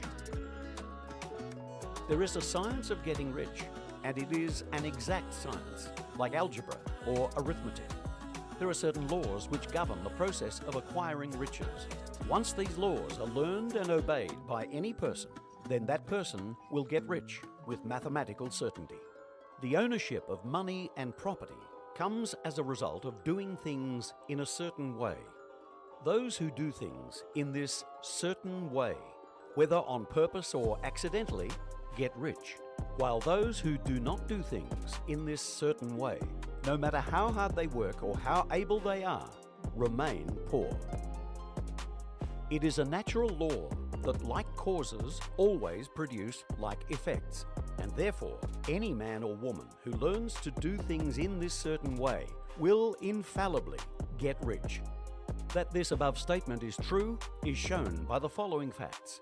Getting rich is not a matter of environment, for if it were, all the people in certain neighborhoods would become wealthy. The people of one city would all be rich, while those of other towns would all be poor. Or the inhabitants of one state would roll in wealth, while those of an adjoining state would be in poverty. But everywhere we see rich and poor living side by side, in the same environment, and often engaged in the same vocations. When two people are in the same locality and in the same business and one gets rich while the other remains poor, it shows that getting rich is not primarily a matter of environment. Some environments may be more favorable than others, but when two people in the same business are in the same neighborhood and one gets rich while the other fails, it indicates that getting rich is the result of doing things in a certain way. And further, the ability to do things in this certain way is not due solely to the possession of talent, for many people who have great talent remain poor, while those who have very little talent get rich. Studying the people who got rich, we find that they are an average lot in all respects, having no greater talents and abilities than other people. It is evident that they do not get rich because they possess talents and abilities that other people have not, but because they happen to do things in a certain way. Getting rich is not the result of saving or thrift. Many very miserly people are poor, while free spenders often get rich.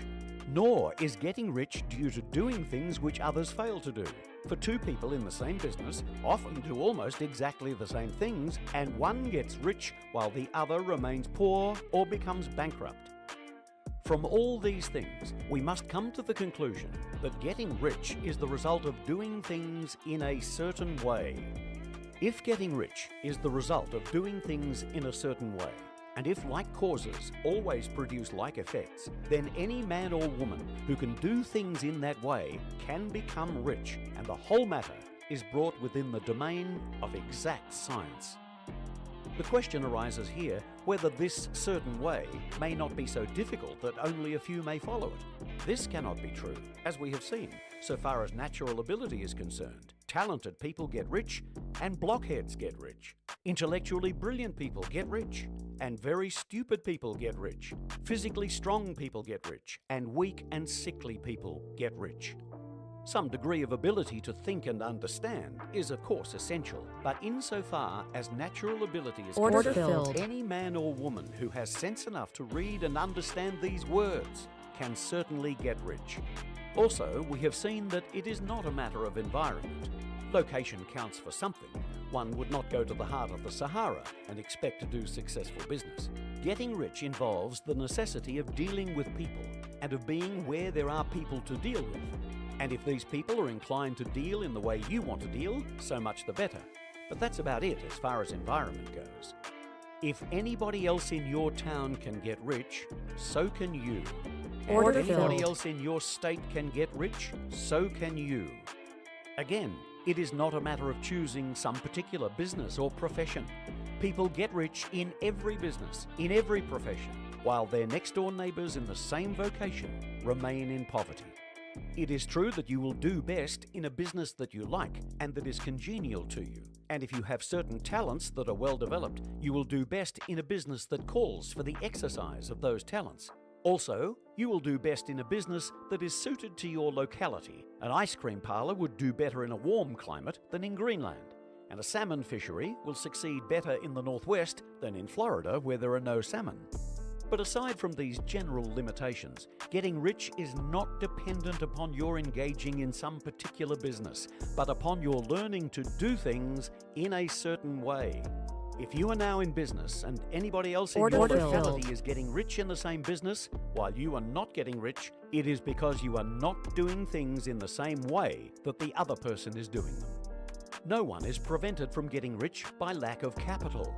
True, as you get capital, the increase becomes more easy and rapid, but one who has capital is already rich and does not need to consider how to become so. No matter how poor you may be, if you begin to do things in the certain way, you will begin to get rich and you will begin to have capital. The getting of capital is part of the process of getting rich, and it is a part of the result which invariably follows the doing of things in the certain way. You may be the poorest person on the continent and be deeply in debt. You may have neither friends, influence, nor resources. But if you begin to do things in this way, you must infallibly begin to get rich, for like causes must produce like effects. If you have no capital, you can get capital. If you're in the wrong business, you can get into the right business. And if you are in the wrong location, you can go to the right location. And you can do so by beginning in your present business and in your present location to do things in the certain way which causes success.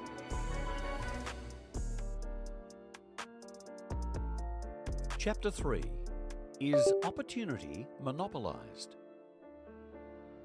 No one is kept poor because opportunity has been taken away from them, because other people have monopolized the wealth and have put a fence around it. You may be shut off from engaging in business in certain lines, but there are other channels open to you. Probably it would be hard for you to get control of any of the great publishing or broadcasting empires. That field is pretty well monopolized, but the digital media business is still in its infancy and offers plenty of scope for enterprise, and in all its branches will give employment to hundreds of thousands and perhaps to millions of people. Why not turn your attention to the development of digital media instead of competing with Rupert Murdoch and others for a chance in the traditional media world? It is quite true that if you are a worker in the employ of a big corporation, you have very little chance of becoming the owner of the company in which you work. But it is also true that if you will commence to act in a certain way, you can soon leave the employ of the big corporation. You can lease an office and engage in business as a consultant. There is great opportunity at this time for people who will provide technical expertise to assist others. Such people will certainly get rich. You may say that it is impossible for you to get the lease and establish a business, but I am going to prove to you that it is not impossible if you will go to work in a certain way. At different periods, the tide of opportunity sets in different directions, according to the needs of the whole and the particular stage of social evolution that has been reached. At present in America, the tide of opportunity is against manufacturing and the allied industries and professions. The tide is against the factory worker in his line, but it is with the business person who supplies automated equipment to the factory owner or to the technician who services that equipment. There is abundance of opportunity for the person who will go with the tide instead of trying to swim against it. Indeed, the factory workers, either as individuals or as a class, are not deprived of opportunity. The workers are not being kept down by their masters. They are not being ground by the corporations and combinations of capital. As a class, they are where they are because they do not do things in a certain way. If the workers of America chose to do so, they could follow the example of their brothers in other countries and establish cutting-edge technology centers and retraining programs. They could elect people of their own class to office and pass laws favoring the development of such programs. And in a few years, they could take peaceable possession of the industrial field.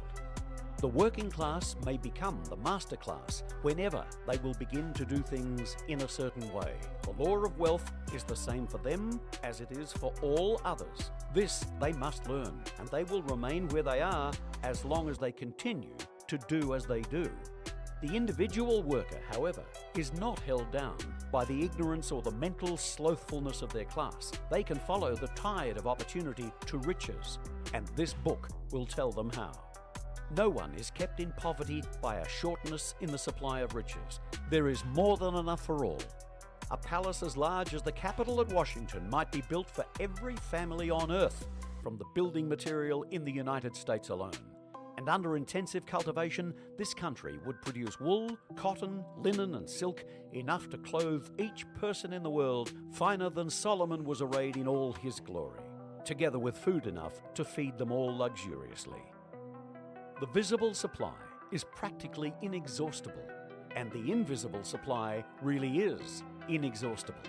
Everything you see on Earth is made from one original substance, out of which all things proceed. New forms are constantly being made, and older ones are dissolving, but all are shapes assumed by one thing. There is no limit to the supply of formless stuff or original substance. The universe is made out of it, but it was not all used in making the universe. The spaces in, through and between the forms of the visible universe are permeated and filled with the original substance, with the formless stuff, with the raw material of all things. 10,000 times as much as has been made might still be made, and even then we should not have exhausted the supply of universal raw material. No person, therefore, is poor because nature is poor, or because there is not enough to go around. Nature is an inexhaustible storehouse of riches. The supply will never run short. Original substance is alive with creative energy and is constantly producing more forms. When the supply of building material is exhausted, more will be produced. When the soil is exhausted so that foodstuffs and materials for clothing will no longer grow upon it, it will be renewed, or more soil will be made. When all the gold and silver has been dug from the earth, if humankind is still in such a stage of social development that he needs gold and silver, more will be produced from the formless. The formless stuff responds to the needs of people. It will not let us be without any good thing. This is true of humankind. The race as a whole is always abundantly rich, and if individuals are poor, it is because they do not follow the certain way of doing things, which makes the individual person rich. The formless stuff is intelligent. It is stuff which thinks, it is alive, and is always impelled toward more life. It is the natural and inherent impulse of life to seek to live more. It is the nature of intelligence to enlarge itself, and of consciousness to seek to extend its boundaries and find fuller expression. The universe of forms has been made by formless, living substance, throwing itself into form in order to express itself more fully. The universe is a great living presence, always moving inherently toward more life and fuller functioning. Nature is formed for the advancement of life. Its impelling motive is the increase of life. For this cause, everything which can possibly minister to life is bountifully provided. There can be no lack unless God is to contradict himself and nullify his own works. You are not kept poor by lack in the supply of riches. It is a fact that I shall demonstrate a little farther on, that even the resources of the formless supply are at the command of the man or woman who will act and think in a certain way.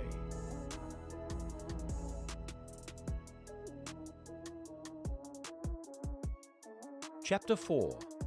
The first principle in the science of getting rich. Thought is the only power that can produce tangible riches from the formless substance. The stuff from which all things are made is a substance that thinks, and a thought of form in this substance produces the form. Original substance moves according to its thoughts. Every form and process you see in nature is the visible expression of a thought in original substance. As the formless stuff thinks of a form, it takes that form. As it thinks of a motion, it makes that motion. That is the way all things were created. We live in a thought world, which is part of a thought universe. The thought of a moving universe extended throughout formless substance, and the thinking stuff moving according to that thought took the form of systems of planets and maintains that form. Thinking substance takes the form of its thought and moves according to the thought. Holding the idea of a circling system of suns and worlds, it takes the form of those bodies and moves them as it thinks. Thinking the form of a slow-growing oak tree, it moves accordingly and produces the tree, though centuries may be required to do the work. In creating, the formless seems to move according to the lines of motion it has established. The thought of an oak tree does not cause the instant formation of a full-grown tree, but it does start in motion the forces which will produce the tree along established lines of growth. Every thought of form held in thinking substance causes the creation of the form, but always, or at least generally, along lines of growth and action already established.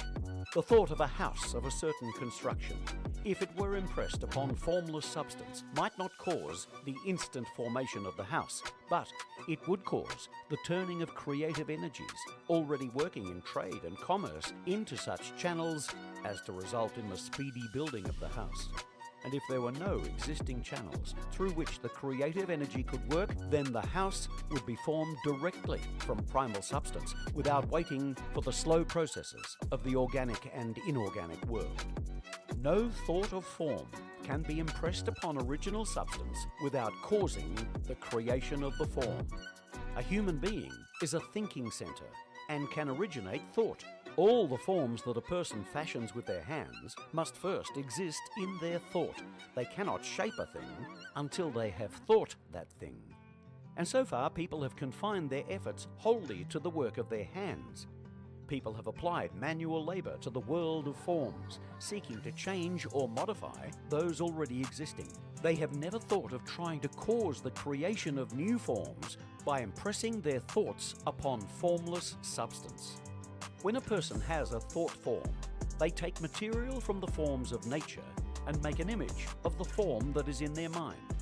They have, so far, made little or no effort to cooperate with formless intelligence, to work with the Father. They have not dreamed that they can do what they seeth the Father doing. People reshape and modify existing forms by manual labor. They have given no attention to the question whether they may not produce things from formless substance by communicating their thoughts to it. We propose to prove that they may do so, to prove that any man or woman may do so, and to show how. As our first step, we must lay down 3 fundamental propositions. First, we assert that there is one original formless stuff or substance from which all things are made. All the seemingly many elements are but different presentations of one element. All the many forms found in organic and inorganic nature are but different shapes made from the same stuff. And this stuff is thinking stuff. A thought held in it produces the form of the thought. Thought in thinking substance produces shapes. A person is a thinking center, capable of original thought. If a person can communicate their thought to original thinking substance, they can cause the creation or formation of the things they think about. To summarize this, there is a thinking stuff from which all things are made, and which, in its original state, permeates, penetrates, and fills the interspaces of the universe. A thought in this substance produces the thing that is imaged by the thought. A person can form things in their thought, and by impressing their thought upon formless substance, can cause the thing they think about to be created. It may be asked if I can prove these statements, and without going into details, I answer that I can do so, both by logic and experience. Reasoning back from the phenomena of form and thought, I come to one original thinking substance, and reasoning forward from this thinking substance, I come to a person's power to cause the formation of the thing they think about, and by experiment, I find the reasoning true, and this is my strongest proof. If one person who reads this book gets rich by doing what it tells them to do, that is evidence in support of my claim. But if every person who does what it tells them to do gets rich, That is positive proof until someone goes through the process and fails. The theory is true until the process fails, and this process will not fail, for every person who does exactly what this book tells them to do will get rich. I have said that people get rich by doing things in a certain way, and in order to do so, people must become able to think in a certain way. A person's way of doing things is the direct result of the way they think about things. To do things in a way you want to do them, you will have to acquire the ability to think the way you want to think. This is the first step toward getting rich. To think what you want to think is to think truth, regardless of appearances. Every person has the natural and inherent power to think what they want to think, but it requires far more effort to do so than it does to think the thoughts which are suggested by appearances. To think according to appearance is easy. To think truth, regardless of appearances, is laborious and requires the expenditure of more power than any other work a person is called upon to perform. There is no labor from which most people shrink as they do from that of sustained and consecutive thought. It is the hardest work in the world. This is especially true when truth is contrary to appearances. Every appearance in the visible world tends to produce a corresponding form in the mind that observes it, and this can only be prevented by holding the thought of the truth. To look upon the appearance of disease will produce the form of disease in your own mind and ultimately in your own body unless you hold the thought of the truth, which is that there is no disease. It is only an appearance, and the reality is health. To look upon the appearances of poverty will produce corresponding forms in your own mind unless you hold to the truth that there is no poverty. There is only abundance. To think health when surrounded by the appearances of disease, or to think riches when in the midst of appearances of poverty requires power, but the one who acquires this power becomes a mastermind. They can conquer fate. They can have whatever they want. This power can only be acquired by getting hold of the basic fact that is behind all appearances, and that fact is that there is one thinking substance from which and by which all things are made. Then we must grasp the truth that every thought held in this substance becomes a form, and that a person can so impress their thoughts upon it as to cause them to take form and become visible things. When we realize this, we lose all doubt and fear, for we know that we can create what we want to create, we can get what we want to have, and can become what we want to be. As a first step toward getting rich, you must believe the three fundamental statements given previously in this chapter, and in order to emphasize them, I repeat them here. 1. There is a thinking stuff from which all things are made, and which, in its original state, permeates, penetrates, and fills the interspaces of the universe. 2. A thought in this substance produces the thing that is imaged by the thought. 3. A person can form things in their thought, and by impressing their thought upon formless substance can cause the thing they think about to be created. You must lay aside all other concepts of the universe than this monistic one, and you must dwell upon this until it is fixed in your mind and has become your habitual thought. Read these creed statements over and over again. Fix every word upon your memory and meditate upon them until you firmly believe what they say. If a doubt comes to you, cast it aside as a sin. Do not listen to arguments against this idea. Do not go to churches or lectures where a contrary concept of thing is taught or preached. Do not read magazines or books that teach a different idea. If you get mixed up in your faith, all your efforts will be in vain. Do not ask why these things are true, nor speculate as to how they can be true. Simply take them on trust. The science of getting rich begins with the absolute acceptance of this faith.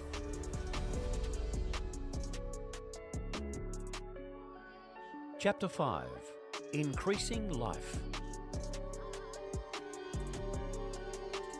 You must get rid of the last vestige of the old idea that there is a deity whose will it is that you should be poor, or whose purposes may be served by keeping you in poverty. The intelligent substance which is all and in all, and which lives in all and lives in you, is a consciously living substance. Being a consciously living substance, it must have the same nature and inherent desire of every living intelligence for increase of life. Every living thing must continually seek for the enlargement of its life, because life, in the mere act of living, must increase itself. A seed dropped into the ground springs into activity, and in the act of living produces 100 more seeds. Life, by living, multiplies itself. It is forever becoming more. It must do so if it continues to be at all. Intelligence is under this same necessity for continuous increase. Every thought we think makes it necessary for us to think another thought. Consciousness is continually expanding. Every fact we learn leads us to the learning of another fact. Knowledge is continually increasing. Every talent we cultivate brings to the mind the desire to cultivate another talent. We are subject to the urge of life, seeking expression, whichever drives us on to know more, to do more, and to be more. In order to know more, do more, and be more, we must have more. We must have things to use, for we learn and do and become only by using things. We must get rich so that we can live more. The desire for riches is simply the capacity for larger life-seeking fulfillment. Every desire is the effort of an unexpressed possibility to come into action.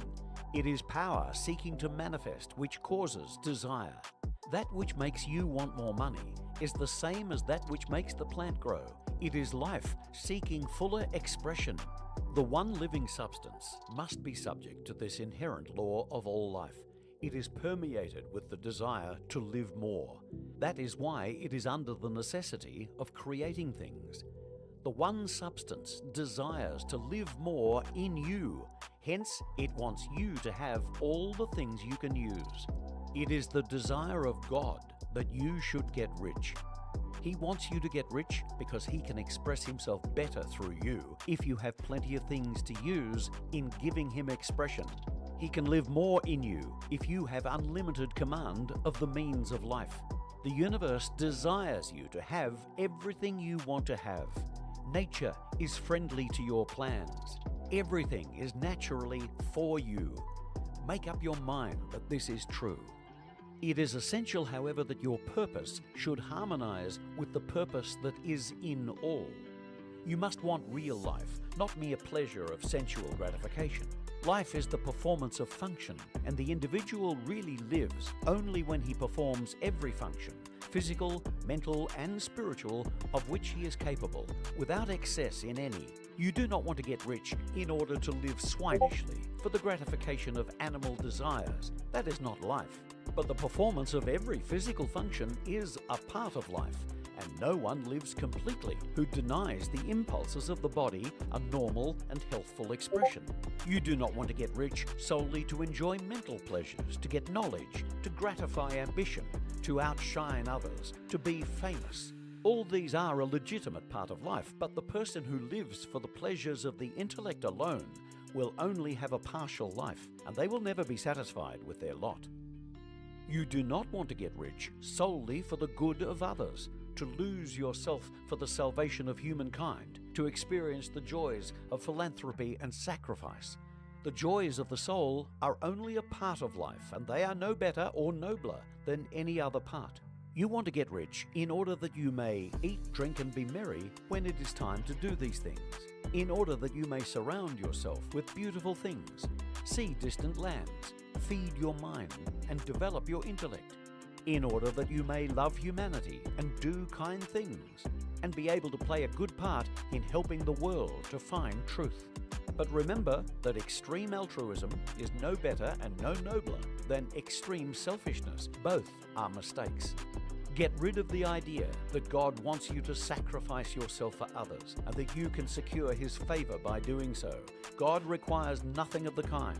What He wants is that you should make the most of yourself and for others. And you can help others more by making the most of yourself than in any other way. You can make the most of yourself only by getting rich.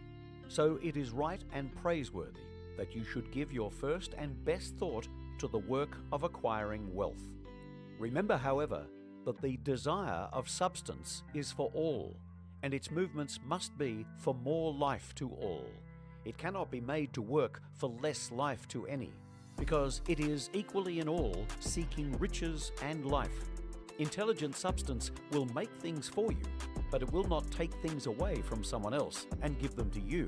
You must get rid of the thought of competition. You are to create, not to compete for what is already created. You do not have to take anything away from anyone. You do not have to drive sharp bargains. You do not have to cheat or to take advantage. You do not need to let any person work for you for less than they earn. You do not have to covet the property of others or to look at it with wishful eyes. No one has anything of which you cannot have the like, and that without taking what they have away from them. You are to become a creator, not a competitor. You are going to get what you want, but in such a way that when you get it, everyone else will have more than they have now. I am aware that there are people who get a vast amount of money by proceeding in direct opposition to the statements in the paragraph above, and may add a word of explanation here. Men and women of the plutocratic type who become very rich do so sometimes purely by their extraordinary ability on the plane of competition, and sometimes they unconsciously relate themselves to substance in its great purposes and movements for the general racial upbuilding through industrial evolution. Rockefeller, Carnegie, Morgan, and others in their stead have been the unconscious agents of the Supreme in the necessary work of systematizing and organizing productive industry. And in the end, their work will contribute immensely toward increased life for all. Their day is nearly over. They have organized production and will soon be succeeded by the agents of the multitude, who will organize the machinery of distribution. The multimillionaires are like the monster reptiles of the prehistoric eras. They play a necessary part in the evolutionary process, but the same power that produced them will dispose of them. And it is well to bear in mind that they have never been really rich. A record of the private lives of most of this class will show that they have really been the most abject and wretched of the poor.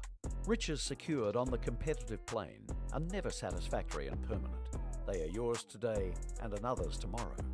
Remember, if you are to become rich in a scientific and certain way, you must rise entirely out of the competitive thought. You must never think for a moment that the supply is limited. Just as soon as you begin to think that all the money is being cornered and controlled by bankers and others, and that you must exert yourself to get laws passed to stop this process and so on, in that moment you drop into the competitive mind, and your power to cause creation is gone for the time being. And what is worse, you will probably arrest the creative movements you have already instituted.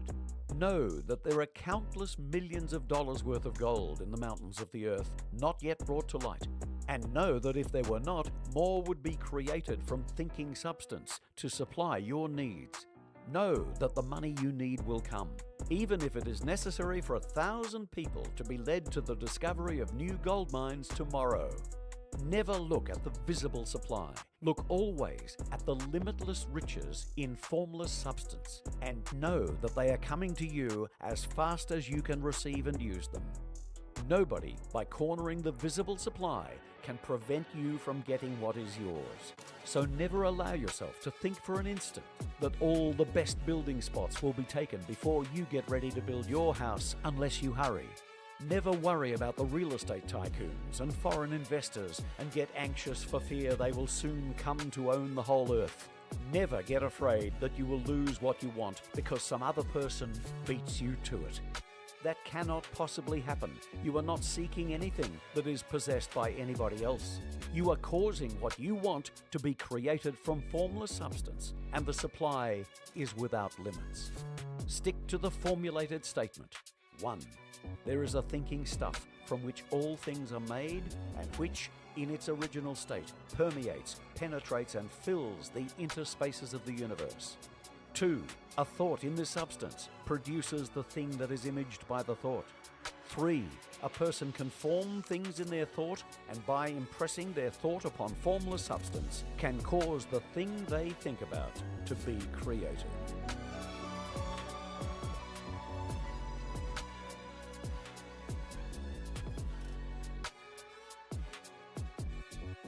Chapter 6. How Riches Come to You. When I say that you do not have to drive sharp bargains, I do not mean that you do not have to drive any bargains at all, or that you are above the necessity for having any dealings with your fellow men and women. I mean that you will not need to deal with them unfairly. You do not have to get something for nothing, but can give to every person more than you take from them. You cannot give every person more in cash market value than you take from them, but you can give them more in use value than the cash value of the thing you take from them. The paper, ink, and other material in this book may not be worth the money you pay for it, but if the ideas suggested by it bring you thousands of dollars, you have not been wronged by those who sold it to you. They have given you a great use value for a small cash value. Let us suppose that I own a picture by one of the great artists, which in any civilized community is worth thousands of dollars. I take it to Baffin Bay in Greenland, and by salesmanship induce a local Inuk to give a bundle of furs worth $500 for it. I have really wronged him, for he has no use for the picture. It has no use value to him. It will not add to his life. But suppose I give him a gun worth $50 for his furs. Then he has made a good bargain. He has use for the gun. It will get him many more furs and much food. It will add to his life in every way. It will make him rich. When you rise from the competitive to the creative plane, you can scan your business transactions very strictly. And if you are selling any person anything that does not add more to their life than the things they give you in exchange, you can afford to stop it. You do not have to beat anybody in business. And if you are in a business that does beat people, get out of it at once. Give every person more in use value than you take from them in cash value. Then you are adding to the life of the world by every business transaction. If you have people working for you, you must take from them more in cash value than you pay them in wages. But you can so organize your business that it will be filled with the principle of advancement, and so that each employee who wishes to do so may advance a little every day. You can make your business do for your employees what this book is doing for you. You can so conduct your business that it will be a sort of a ladder by which every employee who will take the trouble may climb to riches themselves. And given the opportunity, if they will not do so, it is not your fault. And finally, because you are to cause the creation of your riches from formless substance, which permeates all your environment, it does not follow that they are to take shape from the atmosphere and come into being before your eyes. If you want a sewing machine, for instance, I do not mean to tell you that you are to impress the thought of a sewing machine on thinking substance until the machine is formed without hands in the room where you sit or elsewhere. But if you want a sewing machine, hold the mental image of it with the most positive certainty that it is being made or is on its way to you. After once forming the thought, have the most absolute and unquestioning faith that that sewing machine is coming. Never think of it or speak of it in any other way than as being sure to arrive. Claim it as already yours. It will be brought to you by the power of the Supreme Intelligence, acting upon the minds of men and women. If you live in Maine, it may be that a person will be brought from Texas or Japan to engage in some transaction which will result in your getting what you want. If so, the whole matter will be as much to that person's advantage as it is to yours. Do not forget for a moment that the thinking substance is through all, in all, communicating with all, and can influence all. The desire of thinking substance for fuller life and better living has caused the creation of all the sewing machines already made, and it can cause the creation of millions more, and will, whenever people set it in motion by desire and faith, and by acting in a certain way. You can certainly have a sewing machine in your house, and it is just as certain that you can have any other thing or things that you want, and that you will use it for the advancement of your life and the lives of others. You need not hesitate about asking largely. Said Jesus, "It is your Father's pleasure to give you the kingdom." Original substance wants to live all that is possible in you and wants you to have all that you can or will use for the living of the most abundant life. If you fix upon your consciousness the fact that the desire you feel for the possession of riches is one with the desire of omnipotence for more complete expression, your faith becomes invincible. Once I saw a little boy sitting at a piano and vainly trying to bring harmony out of the keys, and I saw that he was grieved and provoked by his inability to play real music. I asked him the cause of his frustration, and he answered, "I can feel the music in me, but I can't make my hands go right." The music in him was the urge of original substance, containing all the possibilities of all life. All that there is of music was seeking expression through the child. God, the one substance, is trying to live and do and enjoy things through humanity. He is saying, I want hands to build wonderful structures, to play divine harmonies, to paint glorious pictures. I want feet to run my errands, eyes to see my beauties, tongues to tell mighty truths and to sing marvelous songs, and so on. All that there is of possibility is seeking expression through humanity. God wants those who can play music to have pianos and every other instrument, and to have the means to cultivate their talents to the fullest extent. He wants those who can appreciate beauty to be able to surround themselves with beautiful things. He wants those who can discern truth to have every opportunity to travel and observe. He wants those who can appreciate dress to be beautifully clothed, and those who can appreciate good food to be luxuriously fed. He wants all these things because it is Himself that enjoys and appreciates them. It is God who wants to play and sing and enjoy beauty and proclaim truth and wear fine clothes and eat good foods. Said Paul, it is God that worketh in you to will.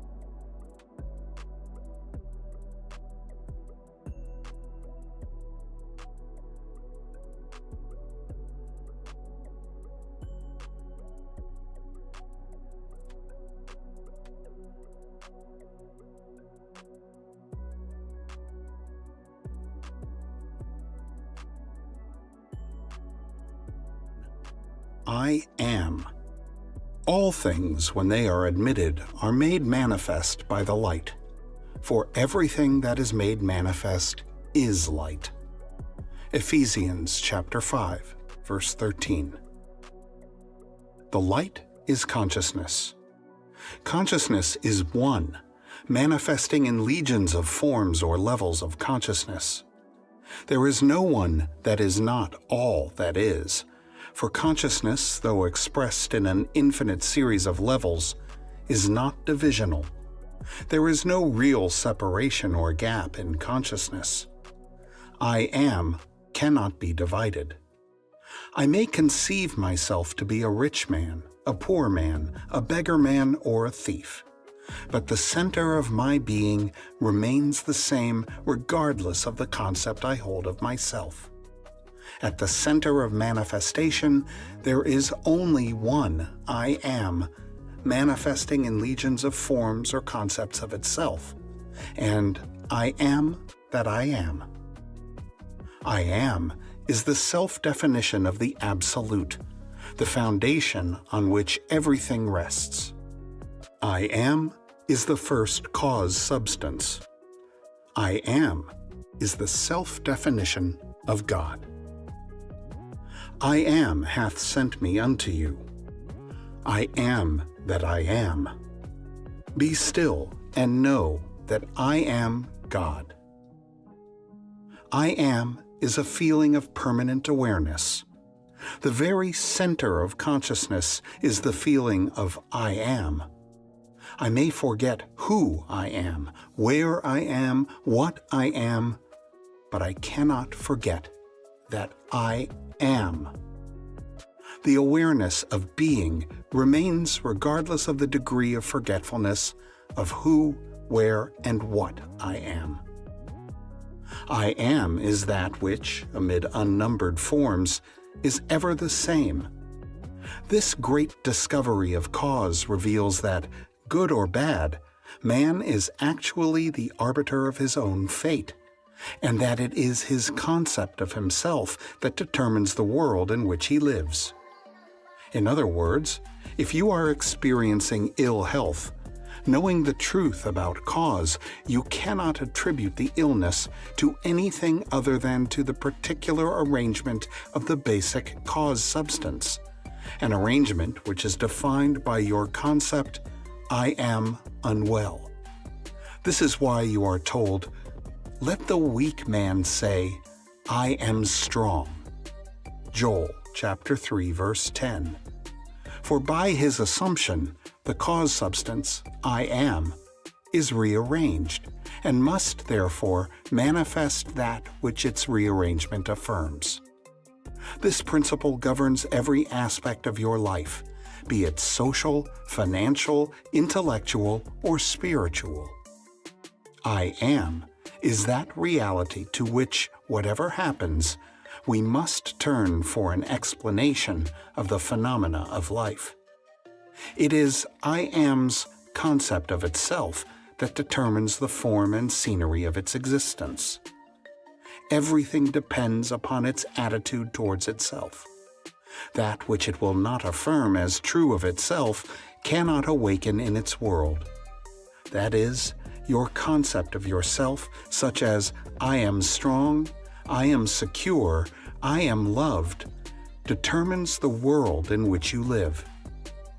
In other words, when you say, I am a man, I am a father, I am an American, you are not defining different I ams. You are defining different concepts or arrangements of the one cause substance, the one I am. Even in the phenomena of nature, if the tree were articulate, it would say, I am a tree, an apple tree, a fruitful tree. When you know that consciousness is the one and only reality, conceiving itself to be something good, bad, or indifferent, and becoming that which it conceived itself to be, you are free from the tyranny of second causes, free from the belief that there are causes outside of your own mind that can affect your life. In the state of consciousness of the individual is found the explanation of the phenomena of life. If man's concept of himself were different, everything in his world would be different. His concept of himself being what it is, everything in his world must be as it is. Thus, it is abundantly clear that there is only one I am, and you are that I am. And while I am is infinite, you, by your concept of yourself, are displaying only a limited aspect of the infinite I am. Build thee more stately mansions, O my soul, as the swift seasons roll. Leave thy low-vaulted past. Let each new temple, nobler than the last, shut thee from heaven with a dome more vast, till thou at length art free, leaving thine outgrown shell by life's unresting sea. Chapter 2. Consciousness. It is only by a change of consciousness, by actually changing your concept of yourself, that you can build more stately mansions, the manifestations of higher and higher concepts. By manifesting is meant experiencing the results of these concepts in your world.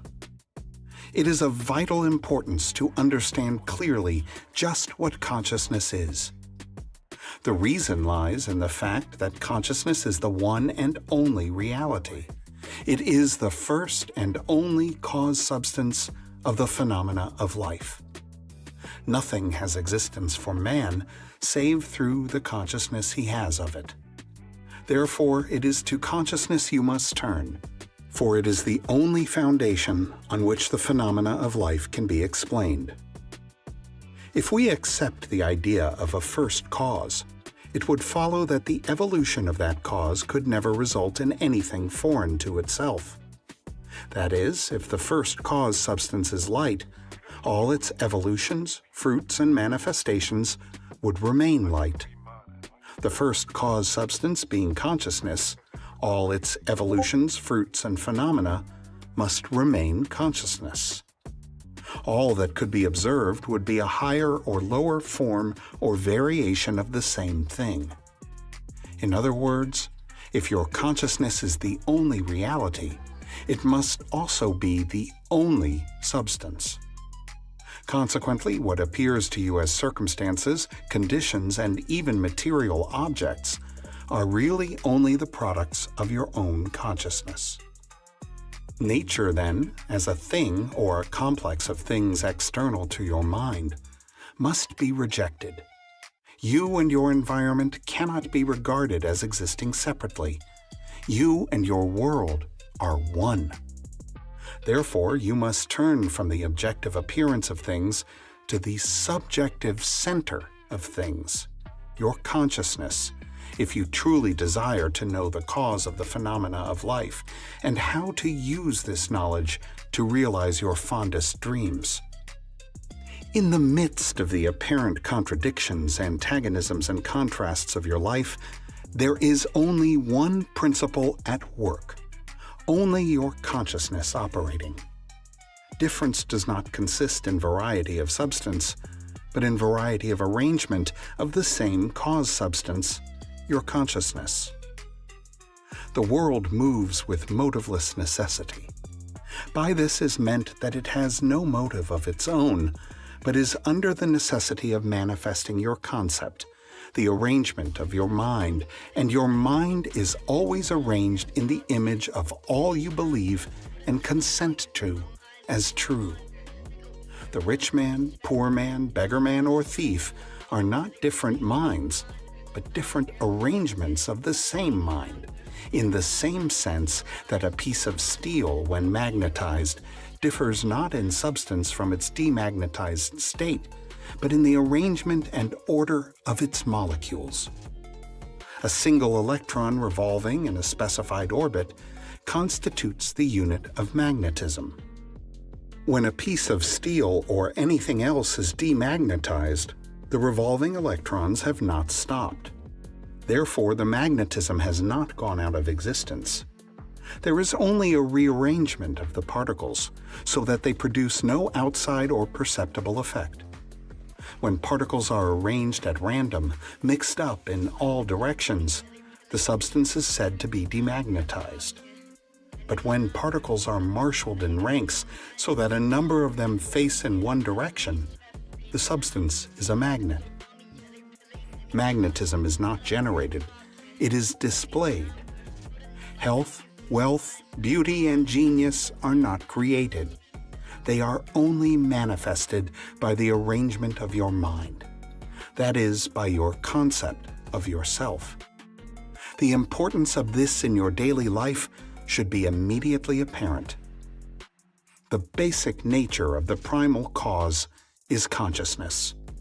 Therefore, the ultimate substance of all things is consciousness. Chapter 3. Power of Assumption. Man's chief delusion is his conviction that there are causes other than his own state of consciousness. All that befalls a man, all that is done by him, all that comes from him, happens as a result of his state of consciousness. A man's consciousness is all that he thinks and desires and loves, all that he believes is true and consents to. That is why a change of consciousness is necessary before you can change your outer world. Rain falls as a result of a change in the temperature in the higher regions of the atmosphere. So, in like manner, a change of circumstance happens as a result of a change in your state of consciousness.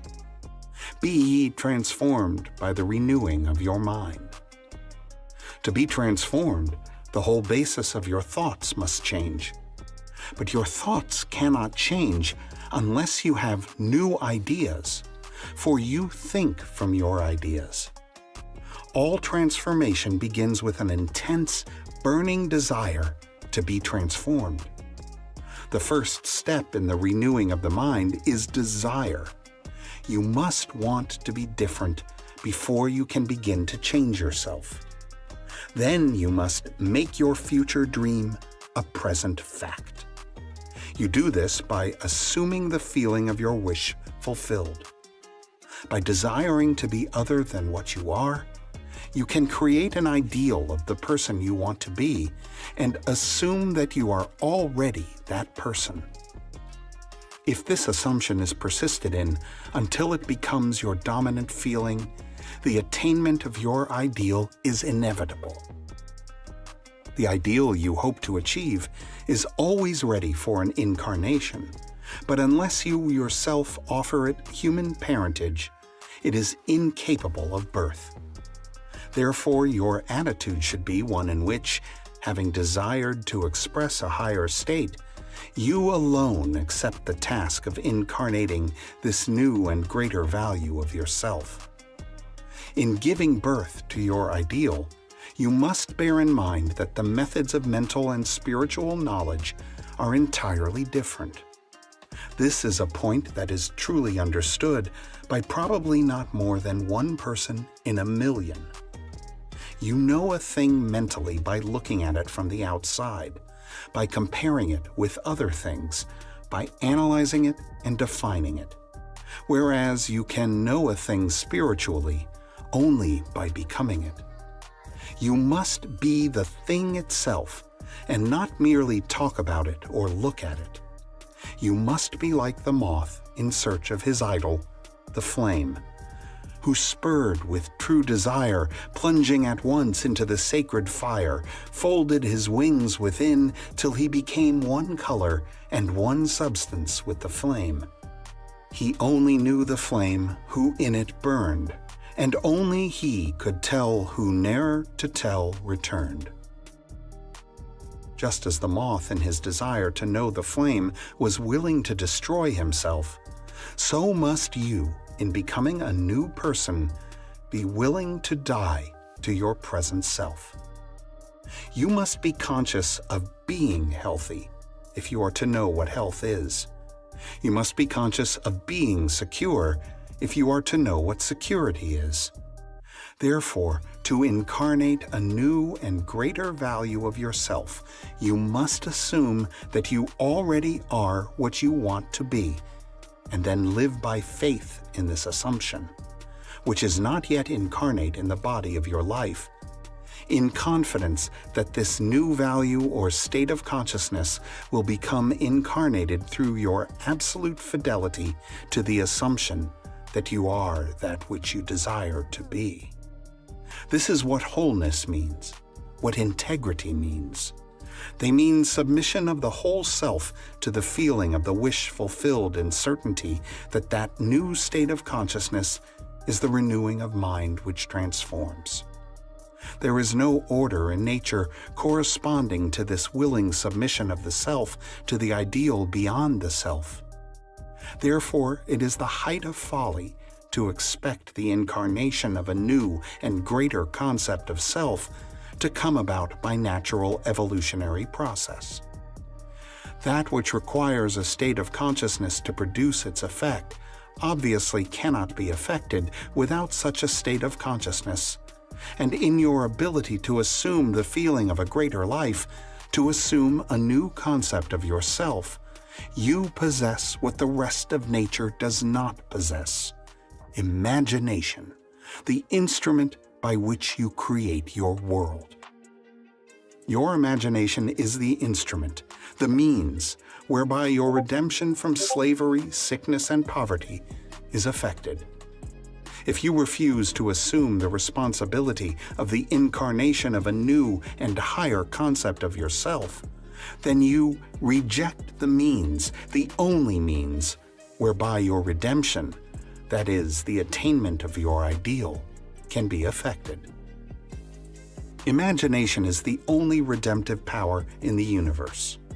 However, your nature is such that it is optional to you whether you remain in your present concept of yourself, a hungry being longing for freedom, health, and security, or choose to become the instrument of your own redemption, imagining yourself as that which you want to be, and thereby satisfying your hunger and redeeming yourself.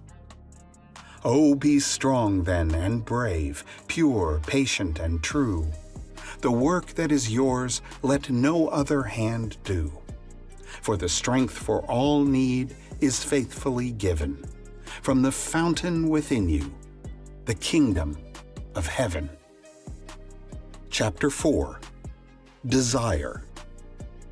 The changes which take place in your life as a result of your changed concept of yourself always appear to the unenlightened to be the result not of a change of your consciousness, but of chance, outer cause, or coincidence.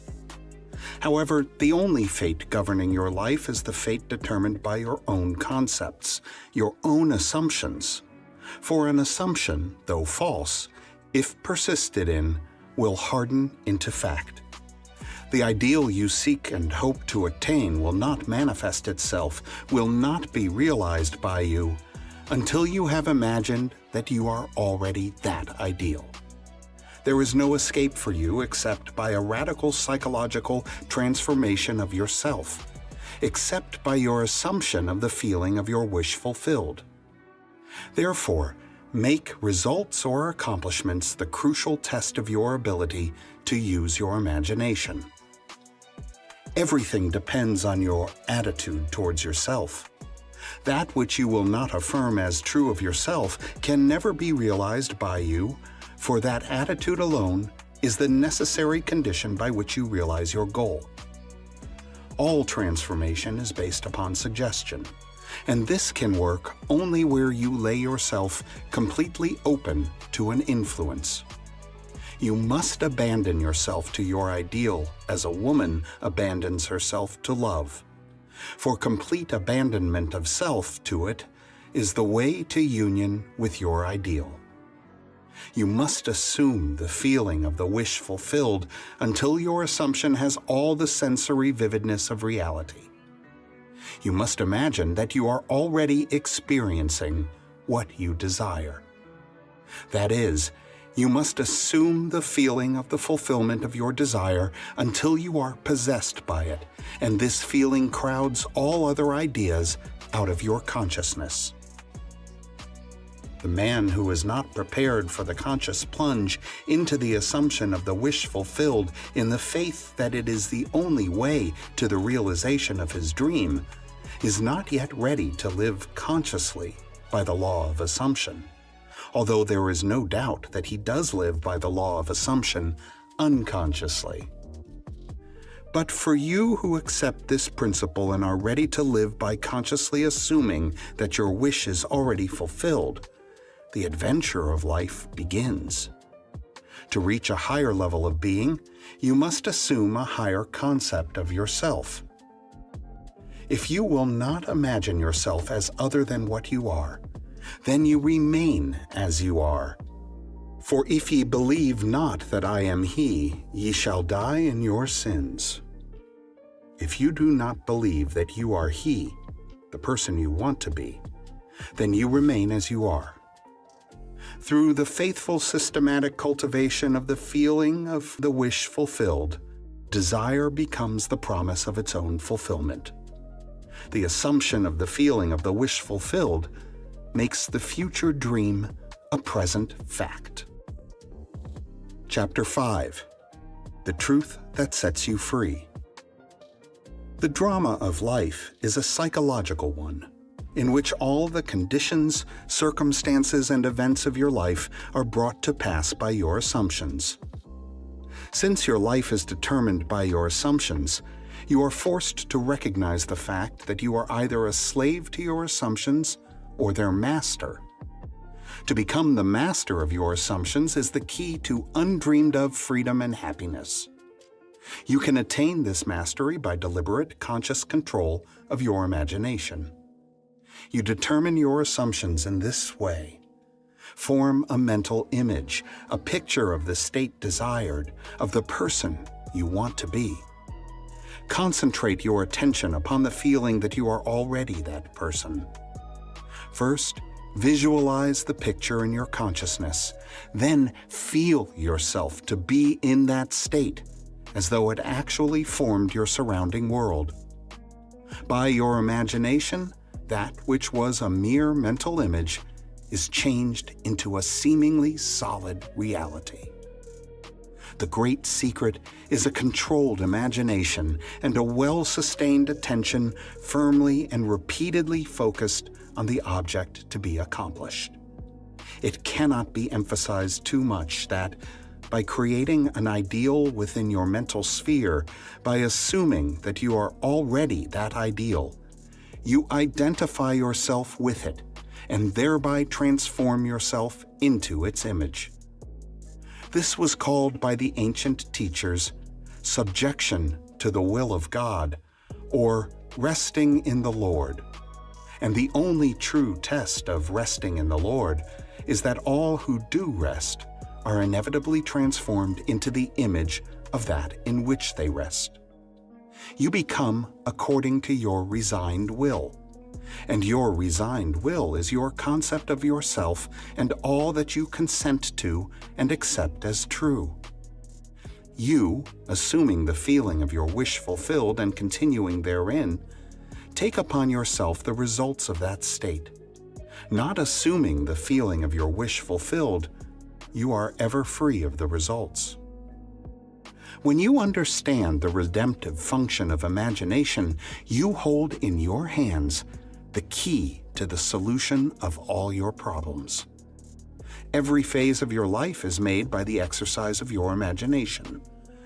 Determined imagination alone is the means of your progress, of the fulfilling of your dreams. It is the beginning and end of all creating. The great secret is a controlled imagination and a well-sustained attention firmly and repeatedly focused on the feeling of the wish fulfilled, until it fills the mind and crowds all other ideas out of consciousness. What greater gifts could be given you than to be told the truth that will set you free? The truth that sets you free is that you can experience in imagination what you desire to experience in reality. And by maintaining this experience in imagination, your desire will become an actuality. You are limited only by your uncontrolled imagination and lack of attention to the feeling of your wish fulfilled. When the imagination is not controlled and the attention not steadied on the feeling of the wish fulfilled, then no amount of prayer or piety or invocation will produce the desired effect. When you can call up at will whatsoever image you please, when the forms of your imagination are as vivid to you as the forms of nature, you are master of your fate. Visions of beauty and splendor, forms of a long-lost race, sounds and faces and voices from the fourth dimension of space. And on through the universe boundless, our thoughts go lightning shod. Some call it imagination, and others call it God. Chapter 6. Attention. A double-minded man is unstable in all his ways. James chapter 1, verse 8. Attention is forceful in proportion to the narrowness of its focus. That is, when it is obsessed with a single idea or sensation. It is steadied and powerfully focused only by such an adjustment of the mind as permits you to see one thing only, for you steady the attention and increase its power by confining it. The desire which realizes itself is always a desire upon which attention is exclusively concentrated, for an idea is endowed with power only in proportion to the degree of attention fixed on it. Concentrated observation is the attentive attitude directed towards some specific end. The attentive attitude involves selection, for when you pay attention, it signifies that you have decided to focus your attention on one object or state rather than on another. Therefore, when you know what you want, you must deliberately focus your attention on the feeling of your wish fulfilled until that feeling fills the mind and crowds all other ideas out of consciousness. The power of attention is the measure of your inner force. Concentrated observation of one thing shuts out other things and causes them to disappear. The great secret of success is to focus the attention on the feeling of the wish fulfilled without permitting any distraction. All progress depends upon an increase of attention. The ideas which impel you to action are those which dominate the consciousness, those which possess the attention. This one thing I do, forgetting those things that are behind, I press toward the mark. This means this one thing you can do, forgetting those things that are behind. You can press toward the mark of filling your mind with the feeling of the wish fulfilled. To the unenlightened man, this will seem to be all fantasy, yet all progress comes from those who do not take the accepted view nor accept the world as it is. As was stated heretofore, if you can imagine what you please, and if the forms of your thought are as vivid as the forms of nature, you are, by virtue of the power of your imagination, master of your fate. Your imagination is you yourself, and the world as your imagination sees it is the real world. When you set out to master the movements of attention, which must be done if you would successfully alter the course of observed events, it is then you realize how little control you exercise over your imagination, and how much it is dominated by sensory impressions and by a drifting on the tides of idle moods. To aid in mastering the control of your attention, practice this exercise. Night after night, just before you drift off to sleep, strive to hold your attention on the activities of the day in reverse order.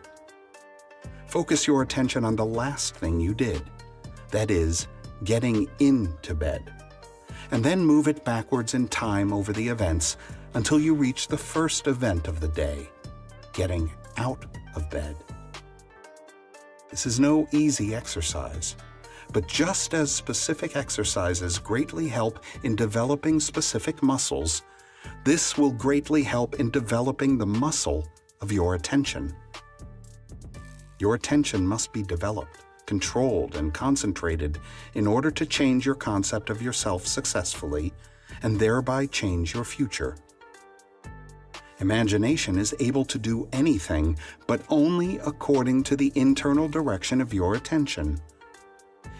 If you persist night after night, sooner or later you will awaken in yourself a center of power and become conscious of your greater self, the real you. Attention is developed by repeated exercise or habit. Through habit, an action becomes easier, and so in course of time gives rise to a facility or faculty, which can then be put to higher uses. When you attain control of the internal direction of your attention, you will no longer stand in shallow water, but will launch out into the deep of life. You will walk in the assumption of the wish fulfilled as on a foundation more solid even than earth. Chapter 7. Attitude. Experiments recently conducted by Merle Lawrence, Princeton, and Adelbert Ames, Dartmouth, in the latter's psychology laboratory at Hanover, New Hampshire, prove that what you see when you look at something depends not so much on what is there as on the assumption you make when you look. Since what we believe to be the real physical world is actually only an assumptive world, it is not surprising that these experiments prove that what appears to be solid reality is actually the result of expectations or assumptions. Your assumptions determine not only what you see, but also what you do, for they govern all your conscious and subconscious movements towards the fulfillment of themselves. Over a century ago, this truth was stated by Emerson as follows: "As the world was plastic and fluid in the hands of God, So it is ever to so much of his attributes as we bring to it. To ignorance and sin, it is flint. They adapt themselves to it as they may, but in proportion as a man has anything in him divine, the firmament flows before him and takes his signet and form. Your assumption is the hand of God molding the firmament into the image of that which you assume. The assumption of the wish fulfilled is the high tide which lifts you easily off the bar of the senses where you have so long lain stranded. It lifts the mind into prophecy in the full right sense of the word. And if you have that controlled imagination and absorbed attention which it is possible to attain, you may be sure that all your assumption implies will come to pass. When William Blake wrote, "What seems to be is, to those to whom it seems to be," he was only repeating the eternal truth, "There is nothing unclean of itself, but to him that esteemeth anything to be unclean, to him it is unclean." Romans chapter 14, verse 14. Because there is nothing unclean of itself, or clean of itself, you should assume the best and think only of that which is lovely and of good report. It is not superior insight, but ignorance of this law of assumption, if you read into the greatness of men some littleness with which you may be familiar, or into some situation or circumstance an unfavorable conviction. Your particular relationship to another influences your assumption with respect to that other, and makes you see in him that which you do see. If you can change your opinion of another, then what you now believe of him cannot be absolutely true, but is only relatively true. The following is an actual case history illustrating how the law of assumption works. One day, a costume designer described to me her difficulties in working with a prominent theatrical producer. She was convinced that he unjustly criticized and rejected her best work, and that often he was deliberately rude and unfair to her. Upon hearing her story, I explained that if she found the other rude and unfair, it was a sure sign that she herself was wanting, and that it was not the producer, but herself that was in need of a new attitude.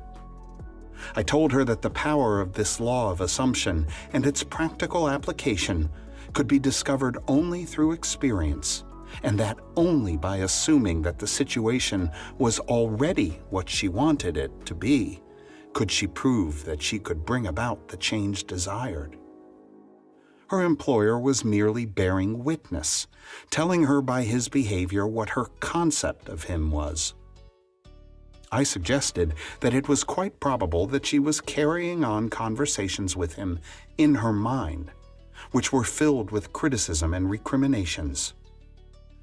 There was no doubt but that she was mentally arguing with the producer, for others only echo that which we whisper to them in secret. I asked her if it was not true that she talked to him mentally, and if so, what those conversations were like. She confessed that every morning on her way to the theater, she told him just what she thought of him in a way she would never have dared address him in person. The intensity and force of her mental arguments with him automatically established his behavior towards her. She began to realize that all of us carry on mental conversations, but unfortunately on most occasions, these conversations are argumentative. That we have only to observe the passerby on the street to prove this assertion, that so many people are mentally engrossed in conversation and few appear to be happy about it.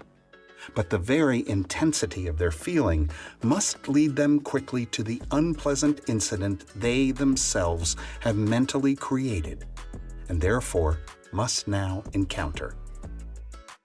When she realized what she had been doing, She agreed to change her attitude and to live this law faithfully by assuming that her job was highly satisfactory and her relationship with the producer was a very happy one.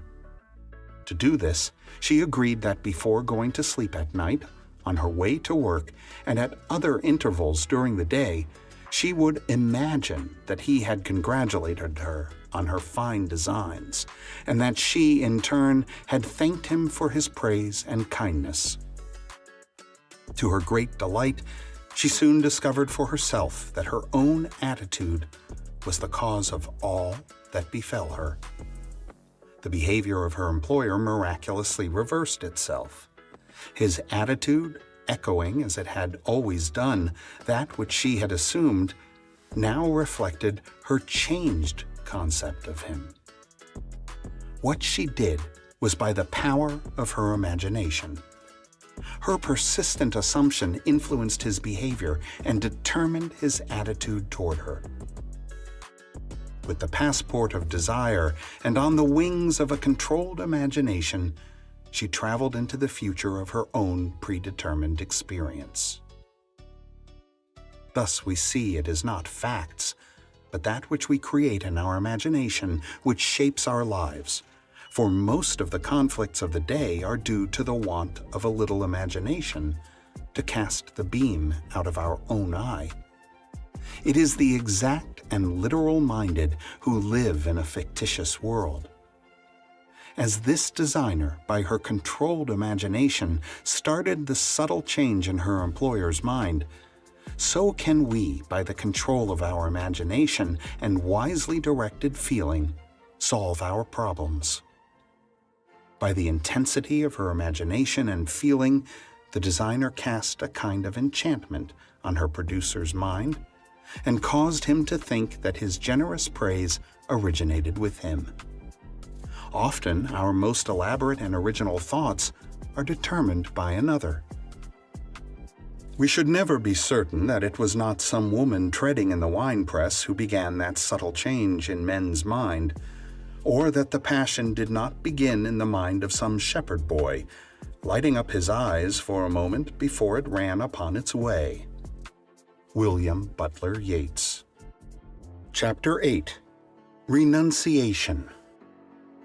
There is no coal of character so dead that it will not glow and flame if but slightly turned. Resist not evil. Whosoever shall smite thee on thy right cheek, turn to him the other also.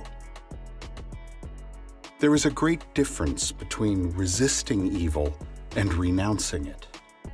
When you resist evil, you give it your attention. You continue to make it real. When you renounce evil, you take your attention from it and give your attention to what you want. Now is the time to control your imagination and give beauty for ashes, joy for mourning, praise for the spirit of heaviness, that they might be called trees of righteousness, the planting of the Lord, that he might be glorified. You give beauty for ashes when you concentrate your attention on things as you would like them to be, rather than on things as they are. You give joy for mourning when you maintain a joyous attitude regardless of unfavorable circumstances. You give praise for the spirit of heaviness when you maintain a confident attitude instead of succumbing to despondency. In this quotation, the Bible uses the word tree as a synonym for man. You become a tree of righteousness when the above mental states are a permanent part of your consciousness. You are a planting of the Lord when all your thoughts are true thoughts. He is I am, as described in chapter 1. I am is glorified when your highest concept of yourself is manifested.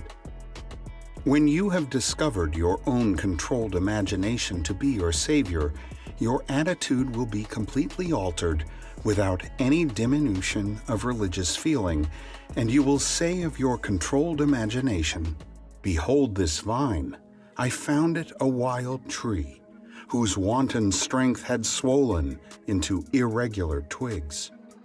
But I pruned the plant, and it grew temperate in its vain expense of useless leaves, and knotted, as you see, into these clean, full clusters to repay the hand that wisely wounded it. By vine is meant your imagination, which in its uncontrolled state expends its energy in useless or destructive thoughts and feelings. But you, just as the vine is pruned by cutting away its useless branches and roots, prune your imagination by withdrawing your attention from all unlovely and destructive ideas and concentrating on the ideal you wish to attain. The happier, more noble life you will experience will be the result of wisely pruning your own imagination. Yes, be pruned of all unlovely thoughts and feelings, that you may think truly, and thy thoughts shall the world's famine feed. Speak truly, and each word of thine shall be a fruitful seed. Live truly, and thy life shall be a great and noble creed. Chapter 9. Preparing your place. And all mine are thine, and thine are mine. John chapter 17, verse 10.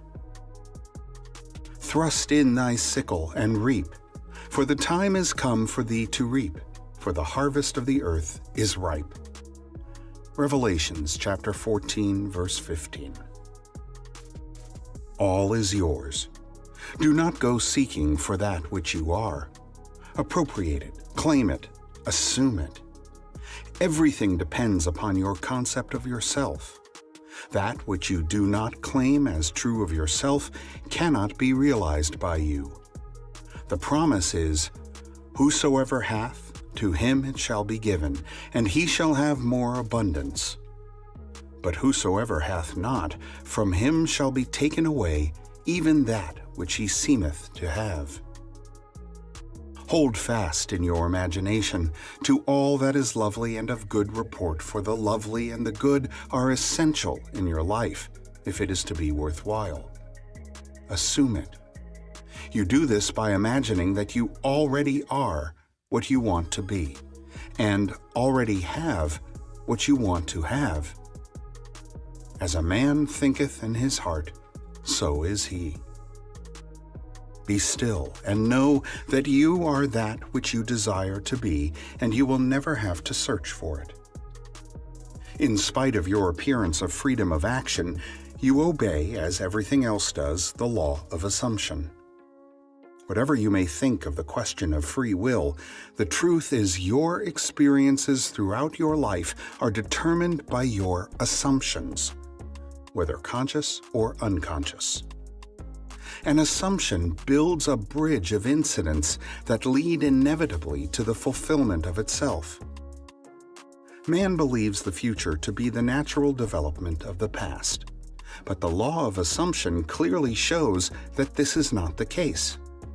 Your assumption places you psychologically where you are not physically. Then your senses pull you back from where you were psychologically to where you are physically. It is these psychological forward motions that produce your physical forward motions in time. Precognition permeates all the scriptures of the world.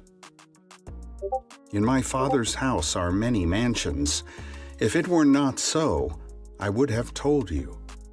I go to prepare a place for you, and if I go and prepare a place for you, I will come again and receive you unto myself, that where I am, there ye may be also. And now I have told you before it came to pass, that, when it is come to pass, ye might believe. John chapter 14, verses 2, 3, and 29. The I in this quotation is your imagination, which goes into the future into one of the many mansions. Mansion is the state desired. Telling of an event before it occurs physically is simply feeling yourself into the state desired until it has the tone of reality. You go and prepare a place for yourself by imagining yourself into the feeling of your wish fulfilled. Then you speed from this state of the wish fulfilled, where you have not been physically, back to where you were physically a moment ago.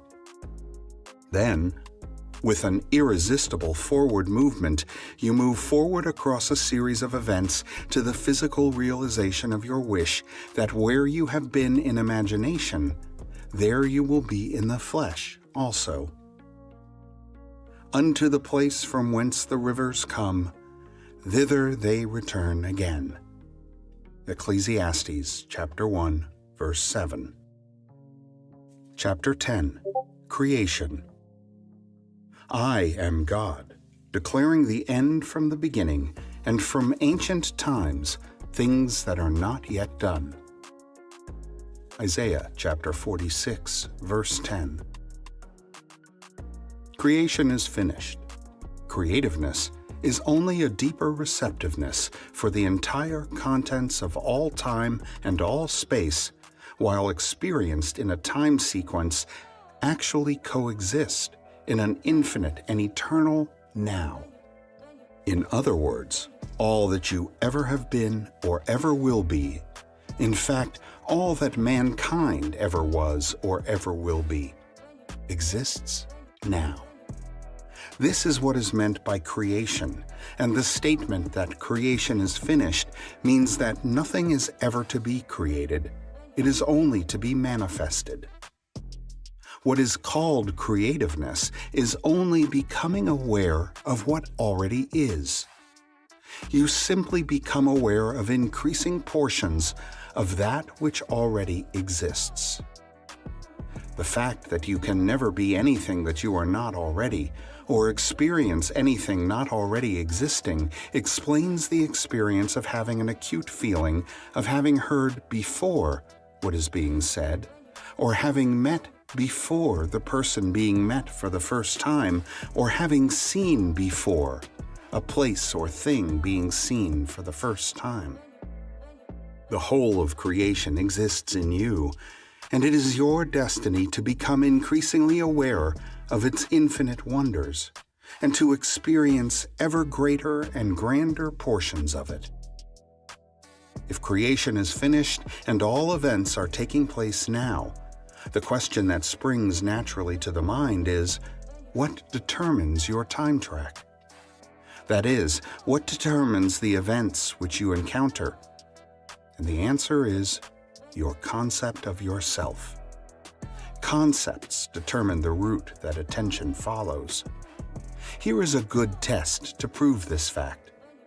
Assume the feeling of your wish fulfilled and observe the route that your attention follows. You will observe that as long as you remain faithful to your assumption, so long will your attention be confronted with images clearly related to that assumption. For example, if you assume that you have a wonderful business, you will notice how in your imagination, your attention is focused on incident after incident relating to that assumption. Friends congratulate you, tell you how lucky you are. Others are envious and critical. From there, your attention goes to larger offices, bigger bank balances, and many other similarly related events.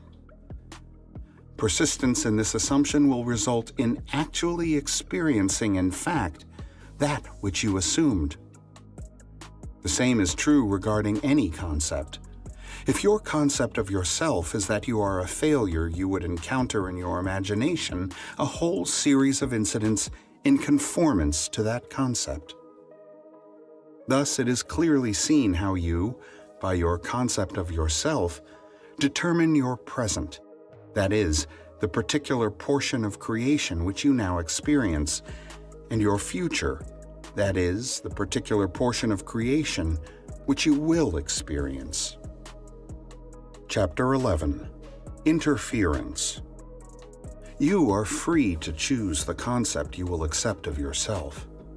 Therefore, you possess the power of intervention, the power which enables you to alter the course of your future. The process of rising from your present concept to a higher concept of yourself is the means of all true progress. The higher concept is waiting for you to incarnate it in the world of experience. Now unto him that is able to do exceedingly abundantly above all that we ask or think, according to the power that worketh in us. Unto him be glory. Ephesians chapter 3, verse 20. Him that is able to do more than you can ask or think is your imagination, and the power that worketh in us is your attention. Understanding imagination to be him that is able to do all that you ask, and attention to be the power by which you create your world, you can now build your ideal world. Imagine yourself to be the ideal you dream of and desire. Remain attentive to this imagined state, and as fast as you completely feel that you are already this ideal, it will manifest itself as reality in your world. He was in the world, and the world was made by him, and the world knew him not. The mystery hid from the ages. Christ in you, the hope of glory. The he in the first of these quotations is your imagination.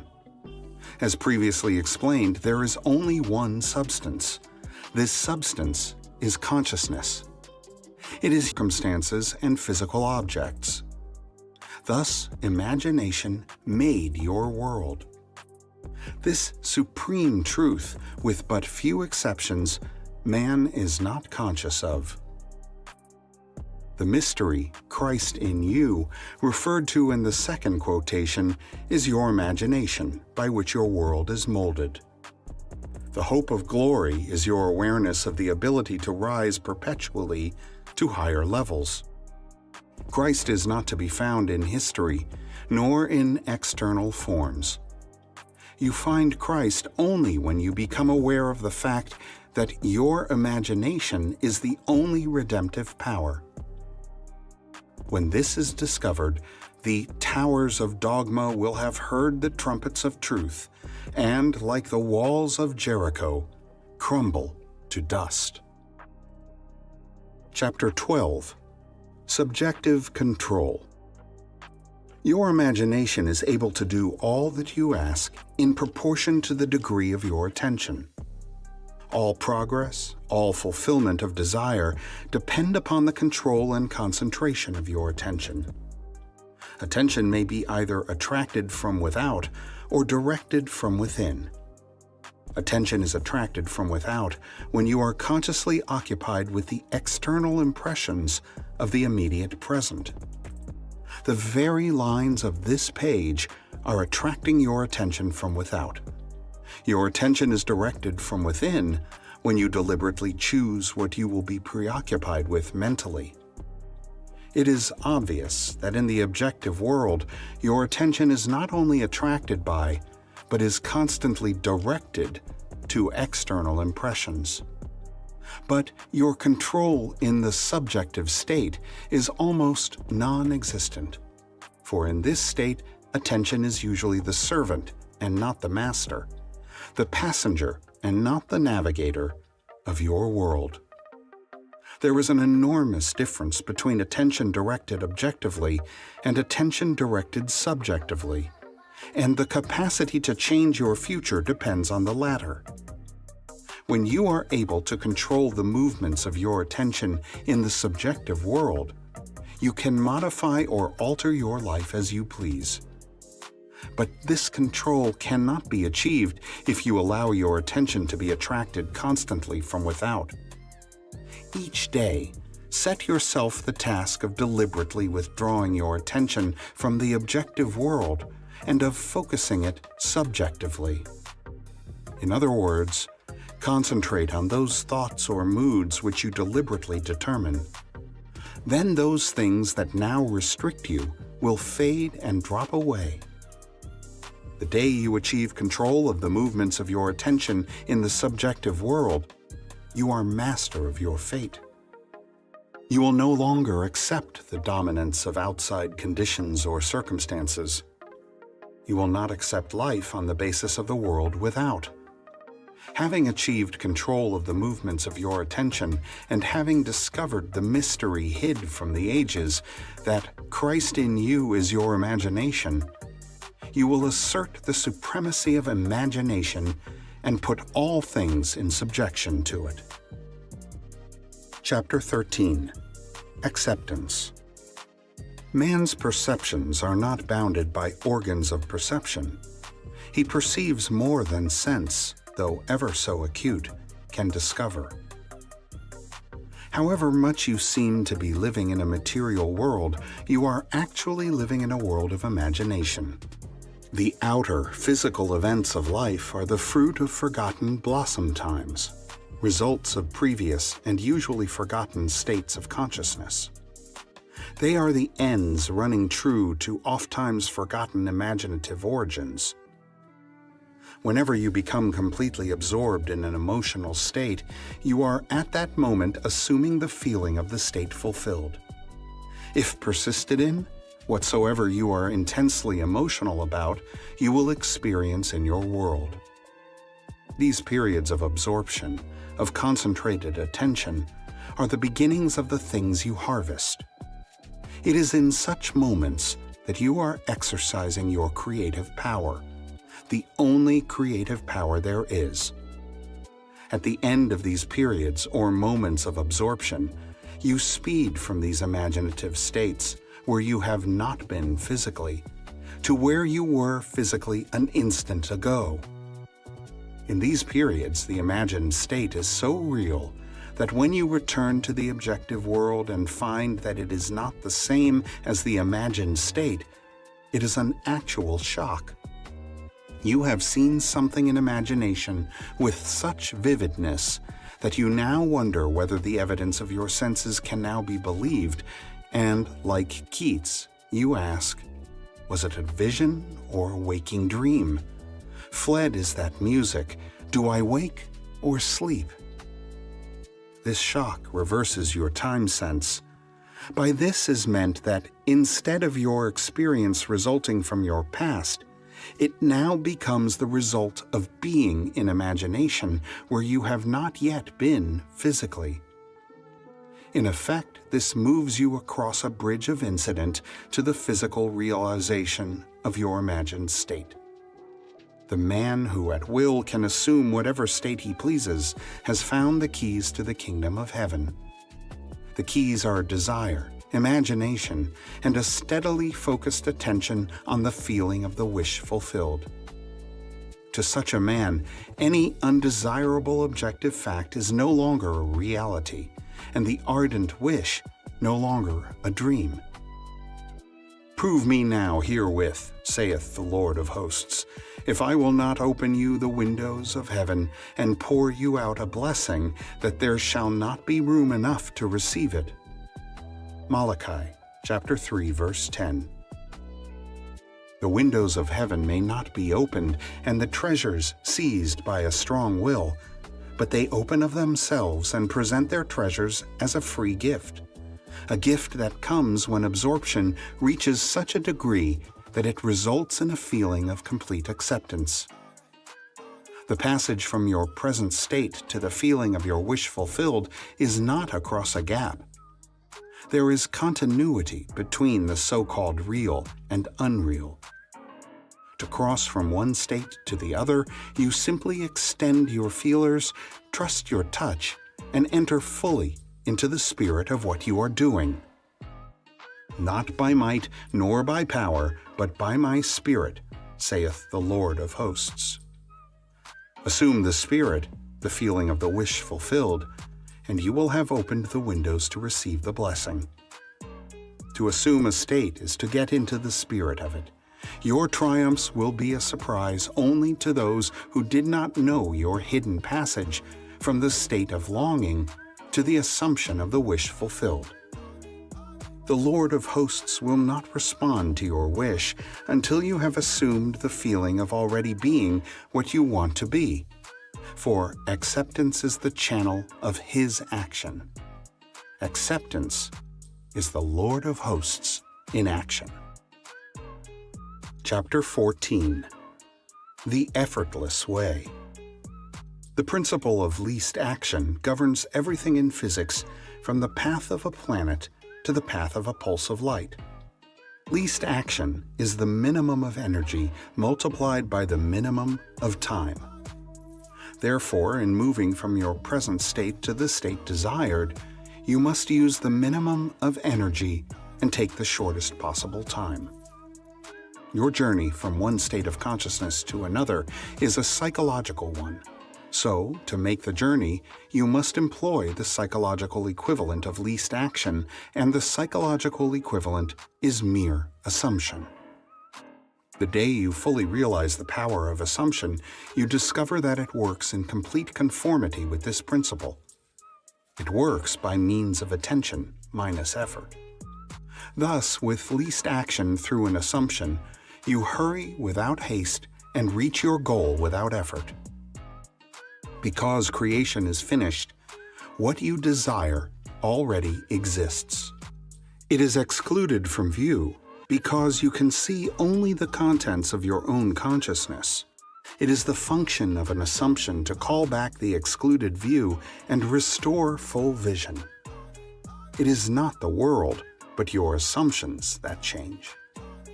An assumption brings the invisible into sight. It is nothing more nor less than seeing with the eye of God. In other words, imagination. For the Lord seeth not as a man seeth, for man looketh on the outward appearance, but the Lord looketh on the heart. The heart is the primary organ of sense, hence the first cause of experience. When you look on the heart, you are looking at your assumptions. Assumptions determine your experience. Watch your assumption with all diligence, for out of it are the issues of life. Assumptions have the power of objective realization. Every event in the visible world is the result of an assumption or idea in the unseen world. The present moment is all important, for it is only in the present moment that our assumptions can be controlled. The future must become the present in your mind if you would wisely operate the law of assumption. The future becomes the present when you imagine that you already are what you will be when your assumption is fulfilled. Be still, least action, and know that you are that which you desire to be. The end of longing should be being. Translate your dream into being. Perpetual construction of future states without the consciousness of already being them, that is, picturing your desire without actually assuming the feeling of the wish fulfilled, is the fallacy and mirage of mankind. It is simply futile daydreaming. Chapter 15. The Crown of the Mysteries. The assumption of the wish fulfilled is the ship that carries you over the unknown seas to the fulfillment of your dream. The assumption is everything. Realization is subconscious and effortless. Assume a virtue if you have it not. Act on the assumption that you already possess that which you sought. Blessed is she that believed, for there shall be a performance of those things which were told her from the Lord. As the Immaculate Conception is the foundation of the Christian mysteries, so the Assumption is their crown. Psychologically, the Immaculate Conception means the birth of an idea in your own consciousness, unaided by another. For instance, when you have a specific wish or hunger or longing, it is an Immaculate Conception in the sense that no physical person or thing plants it in your mind. It is self-conceived. Every man is the Mary of the Immaculate Conception, and birth to his idea must give. The Assumption is the crown of the mysteries because it is the highest use of consciousness. When in imagination you assume the feeling of the wish fulfilled, you are mentally lifted up to a higher level. When, through your persistence, this assumption becomes actual fact, you automatically find yourself on a higher level. That is, you have achieved your desire in your objective world. Your assumption guides all your conscious and subconscious movements towards its suggested end so inevitably that it actually dictates the events. The drama of life is a psychological one, and the whole of it is written and produced by your assumptions. Learn the art of assumption, for only in this way can you create your own happiness. Chapter 16. Personal Impotence. Self-surrender is essential, and by that is meant the confession of personal impotence. I can of mine own self do nothing. Since creation is finished, it is impossible to force anything into being. The example of magnetism previously given is a good illustration. You cannot make magnetism, it can only be displayed. You cannot make the law of magnetism.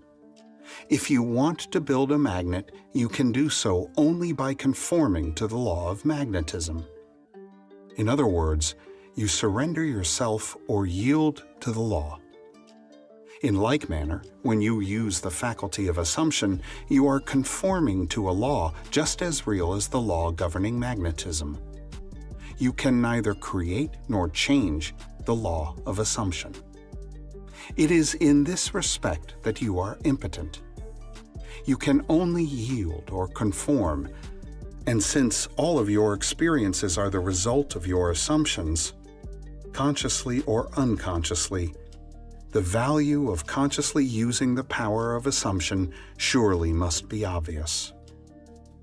Willingly identify yourself with that which you most desire, knowing that it will find expression through you. Yield to the feeling of the wish fulfilled and be consumed as its victim.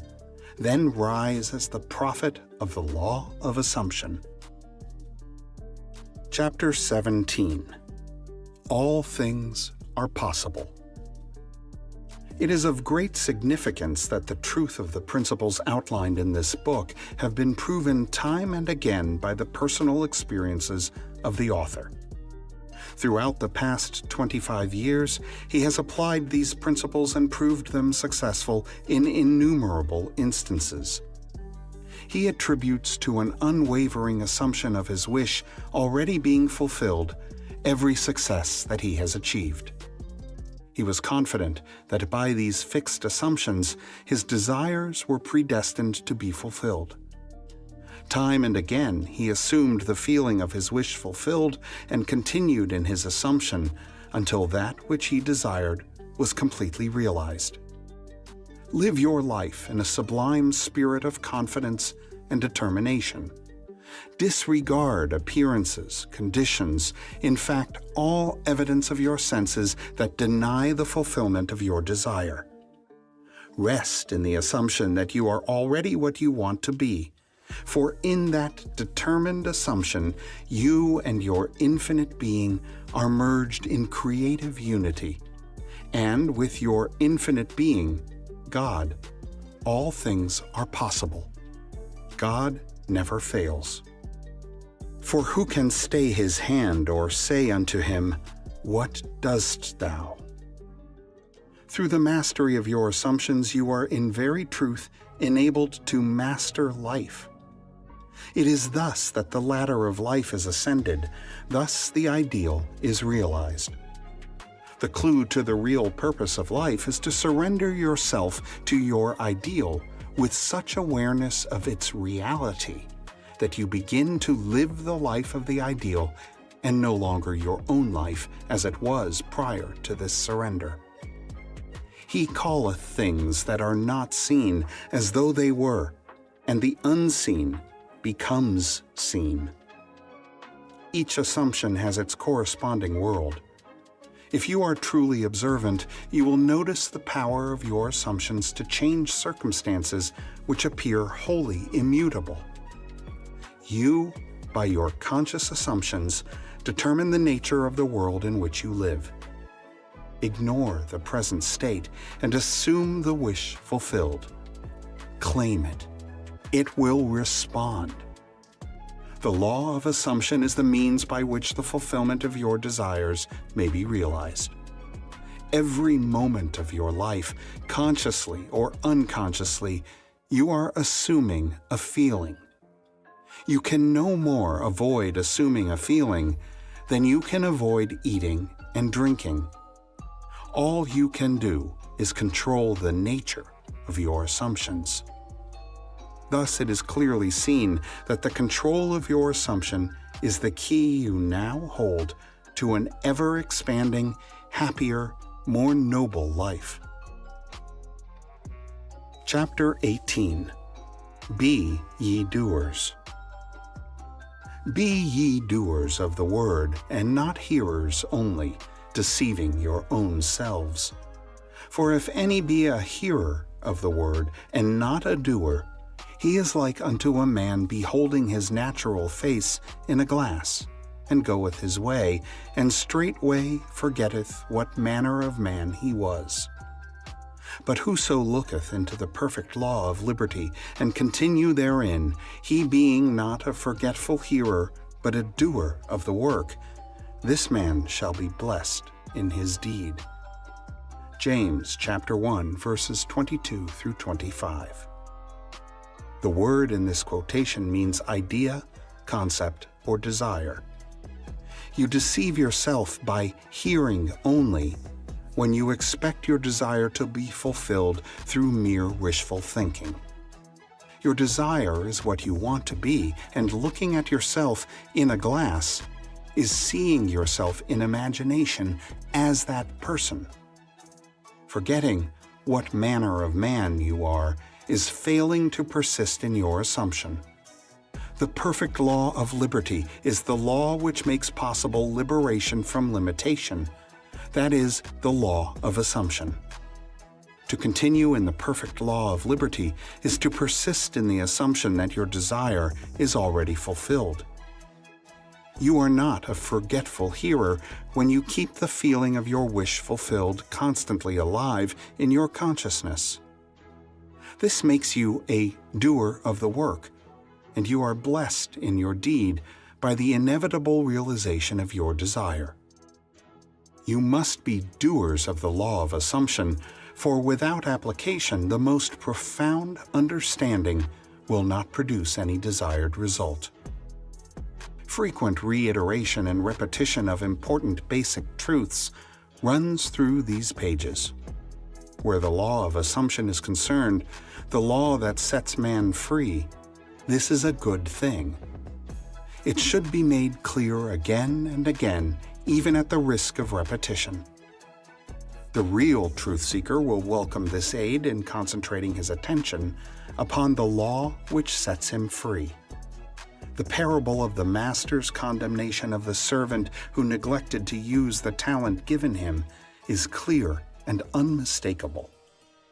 Having discovered within yourself the key to the treasure house, you should be like the good servant who, by wise use, multiplied by many times the talents entrusted to him. The talent entrusted to you is the power to consciously determine your assumption. The talent not used, like the limb not exercised, withers and finally atrophies. What you must strive after is being. In order to do, it is necessary to be. The end of yearning is to be. Your concept of yourself can only be driven out of consciousness by another concept of yourself. By creating an ideal in your mind, you can identify yourself with it until you become one and the same with the ideal, thereby transforming yourself into it. The dynamic prevails over the static, the active over the passive. One who is a doer is magnetic and therefore infinitely more creative than any who merely hear. Be among the doers. Chapter 19. Essentials. The essential points in the successful use of the law of assumption are these. First and above all, yearning, longing, intense, burning desire. With all your heart, you must want to be different from what you are. Intense, burning desire is the mainspring of action, the beginning of all successful ventures. In every great passion, desire is concentrated. As the heart panteth after the water brooks, so panteth my soul after thee, O God. Blessed are they that hunger and thirst after righteousness, for they shall be filled. Here, the soul is interpreted as the sum total of all you believe, think, feel, and accept as true. In other words, your present level of awareness. God means I am, the source and fulfillment of all desire. This quotation describes how your present level of awareness longs to transcend itself. Righteousness is the consciousness of already being what you want to be. Second, cultivate physical immobility, a physical incapacity not unlike the state described by Keats in his Ode to a Nightingale. A drowsy numbness pains my senses, as though of hemlock I had drunk. It is a state akin to sleep, but one in which you are still in control of the direction of attention. You must learn to induce this state at will, but experience has taught that it is more easily induced after a substantial meal or when you wake in the morning feeling very loath to arise. Then you are naturally disposed to enter this state. The value of physical immobility shows itself in the accumulation of mental force which absolute stillness brings with it. It increases your power of concentration. Be still and know that I am God. In fact, the greater energies of the mind seldom break forth save when the body is stilled and the door of the senses closed to the objective world. The third and last thing to do is to experience in your imagination what you would experience in reality had you achieved your goal. Imagine that you possess a quality or something you desire which hitherto has not been yours. Surrender yourself completely to this feeling until your whole being is possessed by it. This state differs from reverie in this respect.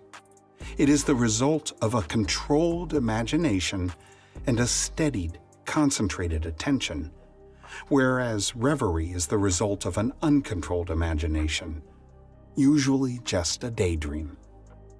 In the controlled state, a minimum of effort suffices to keep your consciousness filled with the feeling of the wish fulfilled.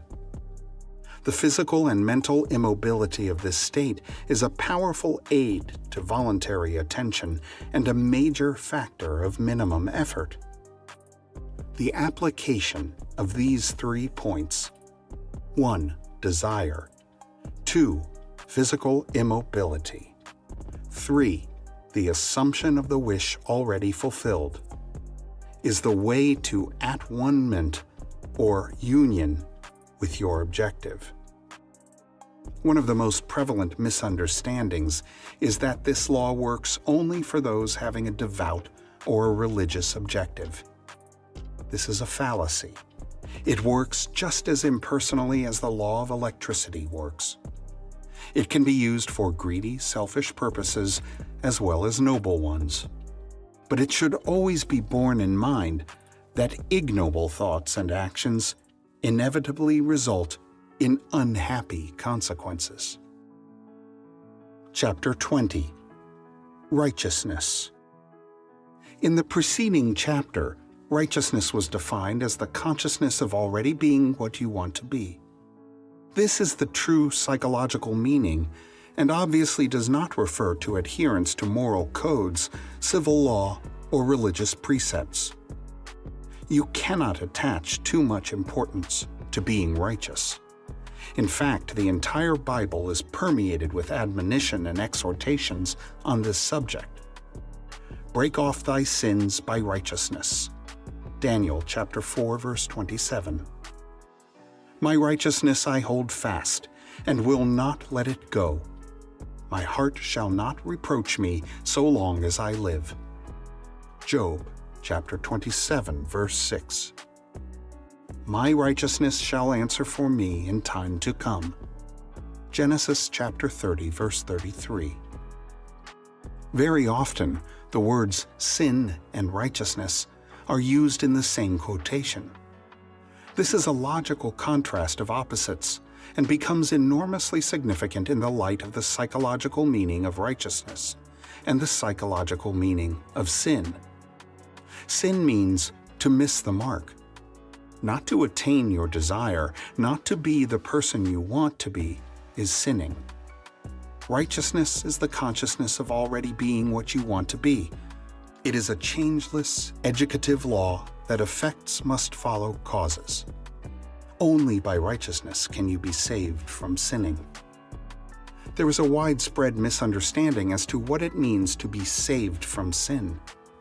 The following example will suffice to demonstrate this misunderstanding and to establish the truth. A person living in abject poverty may believe that by means of some religious or philosophical activity, he can be saved from sin and his life improved as a result. If, however, he continues to live in the same state of poverty, it is obvious that what he believed was not the truth, and in fact, he was not saved. On the other hand, he can be saved by righteousness. The successful use of the law of assumption would have the inevitable result of an actual change in his life. He would no longer live in poverty. He would no longer miss the mark. He would be saved from sin. Except your righteousness shall exceed the righteousness of the scribes and Pharisees, ye shall in no wise enter into the kingdom of heaven. Matthew chapter 5, verse 20. Scribes and Pharisees mean those who are influenced and governed by the outer appearances, the rules and customs of the society in which they live, the vain desire to be thought well of by other men. Unless this state of mind is exceeded, your life will be one of limitation, of failure to attain your desires, of missing the mark, of sin. This righteousness is exceeded by true righteousness, which is always the consciousness of already being that which you want to be. One of the greatest pitfalls in attempting to use the law of assumption is focusing your attention on things, on a new home, a better job, a bigger bank balance. This is not the righteousness without which you die in your sins. Righteousness is not the thing itself. It is the consciousness, the feeling of already being the person you want to be, of already having the thing you desire. Seek ye first the kingdom of God and his righteousness, and all these things shall be added unto you. Matthew chapter 6, verse 33. The kingdom, entire creation, of God, your I am, is within you. Righteousness is the awareness that you already possess it all. Chapter 21. Free Will. The question is often asked, what should be done between the assumption of the wish fulfilled and its realization? Nothing. It is a delusion that, other than assuming the feeling of the wish fulfilled, you can do anything to aid the realization of your desire. You think that you can do something, you want to do something, but actually you can do nothing. The illusion of the free will to do is but ignorance of the law of assumption upon which all action is based. Everything happens automatically. All that befalls you, all that is done by you, happens. Your assumptions, conscious or unconscious, direct all thought and action to their fulfillment. To understand the law of assumption, to be convinced of its truth, means getting rid of all the illusions about free will to act. Free will actually means freedom to select any idea you desire. By assuming the idea already to be a fact, it is converted into reality. Beyond that, free will ends, and everything happens in harmony with the concept assumed. I can of mine own self do nothing, because I seek not mine own will, but the will of the Father which hath sent me. In this quotation, the Father obviously refers to God. In an earlier chapter, God is defined as I am. Since creation is finished, the Father is never in a position of saying, I will be. In other words, everything exists, and the infinite I am consciousness can speak only in the present tense. Not my will, but thine be done. I will be is a confession that I am not. The Father's will is always I am. Until you realize that you are the Father, there is only one I am, and your infinite self is that I am. Your will is always I will be. In the law of assumption, your consciousness of being is the Father's will. The mere wish without this consciousness is the my will.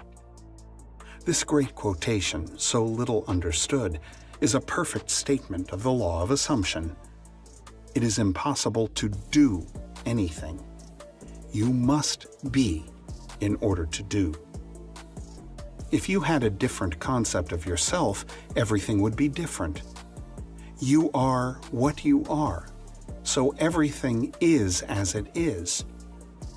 The events which you observe are determined by the concept you have of yourself. If you change your concept of yourself, the events ahead of you in time are altered, but, thus altered, they form again a deterministic sequence starting from the moment of this changed concept. You are a being with powers of intervention which enable you, by a change of consciousness, to alter the course of observed events. In fact, to change your future. Deny the evidence of the senses and assume the feeling of the wish fulfilled. Inasmuch as your assumption is creative and forms an atmosphere, your assumption, if it be a noble one, increases your assurance and helps you to reach a higher level of being. If, on the other hand, your assumption be an unlovely one, it hinders you and makes your downward way swifter. Just as the lovely assumptions create a harmonious atmosphere, so the hard and bitter feelings create a hard and bitter atmosphere. Whatsoever things are pure, just, lovely, of good report, think on these things. This means to make your assumptions the highest, noblest, happiest concepts. There is no better time to start than now. The present moment is always the most opportune in which to eliminate all unlovely assumptions and to concentrate only on the good. As well as yourself, claim for others their divine inheritance. See only their good and the good in them. Stir the highest in others to confidence and self-assertion by your sincere assumption of their good, and you will be their prophet and their healer, for an inevitable fulfillment awaits all sustained assumptions. You win by assumption what you can never win by force. An assumption is a certain motion of consciousness. This motion, like all motion, exercises an influence on the surrounding substance, causing it to take the shape of, echo, and reflect the assumption. A change of fortune is a new direction and outlook, merely a change in arrangement of the same mind substance, consciousness. If you would change your life, you must begin at the very source with your own basic concept of self. Outer change, Becoming part of organizations, political bodies, religious bodies is not enough. The cause goes deeper. The essential change must take place in yourself, in your own concept of self. You must assume that you are what you want to be and continue therein, for the reality of your assumption has its being in complete independence of objective fact, and will clothe itself in flesh if you persist in the feeling of the wish fulfilled. When you know that assumptions, if persisted in, harden into facts, then events which seem to the uninitiated mere accidents will be understood by you to be the logical and inevitable effects of your assumption. The important thing to bear in mind is that you have infinite free will in choosing your assumptions, but no power to determine conditions and events. You can create nothing, but your assumption determines what portion of creation you will experience. Chapter 22. Persistence. And he said unto them, Which of you shall have a friend, and shall go unto him at midnight, and say unto him, Friend, lend me 3 loaves. For a friend of mine in his journey is come to me, and I have nothing to set before him. And he from within shall answer and say, Trouble me not. The door is now shut, and my children are with me in bed. I cannot rise and give thee. I say unto you, though he will not rise and give him because he is his friend, yet because of his importunity he will rise and give him as many as he needeth. And I say unto you, Ask, and it shall be given you. Seek, and ye shall find. Knock, and it shall be opened unto you. Luke chapter 11, verse 5 through 9. There are 3 principal characters in this quotation: you and the 2 friends mentioned. The first friend is a desired state of consciousness. The second friend is a desire seeking fulfillment. 3 is the symbol of wholeness, completion. Loaves symbolize substance. The shut door symbolizes the senses, which separate the seen from the unseen. Children in bed means ideas that are dormant. Inability to rise means a desired state of consciousness cannot rise to you. You must rise to it. Importunity means demanding persistency, a kind of brazen impudence. Ask, seek, and knock mean assuming the consciousness of already having what you desire. Thus, the scriptures tell you that you must persist in rising to, assuming, the consciousness of your wish already being fulfilled. The promise is definite that if you are shameless in your impudence in assuming that you already have that which your senses deny, it shall be given unto you. Your desire shall be attained. The Bible teaches the necessity of persistence by the use of many stories. When Jacob sought a blessing from the angel with whom he wrestled, he said, I will not let thee go, except thou bless me. When the Shunammite sought the help of Elisha, she said, As the Lord liveth, and as thy soul liveth, I will not leave thee. And he arose and followed her. The same idea is expressed in another passage. And he spake a parable unto them that men ought always to pray, and not to faint, saying, There was in a city a judge, which feared not God, neither regarded man. And there was a widow in that city, and she came unto him, saying, Avenge me of mine adversary. And he would not for a while. But afterward he said within himself, Though I fear not God, nor regard man, yet because this widow troubleth me, I will avenge her, lest she weary me by her continual coming. Luke chapter 18, verses 1 through 5. The basic truth underlying each of these stories is that desire springs from the awareness of ultimate attainment and that persistence in maintaining the consciousness of the desire already being fulfilled results in its fulfillment. It is not enough to feel yourself into the state of the answered prayer. You must persist in that state. That is the reason for the injunction, "Man ought always to pray and not to faint." Here, to pray means to give thanks for already having what you desire.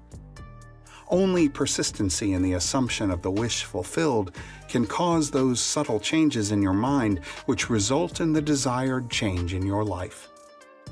It matters not whether they be angels, Elisha, or reluctant judges. All must respond in harmony with your persistent assumption. When it appears that people other than yourself and your world do not act toward you as you would like, it is not due to reluctance on their part, but a lack of persistence in your assumption of your life already being as you want it to be. Your assumption to be effective cannot be a single isolated act. It must be a maintained attitude of the wish fulfilled. Chapter 23. Case Histories. It will be extremely helpful at this point to cite a number of specific examples of the successful application of this law. Actual case histories are given. In each of these, the problem is clearly defined, and the way imagination was used to attain the required state of consciousness is fully described. In each of these instances, the author of this book was either personally concerned or was told the facts by the person involved. 1. This is a story with every detail of which I am personally familiar. In the spring of 1943, a recently drafted soldier was stationed in a large army camp in Louisiana. He was intensely eager to get out of the army, but only in an entirely honorable way. The only way he could do this was to apply for a discharge. The application then required the approval of his commanding officer to become effective. Based on Army regulations, the decision of the commanding officer was final and could not be appealed.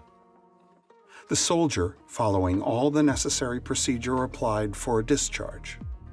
Within 4 hours, his application was returned, marked disapproved. Convinced he could not appeal the decision to any higher authority, military or civilian, he turned within to his own consciousness, determined to rely on the law of assumption. The soldier realized that his consciousness was the only reality, that his particular state of consciousness determined the events he would encounter. That night, in the interval between getting into bed and falling asleep, he concentrated on consciously using the law of assumption.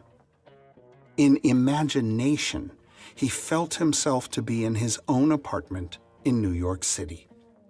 He visualized his apartment. That is, in his mind's eye, he actually saw his own apartment, mentally picturing each one of the familiar rooms with all the furnishings vividly real. With this picture clearly visualized and lying flat on his back, he completely relaxed physically. In this way, he induced a state bordering on sleep, at the same time retaining control of the direction of his attention. When his body was completely immobilized, he assumed that he was in his own room and felt himself to be lying in his own bed, a very different feeling from that of lying on an army cot. In imagination, he rose from the bed, walked from room to room, touching various pieces of furniture. He then went to the window, and with his hands resting on the sill, looked out on the street on which his apartment faced. So vivid was all this in his imagination that he saw in detail the pavement, the railings, the trees, and the familiar red brick of the building on the opposite side of the street. He then returned to his bed and felt himself drifting off to sleep. He knew that it was most important in the successful use of this law that at the actual point of falling asleep, his consciousness be filled with the assumption that he was already what he wanted to be. All that he did in imagination was based on the assumption that he was no longer in the army. Night after night, the soldier enacted this drama. Night after night, in imagination, he felt himself, honorably discharged, back in his home, seeing all the familiar surroundings and falling asleep in his own bed. This continued for 8 nights. For 8 days, his objective experience continued to be directly opposite to his subjective experience in consciousness each night before going to sleep. On the 9th day, orders came through from battalion headquarters for the soldier to fill out a new application for his discharge. Shortly after this was done, he was ordered to report to the colonel's office. During the discussion, the colonel asked him if he was still desirous of getting out of the army. Upon receiving an affirmative reply, the colonel said that he personally disagreed, and while he had strong objections to approving of the discharge, he had decided to overlook these objections and to approve it. Within a few hours, the application was approved, and the soldier, now a civilian, was on a train bound for home. 2. This is a striking story of an extremely successful businessman, demonstrating the power of imagination and the law of assumption. I know this family intimately, and all the details were told to me by the son described herein. The story begins when he was 20 years old. He was next to the oldest in a large family of 9 brothers and 1 sister. The father was one of the partners in a small merchandising business. In his 18th year, the brother referred to in this story left the country in which they lived and traveled 2,000 miles to enter college and complete his education. Shortly after his first year in college, he was called home because of a tragic event in connection with his father's business. Through the machinations of his associates, the father was not only forced out of his business, but was the object of false accusations impugning his character and integrity. At the same time, he was deprived of his rightful share in the equity of the business. The result was he found himself largely discredited and almost penniless. It was under these circumstances that the son was called home from college. He returned, his heart filled with one great resolution. He was determined that he would become outstandingly successful in business. The first thing he and his father did was to use the little money they had to start their own business.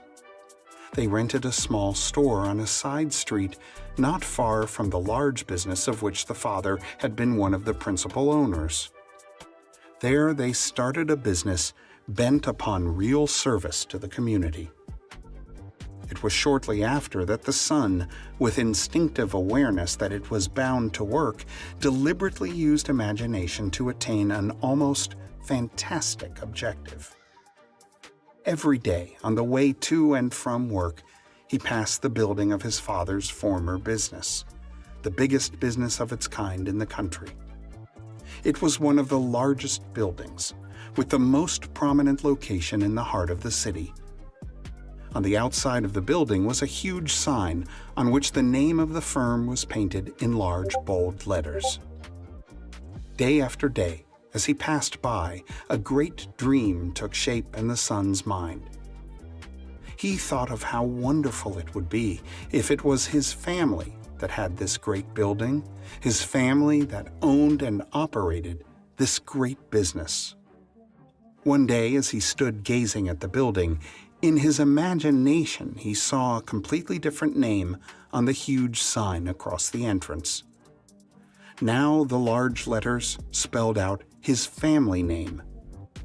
In these case histories, actual names are not used. For the sake of clarity in this story, we will use hypothetical names and assume that the son's family name was Lordard. Where the sign read F.N. Moth and Company, in imagination he actually saw the name letter by letter, J.N. Lordard and Sons. He remained looking at the sign with his eyes wide open, imagining that it read J.N. Lordard and Sons. Twice a day, week after week, month after month, for 2 years, he saw his family name over the front of that building. He was convinced that if he felt strongly enough that a thing was true, it was bound to be the case.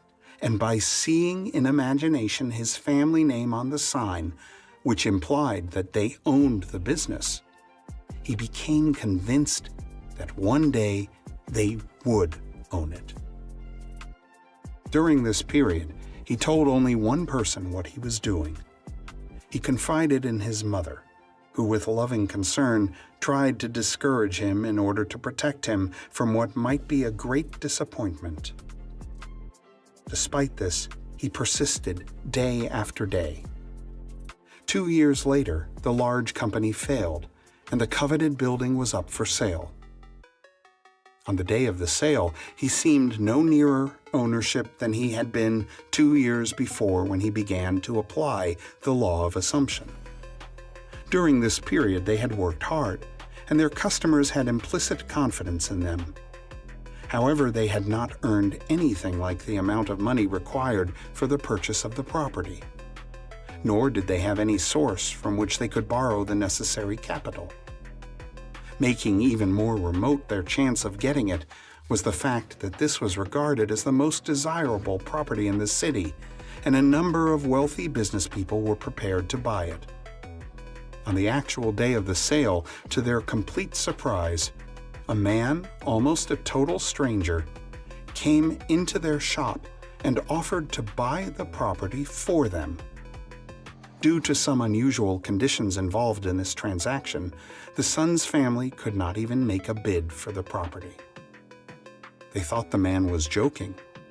However, this was not the case. The man explained that he had watched them for some time, admired their ability, believed in their integrity, and that supplying the capital for them to go into business on a large scale was an extremely sound investment for him. That very day, the property was theirs. What the son had persisted in seeing in his imagination was now a reality. The hunch of the stranger was more than justified.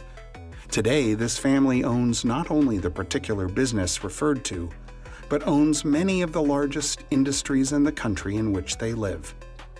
The son, seeing his family name over the entrance of this great building long before it was actually there, was using exactly the technique that produces results. By assuming the feeling that he already had what he desired, by making this a vivid reality in his imagination, by determined persistence, regardless of appearance or circumstance, he inevitably caused his dream to become a reality. 3. This is the story of a very unexpected result of an interview with a lady who came to consult me. One afternoon, a young grandmother, a businesswoman in New York, came to see me. She brought along her 9-year-old grandson, who was visiting her from his home in Pennsylvania. In response to her questions, I explained the law of assumption, describing in detail the procedure to be followed in attaining an objective.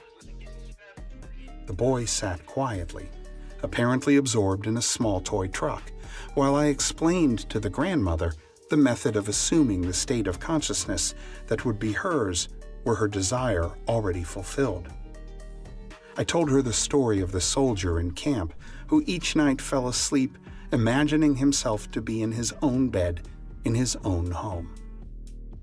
When the boy and his grandmother were leaving, he looked up at me with great excitement and said, "I know what I want, and now I know how to get it." Surprised, I asked him what it was he wanted. He told me he had his heart set on a puppy. To this, the grandmother vigorously protested, telling the boy that it had been made clear repeatedly that he could not have a dog under any circumstances, that his father and mother would not allow it, that the boy was too young to care for it properly, and furthermore, the father had a deep dislike for dogs. He actually hated to have one around. All these were arguments the boy, passionately desirous of having a dog, refused to understand. "Now I know what to do," he said. "Every night, just as I am going off to sleep, I am going to pretend that I have a dog and we are going for a walk." "No," said the grandmother, "that is not what Mr. Neville means. This was not meant for you. You cannot have a dog." Approximately 6 weeks later, the grandmother told me what was to her an astonishing story. The boy's desire to own a dog was so intense that he had absorbed all that I had told his grandmother of how to attain one's desire, and he believed implicitly that at last he knew how to get a dog. Putting this belief into practice, for many nights the boy imagined a dog was lying in his bed beside him. In imagination, he petted the dog, actually feeling its fur. Things like playing with the dog and taking it for a walk filled his mind. Within a few weeks, it happened. A newspaper in the city in which the boy lived organized a special program in connection with Kindness to Animals Week. All school children were requested to write an essay on why I would like to own a dog. After entries from all the schools were submitted and judged, the winner of the contest was announced. The very same boy who weeks before in my apartment in New York had told me, "Now I know how to get a dog," was the winner. In an elaborate ceremony which was publicized with stories and pictures in the newspaper, the boy was awarded a beautiful collie puppy. In relating this story, the grandmother told me that if the boy had been given the money with which to buy a dog, the parents would have refused to do so and would have used it to buy a bond for the boy or put it in the savings bank for him. Furthermore, if someone had made the boy a gift of a dog, they would have refused it or given it away. But the dramatic manner in which the boy got the dog, the way he won the citywide contest, the stories and pictures in the newspaper, the pride of achievement and joy of the boy himself, all combined to bring about a change of heart in the parents, and they found themselves doing that which they never conceived possible. They allowed him to keep the dog.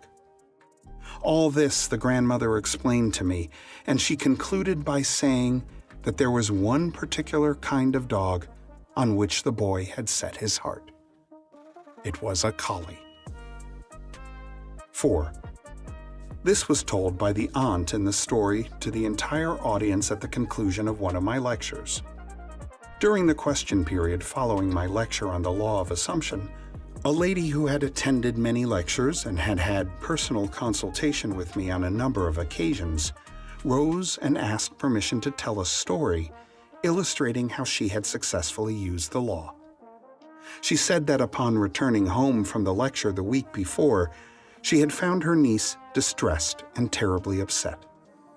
The husband of the niece, who was an officer in the Army Air Force stationed in Atlantic City, had just been ordered, along with the rest of his unit, to active duty in Europe. She tearfully told her aunt that the reason she was upset was that she had been hoping her husband would be assigned to Florida as an instructor. They both loved Florida and were anxious to be stationed there and not to be separated.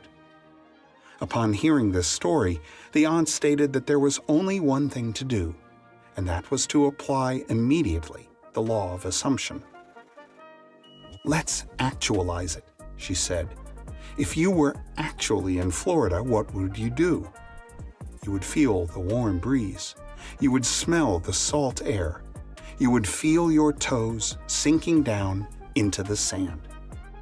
Well, let's do all that right now." They took off their shoes, and turning out the lights, in imagination they felt themselves actually in Florida, feeling the warm breeze, smelling the sea air pushing their toes into the sand. 48 hours later, the husband received a change of orders. His new instructions were to report immediately to Florida as an Air Force instructor. 5 days later, his wife was on a train to join him. While the aunt, in order to help her niece to attain her desire, joined in with the niece in assuming the state of consciousness required, she did not go to Florida. That was not her desire. On the other hand, that was the intense longing of the niece. 5. This case is especially interesting because of the short interval of time between the application of this law of assumption and its visible manifestation. A very prominent woman came to me in deep concern. She maintained a lovely city apartment and a large country home, but because the many demands made upon her were greater than her modest income, it was absolutely essential that she rent her apartment if she and her family were to spend the summer at their country home. In previous years, the apartment had been rented without difficulty early in the spring, but the day she came to me, the rental season for summer sublets was over. The apartment had been in the hands of the best real estate agents for months, but no one had been interested even in coming to see it. When she had described her predicament, I explained how the law of assumption could be brought to bear on solving her problem. I suggested that by imagining the apartment had been rented by a person desiring immediate occupancy, and by assuming that this was the case, her apartment actually would be rented. In order to create the necessary feeling of naturalness, the feeling that it was already a fact that her apartment was rented, I suggested that she drift off into sleep that very night, imagining herself not in her apartment, but in whatever place she would sleep were the apartment suddenly rented. She quickly grasped the idea and said that in such a situation she would sleep in her country home, even though it were not yet opened for the summer. This interview took place on Thursday. At 9 o'clock the following Saturday morning, she phoned me from her home in the country, excited and happy. She told me that on Thursday night, she had fallen asleep actually imagining and feeling that she was sleeping in her other bed in her country home, many miles away from the city apartment she was occupying. On Friday, the very next day, a highly desirable tenant, one who met all her requirements as a responsible person, not only rented the apartment, but rented it on the condition that he could move in that very day. 6. Only the most complete and intense use of the law of assumption could have produced such results in this extreme situation. 4 years ago, a friend of our family asked that I talk with his 28-year-old son, who was not expected to live. He was suffering from a rare heart disease. This disease resulted in a disintegration of the organ. Long and costly medical care had been of no avail. Doctors held out no hope for recovery. For a long time, the son had been confined to his bed. His body had shrunk to almost a skeleton, and he could talk and breathe only with great difficulty. His wife and 2 small children were home when I called, and his wife was present throughout our discussion. I started by telling him that there was only one solution to any problem, and that solution was a change of attitude. Since talking exhausted him, I asked him to nod in agreement if he understood clearly what I said. This he agreed to do. I described the facts underlying the law of consciousness. In fact, that consciousness was the only reality. I told him that the way to change any condition was to change his state of consciousness concerning it. As a specific aid in helping him to assume the feeling of already being well, I suggested that in imagination, he see the doctor's face expressing incredulous amazement in finding him recovered, contrary to all reason, from the last stages of an incurable disease, that he see him double-checking in his examination and hear him saying over and over, "It's a miracle. It's a miracle."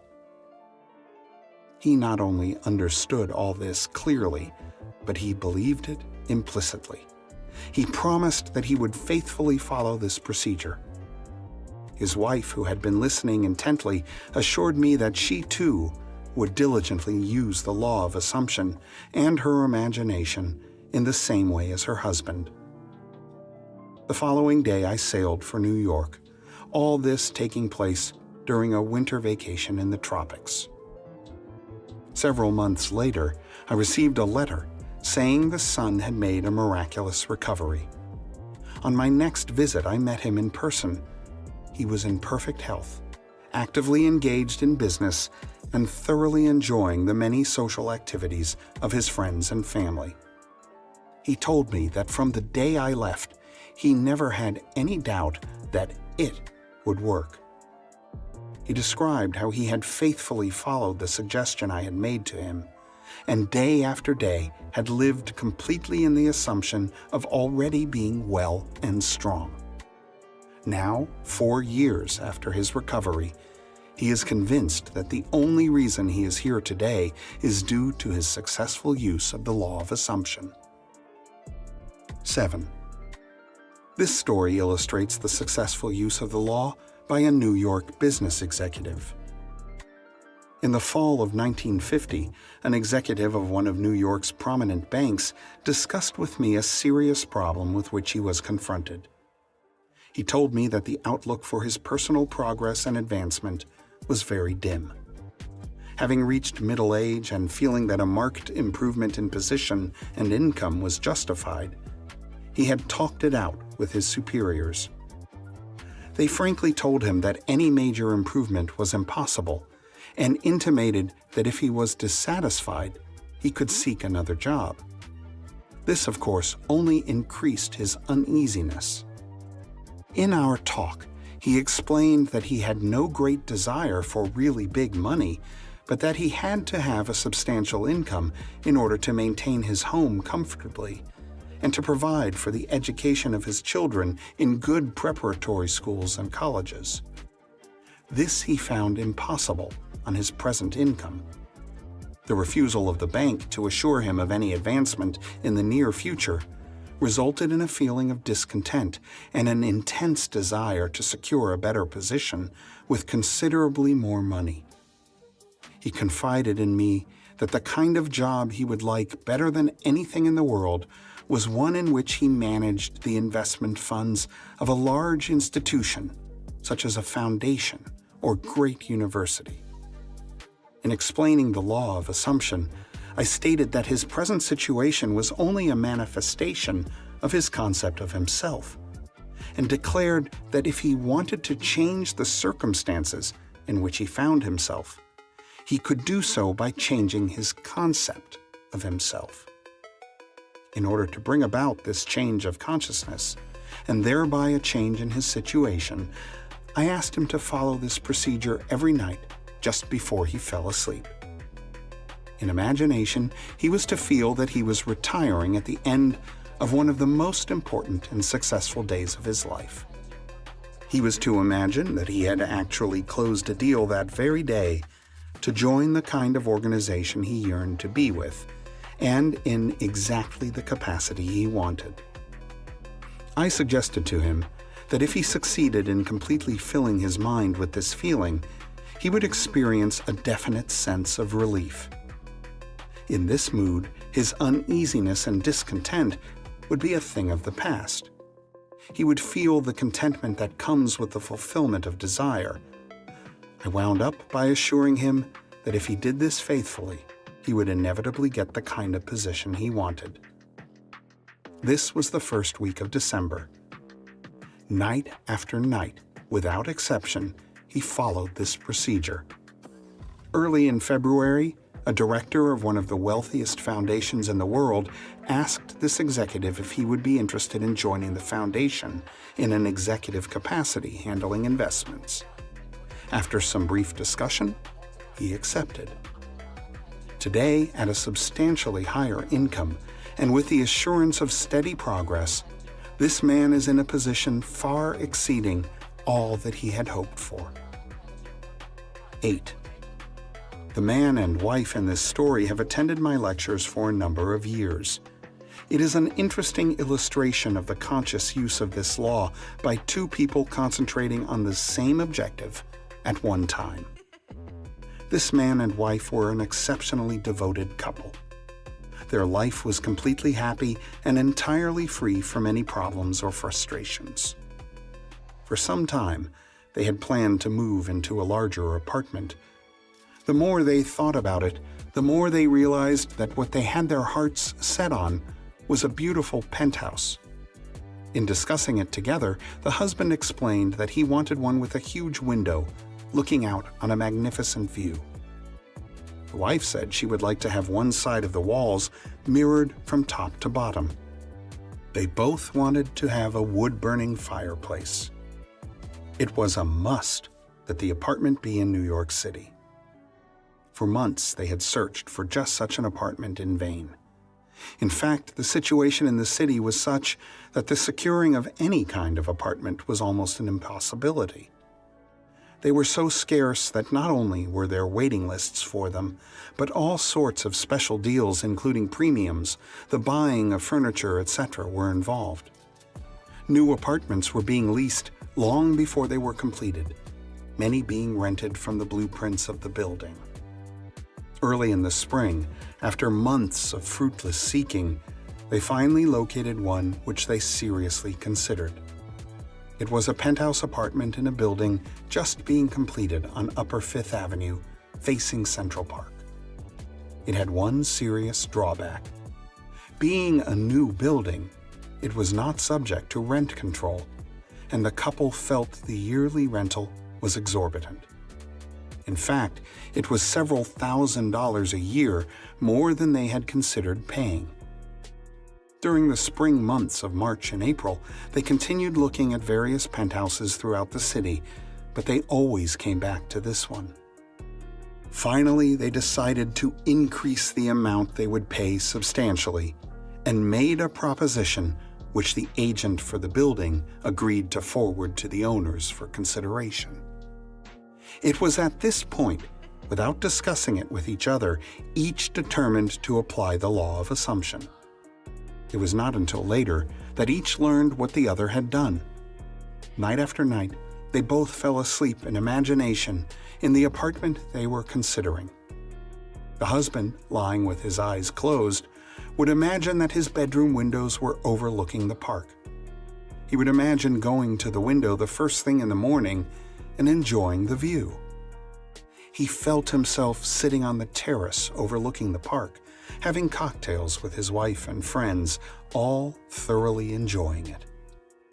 He filled his mind with actually feeling himself in the penthouse and on the terrace. During all this time, unknown to him, his wife was doing the same thing. Several weeks went by without any decision on the part of the owners, but they continued to imagine as they fell asleep each night that they were actually sleeping in the penthouse. One day, to their complete surprise, one of the employees in the apartment building in which they lived told them that the penthouse there was vacant. They were astonished because theirs was one of the most desirable buildings in the city, with a perfect location right on Central Park. They knew there was a long waiting list of people trying to get an apartment in their building. The fact that a penthouse had unexpectedly become available was kept quiet by the management because they were not in a position to consider any applicants for it. Upon learning that it was vacant, this couple immediately made a request that it be rented to them, only to be told that this was impossible. The fact was that not only were there several people on a waiting list for a penthouse in the building, but it was actually promised to one family. Despite this, the couple had a series of meetings with the management, at the conclusion of which the apartment was theirs. The building being subject to rent control, Their rental was just about what they had planned to pay when they first started looking for a penthouse. The location, the apartment itself, and the large terrace surrounding it on the south, west, and north was beyond all their expectations. And in the living room on one side is a giant window, 15 feet by 8 feet, with a magnificent view of Central Park. One wall is mirrored from floor to ceiling, and there is a wood-burning fireplace. Chapter 24. Failure. This book would not be complete without some discussion of failure in the attempted use of the law of assumption. It is entirely possible that you either have had or will have a number of failures in this respect, many of them in really important matters. If, having read this book, having a thorough knowledge of the application and working of the law of assumption, you faithfully apply it in an effort to attain some intense desire and fail, what is the reason? If to the question, did you persist enough, you can answer yes, and still the attainment of your desire was not realized, what is the reason for failure? The answer to this is the most important factor in the successful use of the law of assumption. The time it takes your assumption to become fact, your desire to be fulfilled, is directly proportionate to the naturalness of your feeling of already being what you want to be, of already having what you desire. The fact that it does not feel natural to you to be what you imagine yourself to be is the secret of your failure. Regardless of your desire, regardless of how faithfully and intelligently you follow the law, if you do not feel natural about what you want to be, you will not be it. If it does not feel natural to you to get a better job, you will not get a better job. The whole principle is vividly expressed by the Bible phrase, "You die in your sins." You do not transcend from your present level to the state desired. How can this feeling of naturalness be achieved? The secret lies in one word: imagination. For example, this is a very simple illustration. Assume that you are securely chained to a large, heavy iron bench. You could not possibly run. In fact, you could not even walk. In these circumstances, it would not be natural for you to run. You could not even feel that it was natural for you to run.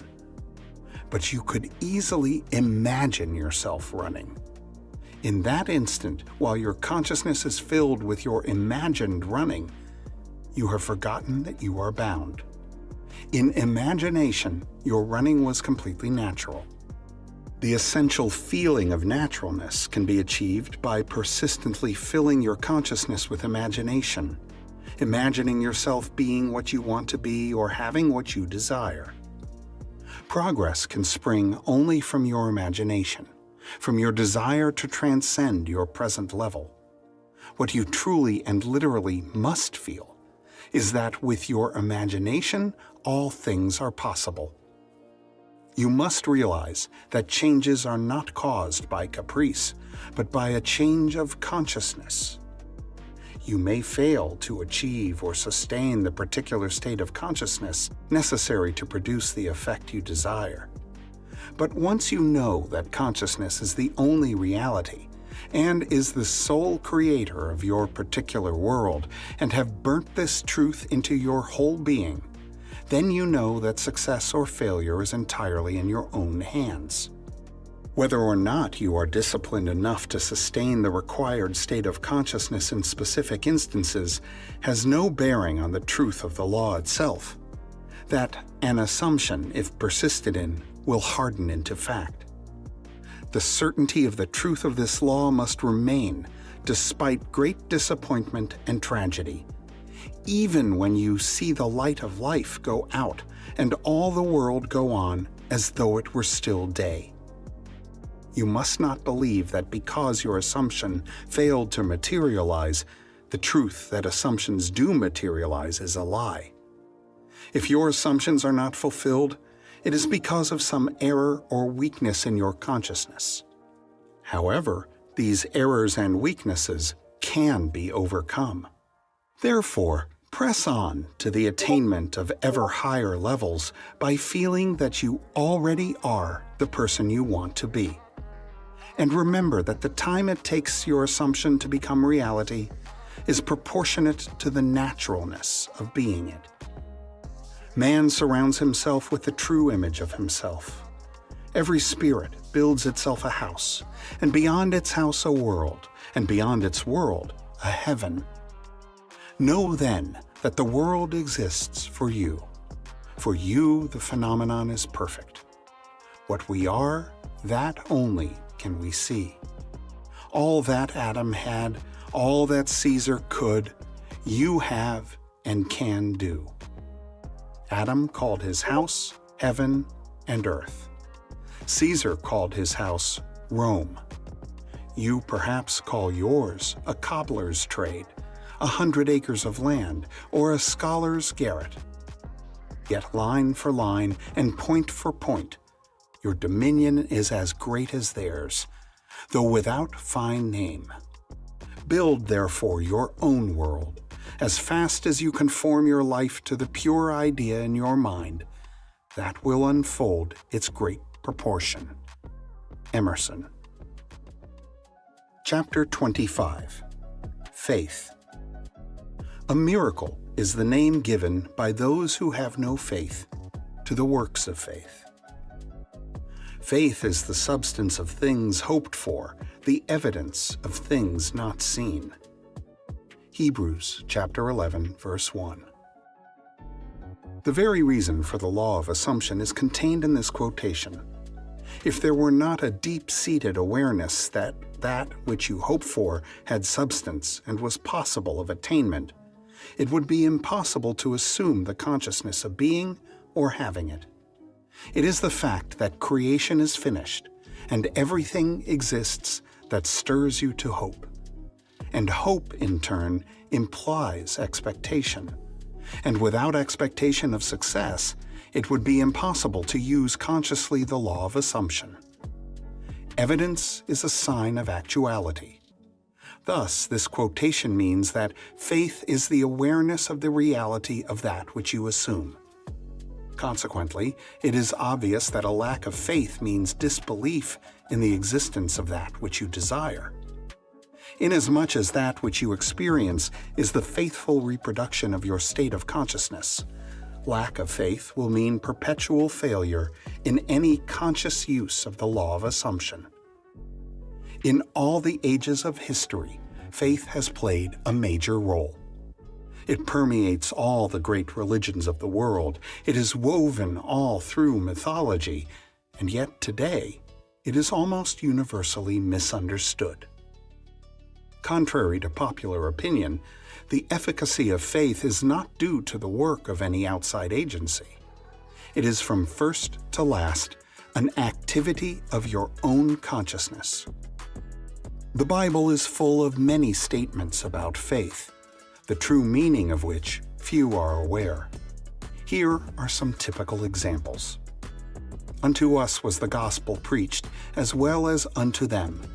But the word preached did not profit them, not being mixed with faith in them that heard it. Hebrews chapter 4, verse 2. In this quotation, the us and them make clear that all of us hear the gospel. Gospel means good news. Very obviously, good news for you would be that you had attained your desire. This is always being preached to you by your infinite self. To hear that which you desire does exist, and you need only to accept it in consciousness, is good news. Not mixing with faith means to deny the reality of that which you desire. Hence there is no profit, attainment, possible. O faithless and perverse generation, how long shall I be with you?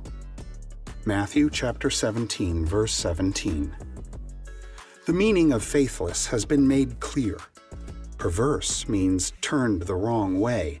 In other words, the consciousness of not being what you want to be. To be faithless, that is, to disbelieve in the reality of that which you assume, is to be perverse. How long shall I be with you means that the fulfillment of your desire is predicated upon your change to the right state of consciousness. It is just as though that which you desire is telling you that it will not be yours until you turn from being faithless and perverse to righteousness. As already stated, righteousness is the consciousness of already being what you want to be. By faith he forsook Egypt, not fearing the wrath of the king, for he endured, as seeing him who is invisible. Hebrews chapter 11, verse 27. Egypt means darkness, belief in many gods, causes. The king symbolizes the power of outside conditions or circumstances. He is your concept of yourself as already being what you want to be. Enduring as seeing him who is invisible means persisting in the assumption that your desire is already fulfilled. Thus, this quotation means that by persisting in the assumption that you already are the person you want to be, you rise above all doubt, fear, and belief in the power of outside conditions or circumstances, and your world inevitably conforms to your assumption. The dictionary definitions of faith, the assent of the mind or understanding to the truth, unwavering adherence to principle, are so pertinent that they might well have been written with the law of assumption in mind. Faith does not question. Faith knows. Chapter 26. Destiny. Your destiny is that which you must inevitably experience. Really, it is an infinite number of individual destinies, each of which, when attained, is the starting place for a new destiny. Since life is infinite, the concept of an ultimate destiny is inconceivable. When we understand that consciousness is the only reality, we know that it is the only creator. This means that your consciousness is the creator of your destiny. The fact is, you are creating your destiny every moment, whether you know it or not. Much that is good and even wonderful has come into your life without you having any inkling that you were the creator of it. However, the understanding of the causes of your experience and the knowledge that you are the sole creator of the contents of your life, both good and bad, not only make you a much keener observer of all phenomena, but through the awareness of the power of your own consciousness, intensifies your appreciation of the richness and grandeur of life. Regardless of occasional experiences to the contrary, it is your destiny to rise to higher and higher states of consciousness, and to bring into manifestation more and more of creation's infinite wonders. Actually, you are destined to reach the point where you realize that through your own desire, you can consciously create your successive destinies. The study of this book, with its detailed exposition of consciousness and the operation of the law of assumption, is the master key to the conscious attainment of your highest destiny. This very day, start your new life. Approach every experience in a new frame of mind with a new state of consciousness. Assume the noblest and the best for yourself in every respect and continue therein. Make believe. Great wonders are possible. Chapter 27. Reverence. Never wouldst thou have made anything if thou hadst not loved it. Wisdom, chapter 11, verse 24. In all creation, in all eternity, in all the realms of your infinite being, the most wonderful fact is that which is stressed in the first chapter of this book. You are God. You are the I am that I am. You are consciousness. You are the creator. This is the mystery. This is the great secret known by the seers, prophets, and mystics throughout the ages. This is the truth that you can never know intellectually. Who is this you? That it is you, John Jones or Mary Smith, is absurd. It is the consciousness which knows that you are John Jones or Mary Smith. It is your greater self, your deeper self, your infinite being. Call it what you will. The important thing is that it is within you. It is you. It is your world. It is this fact that underlies the immutable law of assumption. It is upon this fact that your very existence is built. It is this fact that is the foundation of every chapter of this book. No, you cannot know this intellectually. You cannot debate it. You cannot substantiate it. You can only feel it. You can only be aware of it. Becoming aware of it, one great emotion permeates your being. You live with a perpetual feeling of reverence. The knowledge that your Creator is the very self of yourself and never would have made you had He not loved you must fill your heart with devotion, yes, with adoration. One knowing glimpse of the world about you at any single instance of time is sufficient to fill you with profound awe and a feeling of worship. It is when your feeling of reverence is most intense that you are closest to God, and when you are closest to God, your life is richest. Our deepest feelings are precisely those we are least able to express. And even in the act of adoration, silence is our highest praise. I hope that you've enjoyed this presentation, and please remember to subscribe to receive notifications of upcoming recordings.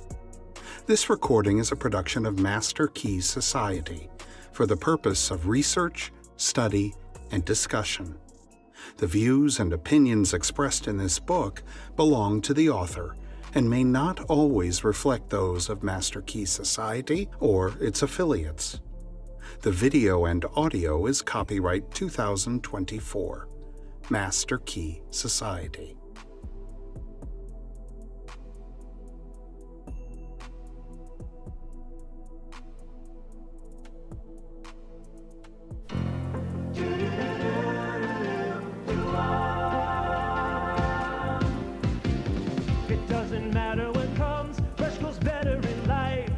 Mentos fresh and full of life. Nothing gets to you. Staying fresh, staying cool. With Mentos fresh and full of life. Fresh goes better. Mentos freshness. Fresh goes better with Mentos fresh and full of life. Mentos, the fresh maker. Beyond the world of sense and to see that which is invisible. For the invisible things of Him from the creation of the world are clearly seen. Romans chapter 1, verse 20. This vision is completely independent of the natural faculties. Open it and quicken it. Without it, these instructions are useless, for the things of the Spirit are spiritually discerned.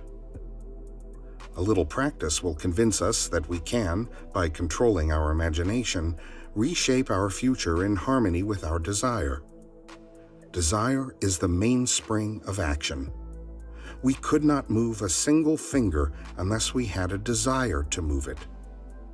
No matter what we do, we follow the desire which at the moment dominates our minds. When we break a habit, our desire to break it is greater than our desire to continue in the habit. The desires which impel us to action are those that hold our attention. A desire is but an awareness of something we lack or need to make our life more enjoyable. Desires always have some personal gain in view. The greater the anticipated gain, the more intense is the desire. There is no absolutely unselfish desire. Where there is nothing to gain, there is no desire, and consequently no action. The spiritual man speaks to the natural man through the language of desire. The key to progress in life and to the fulfillment of dreams lies in ready obedience to its voice. Unhesitating obedience to its voice is an immediate assumption of the wish fulfilled. To desire a state is to have it. As Pascal has said, "You would not have sought me had you not already found me." Man, by assuming the feeling of his wish fulfilled and then living and acting on this conviction, alters the future in harmony with his assumption. Assumptions awaken what they affirm. As soon as man assumes the feeling of his wish fulfilled, his four-dimensional self finds ways for the attainment of this end, discovers methods for its realization. I know of no clearer definition of the means by which we realize our desires than to experience in imagination what we would experience in the flesh were we to achieve our goal. This experience of the end wills the means. With its larger outlook, the four-dimensional self then constructs the means necessary to realize the accepted end. The undisciplined mind finds it difficult to assume a state which is denied by the senses.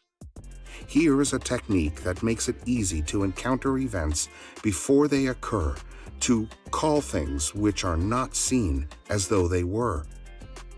People have a habit of slighting the importance of simple things, but this simple formula for changing the future was discovered after years of searching and experimenting. The first step in changing the future is desire. That is, define your objective. Know definitely what you want. Secondly, construct an event which you believe you would encounter following the fulfillment of your desire. An event which implies fulfillment of your desire, something that will have the action of self predominant. Thirdly, immobilize the physical body and induce a condition akin to sleep. Lie on a bed or relax in a chair and imagine that you are sleepy. Then, with eyelids closed and your attention focused on the action you intend to experience, in imagination, mentally feel yourself right into the proposed action, imagining all the while that you are actually performing the action here and now. You must always participate in the imaginary action, not merely stand back and look on, but you must feel that you are actually performing the action so that the imaginary sensation is real to you. It is important always to remember that the proposed action must be one which follows the fulfillment of your desire. And also, you must feel yourself into the action until it has all the vividness and distinctness of reality. For example, suppose you desired promotion in office. Being congratulated would be an event you would encounter following the fulfillment of your desire. Having selected this action as the one you will experience in imagination, immobilize the physical body and induce a state akin to sleep, a drowsy state, but one in which you are still able to control the direction of your thoughts, a state in which you are attentive without effort. Now, imagine that a friend is standing before you. Put your imaginary hand into his. First, feel it to be solid and real. Then carry on an imaginary conversation with him in harmony with the action. Do not visualize yourself at a distance in point of space and at a distance in point of time being congratulated on your good fortune. Instead, make elsewhere here and the future now. The future event is a reality now in a dimensionally larger world. And, oddly enough, now in a dimensionally larger world is equivalent to here in the ordinary three-dimensional space of everyday life. The difference between feeling yourself in action, here and now, and visualizing yourself in action as though you were on a motion picture screen is the difference between success and failure. The difference will be appreciated if you will now visualize yourself climbing a ladder. Then, with eyelids closed, imagine that a ladder is right in front of you and feel you are actually climbing it. Desire, physical immobility bordering on sleep, an imaginary action in which self feelingly predominates. here and now, are not only important factors in altering the future, but they are essential conditions in consciously projecting the spiritual self. If, when the physical body is immobilized, we become possessed of the idea to do something, and imagine that we are doing it here and now, and keep the imaginary action feelingly going right up until sleep ensues, we are likely to awaken out of the physical body to find ourselves in a dimensionally larger world, with a dimensionally larger focus, and actually doing what we desired and imagined we were doing in the flesh. Whether we awaken there or not, we are actually performing the action in the fourth dimensional world, and we will reenact it in the future here in the third dimensional world. Experience has taught me to restrict the imaginary action, to condense the idea which is to be the object of our meditation into a single act, and to reenact it over and over again until it has the feeling of reality. Otherwise, the attention will wander off along an associational track, and hosts of associated images will be presented to our attention. In a few seconds, they will lead us hundreds of miles away from our objective in point of space, and years away in point of time.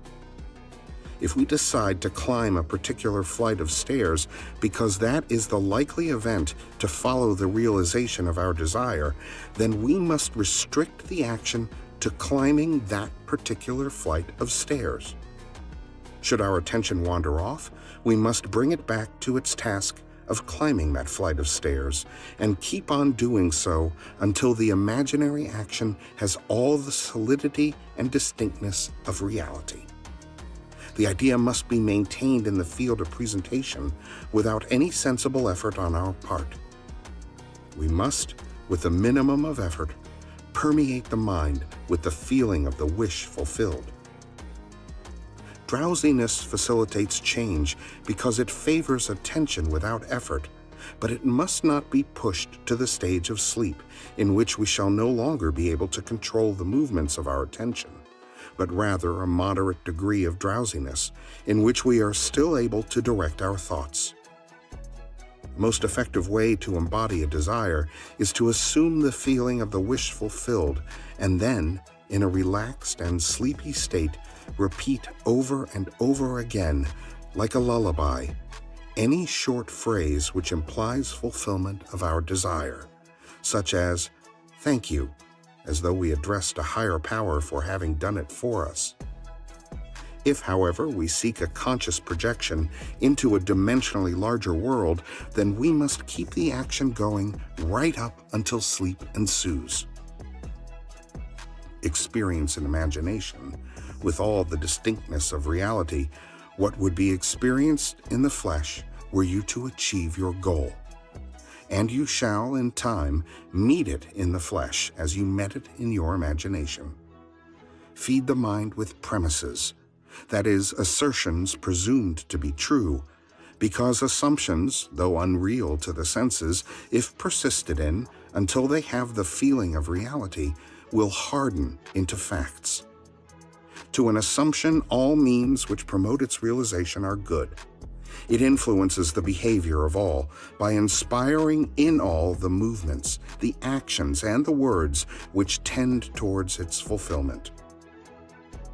To understand how man molds his future in harmony with his assumption, we must know what we mean by a dimensionally larger world, for it is to a dimensionally larger world that we go to alter our future. The observation of an event before it occurs implies that the event is predetermined from the point of view of man in the three-dimensional world. Therefore, to change the conditions here in the 3 dimensions of space, we must first change them in the 4 dimensions of space. Man does not know exactly what is meant by a dimensionally larger world, and would no doubt deny the existence of a dimensionally larger self. He is quite familiar with the 3 dimensions of length, width, and height, and he feels that if there were a 4th dimension, it should be just as obvious to him as the dimensions of length, width, and height. A dimension is not a line. It is any way in which a thing can be measured that is entirely different from all other ways. That is, to measure a solid fourth-dimensionally, we simply measure it in any direction except that of its length, width, and height. Is there another way of measuring an object other than those of its length, width, and height? Time measures my life without employing the three dimensions of length, width, and height. There is no such thing as an instantaneous object. Its appearance and disappearance are measurable. It endures for a definite length of time. We can measure its lifespan without using the dimensions of length, width, and height. Time is definitely a fourth way of measuring an object. The more dimensions an object has, the more substantial and real it becomes. A straight line, which lies entirely in one dimension, acquires shape, mass, and substance by the addition of dimensions. What new quality would time, the fourth dimension, give, which would make it just as vastly superior to solids as solids are to surfaces, and surfaces are to lines? Time is a medium for changes in experience because all changes take time. The new quality is changeability. Observe that if we bisect a solid, its cross-section will be a surface. By bisecting a surface, we obtain a line, and by bisecting a line, we get a point. This means that a point is but a cross-section of a line, which is in turn but a cross-section of a surface, which is in turn but a cross-section of a solid, which is in turn, if carried to its logical conclusion, but a cross-section of a four-dimensional object. We cannot avoid the inference that all three-dimensional objects are but cross-sections of four-dimensional bodies, which means, when I meet you, I meet a cross-section of the four-dimensional you, the four-dimension self that is not seen. To see the four-dimensional self, I must see every cross-section or moment of your life from birth to death, and see them all as coexisting. My focus should take in the entire array of sensory impressions which you have experienced on Earth, plus those you might encounter. I should see them not in the order in which they were experienced by you, but as a present whole. Because change is the characteristic of the fourth dimension, I should see them in a state of flux as a living, animated whole. If we have all this clearly fixed in our minds, what does it mean to us in the three-dimensional world? It means that if we can move along time's length, we can see the future and alter it as we so desire. This world, which we think so solidly real, is a shadow out of which and beyond which we may at any time pass. It is an abstraction from a more fundamental and dimensionally larger world, a more fundamental world abstracted from a still more fundamental and dimensionally larger world, and so on to infinity. The absolute is unattainable by any means or analysis, no matter how many dimensions we add to the world. Man can prove the existence of a dimensionally larger world simply by focusing his attention on an invisible state and imagining that he sees and feels it. If he remains concentrated in this state, his present environment will pass away, and he will awaken in a dimensionally larger world where the object of his contemplation will be seen as a concrete, objective reality. Intuitively, I feel that, were he to abstract his thoughts from this dimensionally larger world and retreat still farther within his mind, he would again bring about an externalization of time. He would discover that every time he retreats into his inner mind and brings about an externalization of time, space becomes dimensionally larger. And he would therefore conclude that both time and space are serial, and that the drama of life is but the climbing of a multitudinous dimensional time block. Scientists will one day explain why there is a serial universe. But in practice, how we use this serial universe to change the future is more important. To change the future, we need only concern ourselves with two worlds in the infinite series. The world we know by reason of our bodily organs, and the world we perceive independently of our bodily organs. Chapter 2. Assumptions become facts. Men believe in the reality of the external world because they do not know how to focus and condense their powers to penetrate its thin crust. This book has only one purpose: the removing of the veil of the senses, the traveling into another world. To remove the veil of the senses, we do not employ great effort. The objective world vanishes by turning our attention away from it. We have only to concentrate on the state desired in order to mentally see it. But to give it reality so that it will become an objective fact, we must focus attention upon the invisible state until it has the feeling of reality. When, through concentrated attention, our desire appears to possess the distinctness and feeling of reality, we have given it the right to become a visible, concrete fact. If it is difficult to control the direction of your attention while in a state akin to sleep, you may find gazing fixedly into an object very helpful.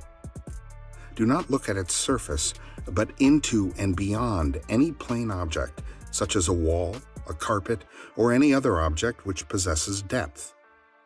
Arrange it to return as little reflection as possible. Imagine then that in this depth you are seeing and hearing what you want to see and hear until your attention is exclusively occupied by the imagined state. At the end of your meditation, when you awake from your controlled waking dream, you feel as though you had returned from a great distance. The visible world which you had shut out returns to consciousness, and by its very presence informs you that you have been self-deceived into believing that the object of your contemplation was real. But if you know that consciousness is the one and only reality, you will remain faithful to your vision, and by this sustained mental attitude confirm your gift of reality, and prove that you have the power to give reality to your desires, that they may become visible, concrete facts.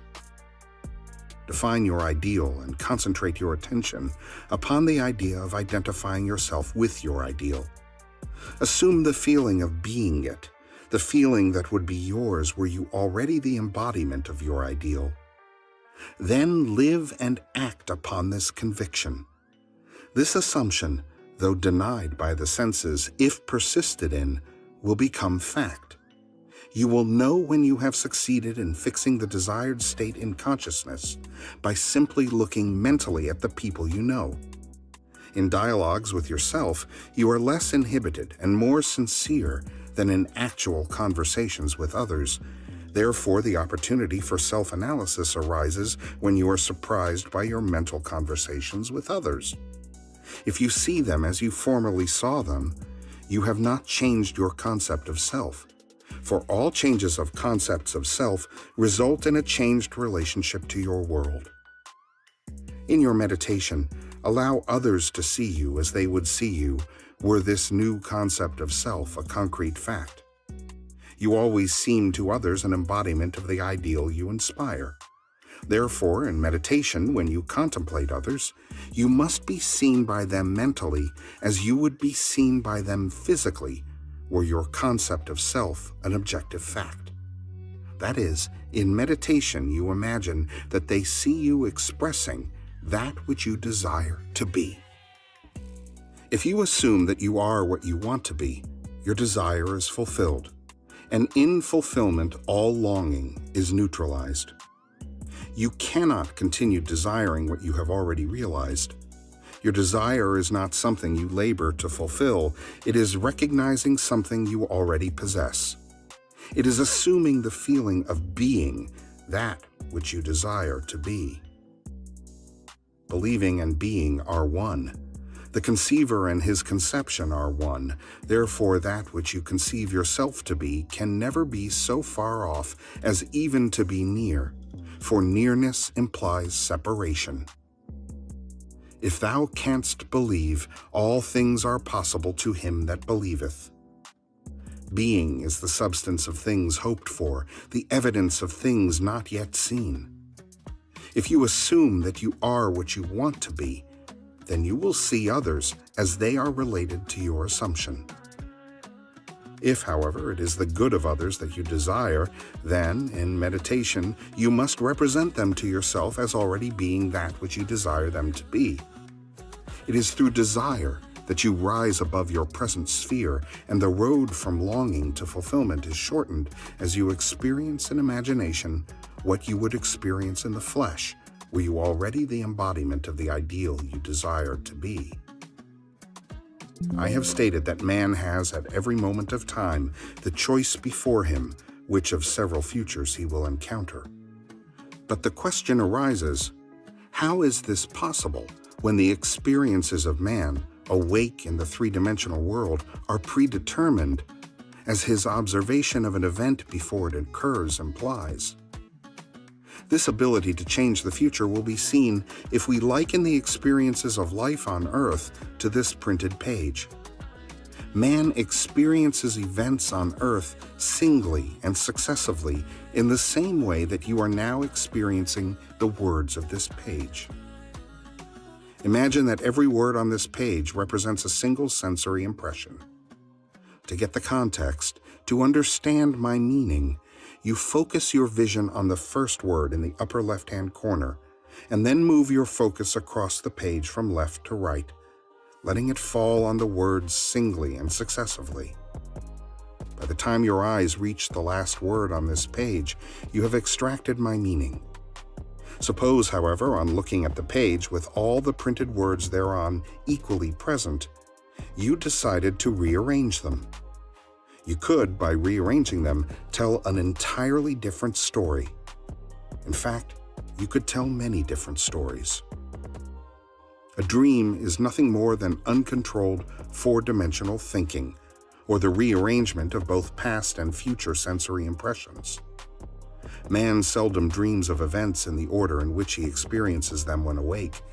He usually dreams of two or more events which are separated in time, fused into a single sensory impression. Or, in his dream, he so completely rearranges his single waking sensory impressions that he does not recognize them when he encounters them in his waking state. For example, I dreamed that I delivered a package to the restaurant in my apartment building. The hostess said to me, "You can't leave that there." Whereupon the elevator operator gave me a few letters, and as I thanked him for them, he in turn thanked me. At this point, the night elevator operator appeared and waved a greeting to me. The following day, as I left my apartment, I picked up a few letters which had been placed at my door. On my way down, I gave the day elevator operator a tip and thanked him for taking care of my mail, whereupon he thanked me for the tip. On my return home that day, I overheard a doorman say to a delivery man, "You can't leave that there." As I was about to take the elevator up to my apartment, I was attracted by a familiar face in the restaurant, and as I looked in, the hostess greeted me with a smile. Late that night, I escorted my dinner guests to the elevator, and as I said goodbye to them, the night operator waved goodnight to me. By simply rearranging a few of the single sensory impressions I was destined to encounter, and by fusing two or more of them into single sensory impressions, I constructed a dream which differed quite a bit from my waking experience. When we have learned to control the movements of our attention in the four-dimensional world, we shall be able to consciously create circumstances in the three-dimensional world. We learn this control through the waking dream, where our attention can be maintained without effort, for attention minus effort is indispensable to changing the future. We can, in a controlled waking dream, consciously construct an event which we desire to experience in the three-dimensional world. The sensory impressions we use to construct our waking dream are present realities displaced in time, or the four-dimensional world. All that we do in constructing the waking dream is to select from the vast array of sensory impressions those which, when they are properly arranged, imply that we have realized our desire. With the dream clearly defined, we relax in a chair and induce a state of consciousness akin to sleep, a state which, although bordering on sleep, leaves us in conscious control of the movements of our attention. When we have achieved that state, we experience in imagination what we would experience in reality were this waking dream an objective fact. In applying this technique to change the future, it is important always to remember that the only thing which occupies the mind during the waking dream is the waking dream, the predetermined action which implies the fulfillment of our desire. How the waking dream becomes physical fact is not our concern. Our acceptance of the waking dream as physical reality wills the means for its fulfillment. Let me again lay the foundation of changing the future, which is nothing more than a controlled waking dream. 1. Define your objective. Know definitely what you want. 2. Construct an event which you believe you will encounter following the fulfillment of your desire, something which will have the action of self-predominant, an event which implies the fulfillment of your desire. 3. Immobilize the physical body and induce a state of consciousness akin to sleep. Then mentally feel yourself right into the proposed action, imagining all the while that you are actually performing the action here and now, so that you experience in imagination what you would experience in the flesh, were you now to realize your goal. Experience has convinced me that this is the perfect way to achieve my goal. However, my own many failures would convict me were I to imply that I have completely mastered the movements of my attention. I can, however, with the ancient teacher say, "This one thing I do, forgetting those things which are behind, and reaching forth unto those things which are before, I press toward the mark for the prize." Chapter 3. Power of Imagination. Ye shall know the truth, and the truth shall make you free. John chapter 8, verse 32. Men claim that a true judgment must conform to the external reality to which it relates.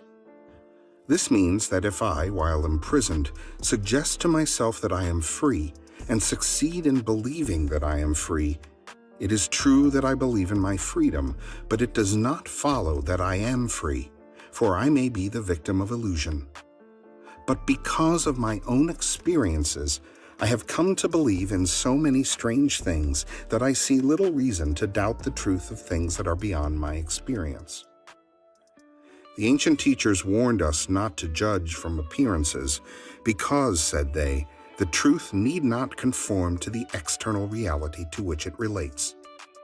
They claimed that we bore false witness if we imagined evil against another, that no matter how real our belief appears to be, how truly it conforms to the external reality to which it relates, if it does not make free the one of whom we hold the belief, it is untrue, and therefore a false judgment. We are called upon to deny the evidence of our senses and to imagine as true of our neighbor that which makes him free. Ye shall know the truth, and the truth shall make you free. To know the truth of our neighbor, we must assume that he is already that which he desires to be.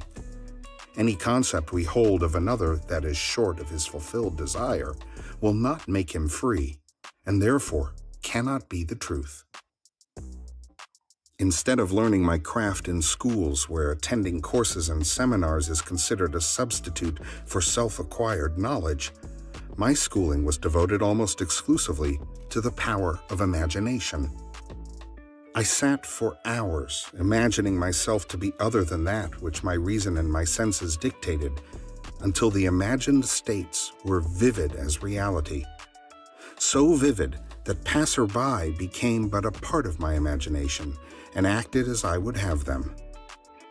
By the power of imagination, my fantasy led theirs and dictated to them their behavior and the discourse they held together while I was identified with my imagined state.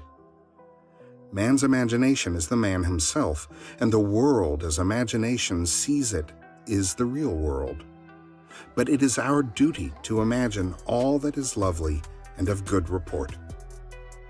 The Lord seeth not as man seeth, for man looketh upon the outward appearance, but the Lord looketh upon the heart.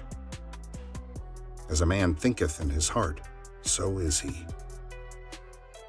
In meditation, when the brain grows luminous, I find my imagination endowed with the magnetic power to attract to me whatsoever I desire. Desire is the power imagination uses to fashion life about me as I fashion it within myself. I first desire to see a certain person or scene, and then I look as though I were seeing that which I want to see, and the imagined state becomes objectively real. I desire to hear, and then I listen as though I were hearing, and the imagined voice speaks that which I dictate as though it had initiated the message. I could give you many examples to prove my arguments, to prove that these imagined states do become physical realities. But I know that my examples will awaken in all who have not met the like, or who are not inclined towards my arguments, a most natural incredulity. Nevertheless, experience has convinced me of the truth of the statement, "He calleth those things which be not as though they were."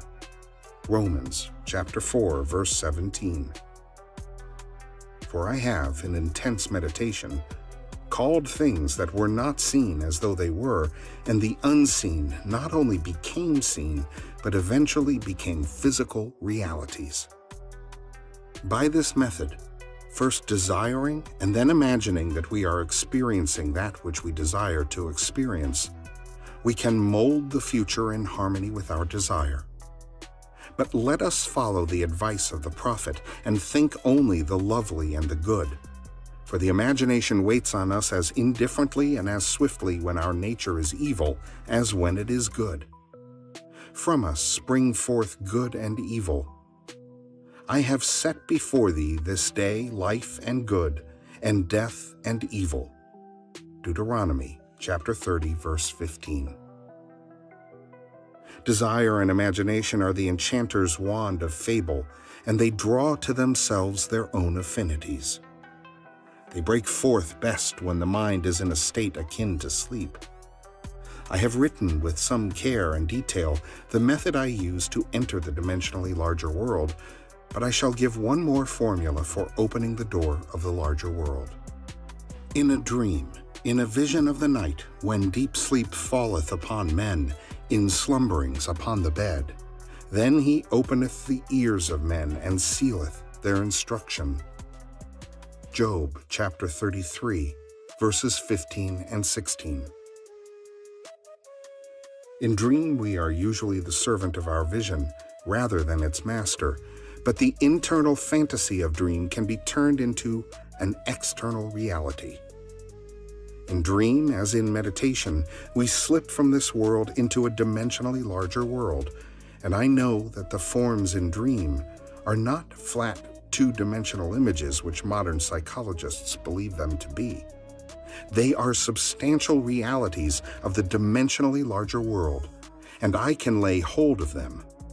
I have discovered that if I surprise myself dreaming, I can lay hold of any inanimate or stationary form of the dream, a chair, a table, a stairway, a tree, and command myself to awake. At the command to awake, while firmly holding on to the object of the dream, I am pulled through myself with the distinct feeling of awakening from dream.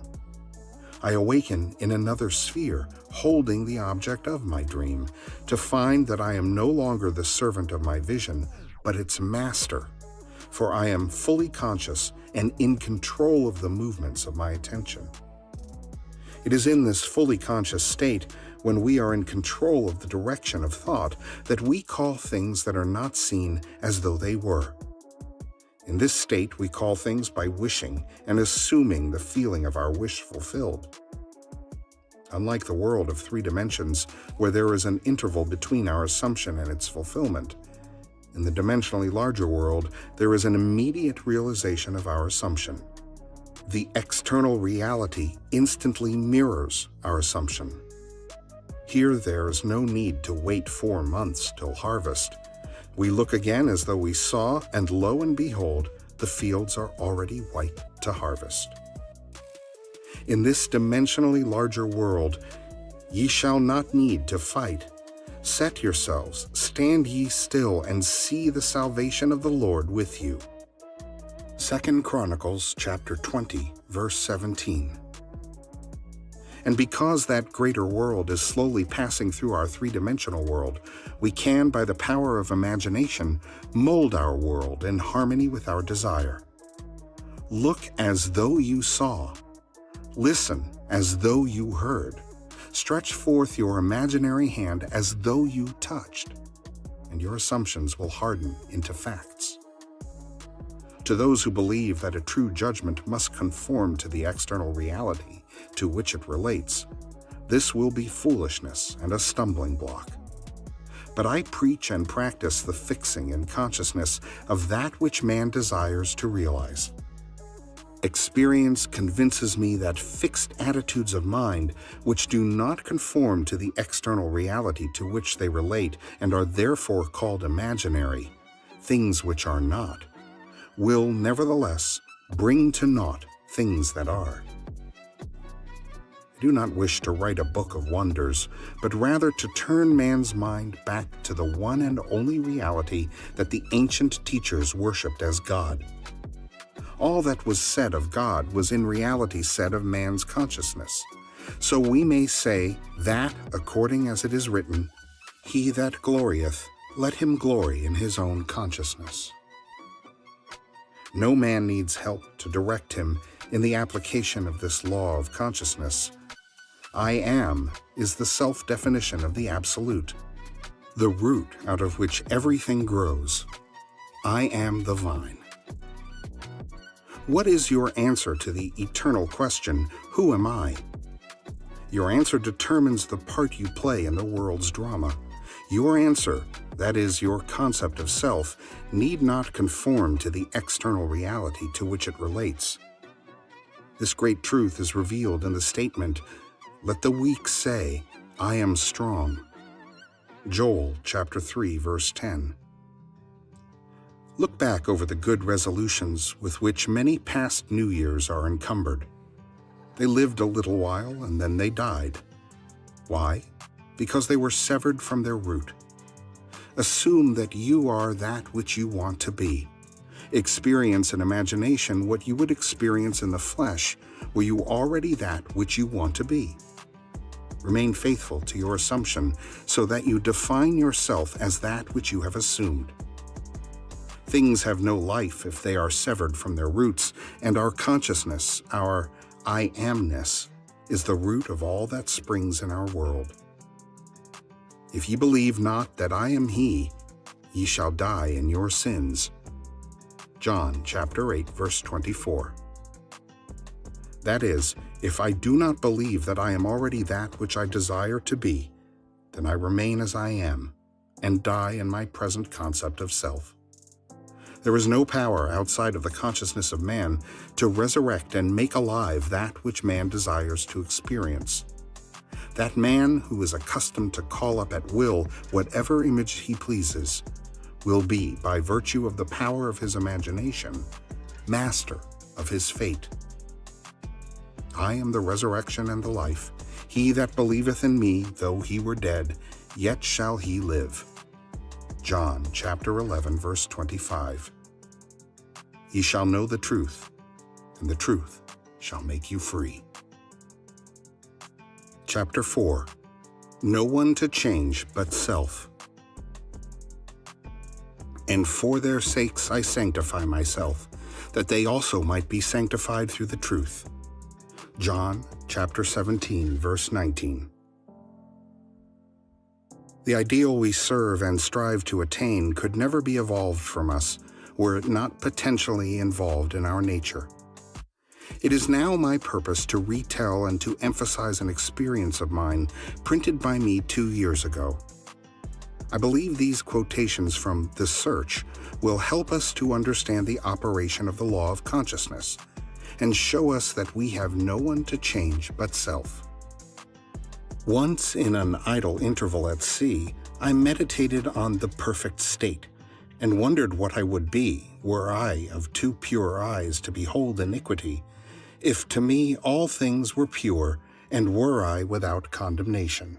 As I became lost in this fiery brooding, I found myself lifted above the dark environment of the senses. So intense was feeling, I felt myself a being of fire dwelling in a body of air. Voices, as from a heavenly chorus, with the exaltation of those who had been conquerors in a conflict with death, were singing, "He is risen, he is risen," and intuitively I knew they meant me. Then I seemed to be walking in the night. I soon came upon a scene that might have been the ancient pool of Bethesda, for in this place lay a great multitude of impotent folk, blind, halt, withered, waiting not for the moving of the water as of tradition, but waiting for me. As I came near, without thought or effort on my part, they were, one after the other, molded as by the magician of the beautiful. Eyes, hands, feet, all missing members, were drawn from some invisible reservoir and molded in harmony with that perfection which I felt springing within me. When all were made perfect, the chorus exulted, "It is finished." Then the scene dissolved and I awoke. I know this vision was the result of my intense meditation upon the idea of perfection, for my meditations invariably bring about union with the state contemplated. I had been so completely absorbed within the idea that for a while I had become what I contemplated, and the high purpose with which I had for that moment identified myself drew the companionship of high things and fashioned the vision in harmony with my inner nature. The ideal with which we are united works by association of ideas to awaken 1,000 moods to create a drama in keeping with the central idea.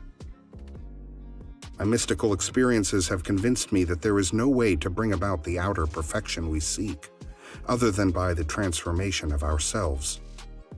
As soon as we succeed in transforming ourselves, the world will melt magically before our eyes and reshape itself in harmony with that which our transformation affirms. In the divine economy, nothing is lost. We cannot lose anything save by descent from the sphere where the thing has its natural life. There is no transforming power in death, and whether we are here or there, we fashion the world that surrounds us by the intensity of our imagination and feeling, and we illuminate or darken our lives by the concepts we hold of ourselves. Nothing is more important to us than our conception of ourselves, and especially is this true of our concept of the dimensionally greater one within us. Those who help or hinder us, whether they know it or not, are the servants of that law which shapes outward circumstances in harmony with our inner nature. It is our conception of ourselves which frees or constrains us, though it may use material agencies to achieve its purpose. Because life molds the outer world to reflect the inner arrangement of our minds, there is no way of bringing about the outer perfection we seek other than by the transformation of ourselves. No help cometh from without. The hills to which we lift our eyes are those of an inner range. It is thus to our own consciousness that we must turn as to the only reality, the only foundation on which all phenomena can be explained. We can rely absolutely on the justice of this law to give us only that which is of the nature of ourselves. To attempt to change the world before we change our concept of ourselves is to struggle against the nature of things. There can be no outer change until there is first an inner change. As within, so without. I am not advocating philosophical indifference when I suggest that we should imagine ourselves as already that which we want to be, living in a mental atmosphere of greatness, rather than using physical means and arguments to bring about the desired change. Everything we do, unaccompanied by a change of consciousness, is but futile readjustment of surfaces.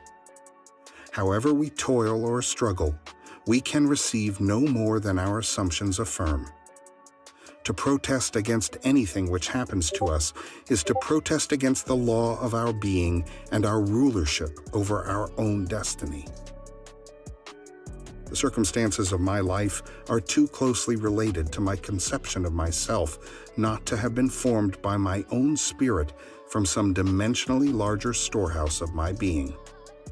If there is pain to me in these happenings, I should look within myself for the cause, for I am moved here and there and made to live in a world in harmony with my concept of myself. Intense meditation brings about a union with the state contemplated, and during this union we see visions, have experiences, and behave in keeping with our change of consciousness. This shows us that a transformation of consciousness will result in a change of environment and behavior. All wars prove that violent emotions are extremely potent in precipitating mental rearrangements. Every great conflict has been followed by an era of materialism and greed in which the ideals for which the conflict ostensibly was waged are submerged. This is inevitable because war evokes hate, which impels a descent in consciousness from the plane of the ideal to the level where the conflict is waged. If we would become as emotionally aroused over our ideals as we become over our dislikes, we would ascend to the plane of our ideal as easily as we now descend to the level of our hates. Love and hate have a magical transforming power, and we grow through their exercise into the likeness of what we contemplate. By intensity of hatred, we create in ourselves the character we imagine in our enemies.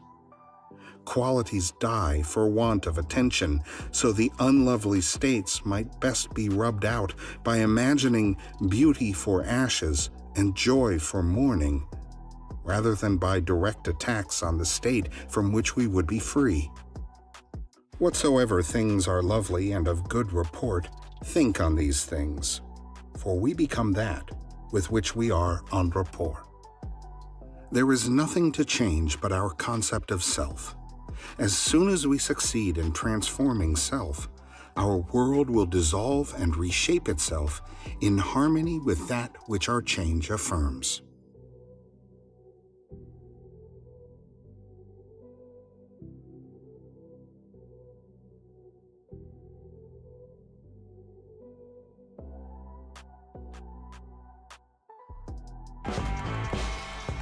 Need a few frames? Adobe Premiere Pro is here to fix that. Extend clips to keep the action moving. Layer in missing ambient sound. Accelerate your editing with Generative Extend. For a limited time, try it now with complimentary generations.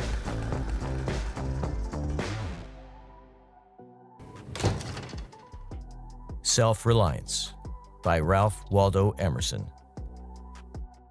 Narrated by Peter J. Boris. Originally published in 1841. This recording is a production of Master Key Society for the purpose of research, study, and discussion. Self-Reliance. Ne te quasi veris extra. Man is his own star, and the soul that can render an honest and a perfect man commands all light, all influence, all fate. Nothing to him falls early or too late. Our acts our angels are, or good or ill, our fatal shadows that walk by us still. From the epilogue to Beaumont and Fletcher's Honest Man's Fortune. Cast the bantling on the rocks. Suckle him with the she-wolf's teat. Wintered with the hawk and fox.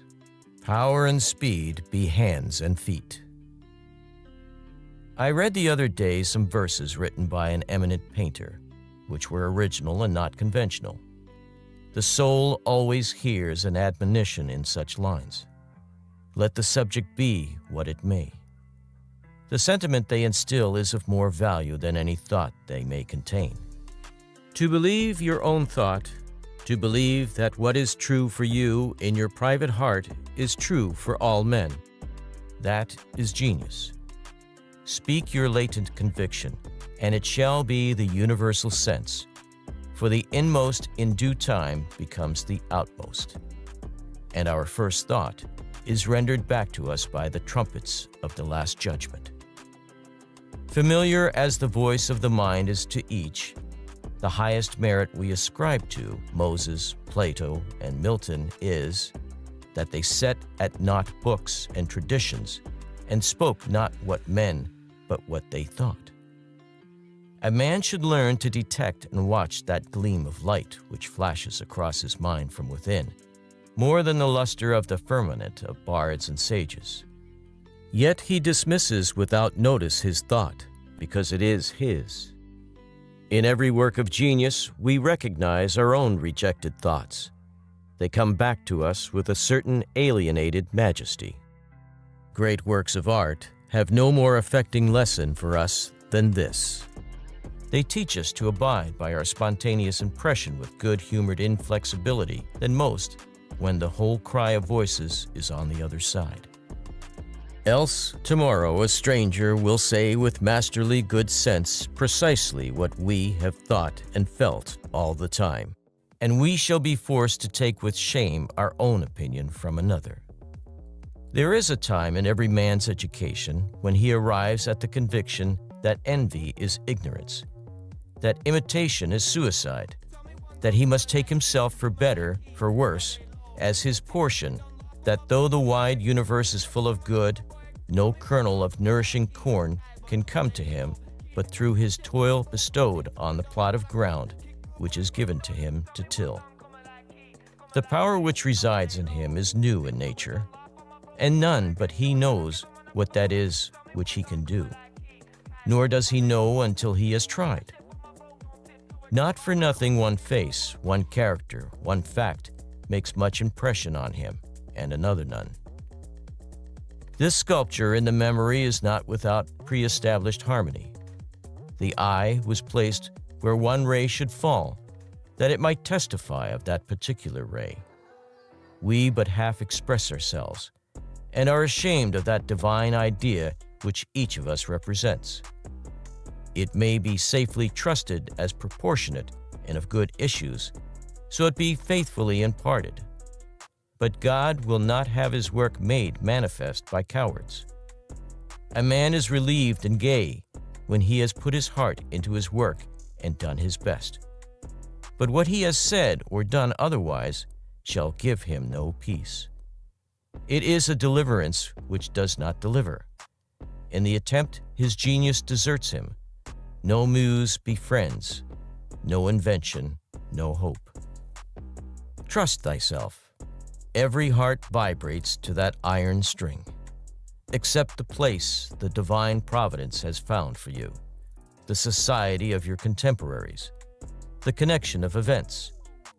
Great men have always done so, and confided themselves childlike to the genius of their age, betraying their perception that the absolutely trustworthy was seated at their heart, working through their hands, predominating in all their being.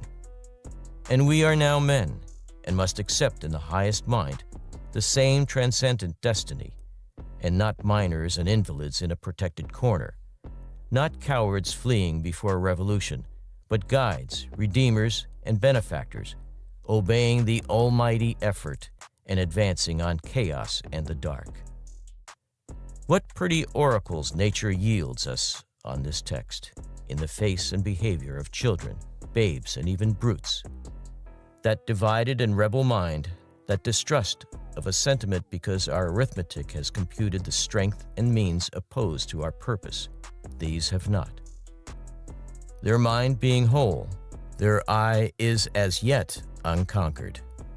And when we look in their faces, we are disconcerted. infancy conforms to nobody. All conform to it, so that one babe commonly makes 4 or 5 out of the adults who prattle and play to it. So God has armed youth and puberty, and manhood no less, with its own piquancy and charm, and made it enviable and gracious, and its claims not to be put by, if it will stand by itself. Do not think the youth has no force, because he cannot speak to you and me. Hark! In the next room, his voice is sufficiently clear and empathetic. It seems he knows how to speak to his contemporaries. Bashful or bold, then, he will know how to make us seniors very unnecessary. The nonchalance of boys who are sure of a dinner and would disdain as much as a lord to do or say ought to conciliate one is the healthy attitude of human nature. A boy is in the parlor what the pit is in the playhouse, independent, irresponsible, looking out from his corner on such people and facts as pass by. He tries and sentences them on their merits, in the swift, summary way of boys, as good, bad, interesting, silly, eloquent, troublesome. He cumbers himself never about consequences, about interests. He gives an independent, genuine verdict. You must court him. He does not court you. But the man is, as it were, clapped into jail by his consciousness. As soon as he has once acted or spoken with éclat, he is a committed person, watched by the sympathy or the hatred of hundreds, whose affections must now enter into his account. There is no Lethe for this. Ah, that he could pass again into his neutrality, who can thus avoid all pledges, and having observed, observe again from the same unaffected, unbiased, unbribable, unaffraid innocence, must always be formidable.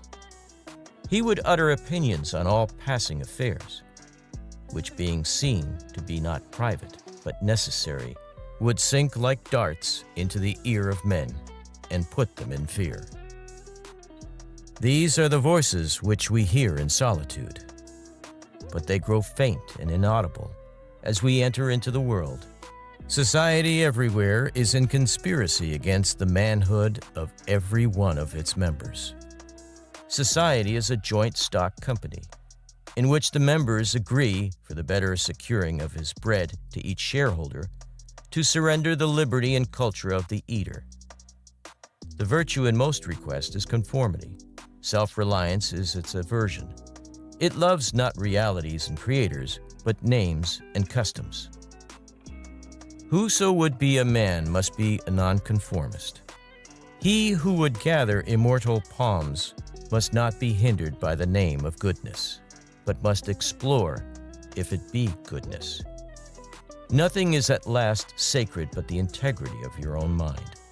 Absolve you to yourself, and you shall have the suffrage of the world. I remember an answer which, when quite young, I was prompted to make to a valued adviser, who was wont to importune me with the dear old doctrines of the Church. On my saying, "What have I to do with the sacredness of traditions, if I live wholly from within?" my friend suggested, "But these impulses may be from below, not from above." I replied, "They do not seem to me to be such, but if I am the devil's child, I will live then from the devil. No law can be sacred to me but that of my nature. Good and bad are but names very readily transferable to that or this. The only right is what is after my constitution. The only wrong, what is against it. A man is to carry himself in the presence of all opposition, as if everything were titular and ephemeral but he. I am ashamed to think how easily we capitulate to badges and names, to large societies and dead institutions. Every decent and well-spoken individual affects and sways me more than is right. I ought to go upright and vital, and speak the rude truth in all ways. If malice and vanity wear the coat of philanthropy, shall that pass? If an angry bigot assumes this bountiful cause of abolition and comes to me with his last news from Barbados, why should I not say to him, "Go love thy infant, love thy woodchopper, be good-natured and modest, have that grace, and never varnish your hard, uncharitable ambition with this incredible tenderness for black folk 1,000 miles off. Thy love afar is spite at home." Rough and graceless would be such greeting. But truth is handsomer than the affection of love. Your goodness must have some edge to it, else it is none. The doctrine of hatred must be preached as the counteraction of the doctrine of love, when that pulls and winds. I shun father and mother and wife and brother when my genius calls me. I would write on the lintels of the doorpost, "Whim." I hope it is somewhat better than whim at last, but we cannot spend the day in explanation. Expect me not to show cause why I seek or why I exclude company. Then, again, do not tell me, as a good man did today, of my obligation to put all poor men in good situations. Are they my poor? I tell thee, thou foolish philanthropist, that I grudge the dollar, the dime, the cent I give to such men as do not belong to me and to whom I do not belong. There is a class of persons to whom, by all spiritual affinity, I am bought and sold. For them I will go to prison, if need be. But your malicious popular charities, the education at college of fools, the building of meeting houses to the vain end to which many now stand, alms to sots, and the thousandfold relief societies, though I confess with shame I sometimes succumb and give the dollar. It is a wicked dollar, which by and by I shall have the manhood to withhold. Virtues are, in the popular estimate, rather the exception than the rule. There is the man and his virtues. Men do what is called a good action, as some piece of courage or charity, much as they would pay a fine in expiation of daily non-appearance on parade. Their works are done as an apology or extenuation of their living in the world, as invalids and the insane pay a high board. Their virtues are penances. I do not wish to expiate, but to live. My life is for itself and not for a spectacle. I much prefer that it should be of a lower strain, so it be genuine and equal, than that it should be glittering and unsteady. I wish it to be sound and sweet, and not to need diet and bleeding. I ask primary evidence that you are a man, and refuse this appeal from the man to his actions. I know that for myself it makes no difference whether I do or forbear those actions which are reckoned excellent. I cannot consent to pay for a privilege where I have intrinsic right. Few and mean as my gifts may be, I actually am, and do not need for my own assurance or the assurance of my fellows any secondary testimony. What I must do is all that concerns me, not what the people think.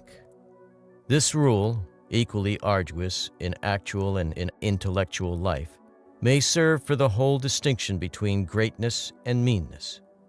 It is the harder, because you will always find those who think they know what is your duty better than you know it. It is easy in the world to live after the world's opinion. It is easy in solitude to live after our own. But the great man is he who in the midst of the crowd keeps with perfect sweetness the independence of solitude. The objection to conforming to usages that have become dead to you is that it scatters your force. It loses your time and blurs the impression of your character. If you maintain a dead church, contribute to a dead Bible society, vote with a great party either for the government or against it, spread your table like base housekeepers, under all these screens, I have difficulty to detect the precise man you are. And, of course, so much force is withdrawn from your proper life. But do your work, and I shall know you. Do your work, and you shall reinforce yourself. A man must consider what a blind man's bluff is this game of conformity. If I know your sect, I anticipate your argument. I hear a preacher announce for his text and topic the expediency of one of the institutions of his church. Do I not know beforehand that not possibly can he say a new and spontaneous word? Do I not know that, with all this ostentation of examining the grounds of the institution, he will do no such thing? Do I not know that he is pledged to himself not to look but at one side, the permitted side, not as a man, but as a parish minister? He is a retained attorney, and these airs of the bench are the emptiest affectation. Well, most men have bound their eyes with one or another handkerchief and attached themselves to some one of these communities of opinion. This conformity makes them not false in a few particulars, authors of a few lies, but false in all particulars. Their every truth is not quite true. Their two is not the real two. Their four, not the real four. So that every word they say chagrins us, and we know not where to begin to set them right. Meantime, nature is not slow to equip us in the prison uniform of the party to which we adhere. We come to wear one cut of face and figure, and acquire by degrees the gentlest Asinian expression. There is a mortifying experience in particular, which does not fail to wreck itself also in the general history. I mean, the foolish face of praise, the forced smile which we put on in company where we do not feel at ease in answer to conversation which does not interest us. The muscles, not spontaneously moved, but moved by a low, usurping willfulness, grow tight about the outline of the face with the most disagreeable sensation. For nonconformity, the world whips you with its displeasure, and therefore a man must know how to estimate a sour face. The bystanders look askance on him in the public street or in the friend's parlor. If this aversation had its origin in contempt and resistance like his own, he might well go home with a sad countenance. But the sour faces of the multitude, like their sweet faces, have no deep cause, but are put on and off as the wind blows and a newspaper directs. Yet is the discontent of the multitude more formidable than that of the Senate and the college. It is easy enough for a firm man who knows the world to brook the rage of the cultivated classes. Their rage is decorous and prudent, for they are timid as being very vulnerable themselves. But when to their feminine rage the indignation of the people is added, when the ignorant and the poor are aroused, when the unintelligent brute force that lies at the bottom of society is made to growl and mow, it needs the habit of magnanimity and religion to treat it godlike as a trifle of no concernment. The other terror that scares us from self-trust is our consistency, a reverence for our past act or word, because the eyes of others have no other data for computing our orbit than our past acts, and we are loath to disappoint them. But why should you keep your head over your shoulder? Why drag about this corpse of your memory, lest you contradict somewhat you have stated in this or that public place? Suppose you should contradict yourself. What then? It seems to be a rule of wisdom never to rely on your memory alone, scarcely even in acts of pure memory, but to bring the past for judgment into the thousand-eyed present and live ever in a new day. In your metaphysics, you have denied personality to the deity, yet when the devout motions of the soul come, yield to them heart and life, though they should clothe God with shape and color. Leave your theory as Joseph his coat in the hand of the harlot, and flee. A foolish consistency is the hobgoblin of little minds, adored by little statesmen and philosophers and divines. With consistency, a great soul has simply nothing to do. He may as well concern himself with his shadow on the wall. Speak what you think now in hard words, and tomorrow speak what tomorrow thinks in hard words again. Though it contradict everything you said today, so you shall be sure to be misunderstood. Is it so bad, then, to be misunderstood?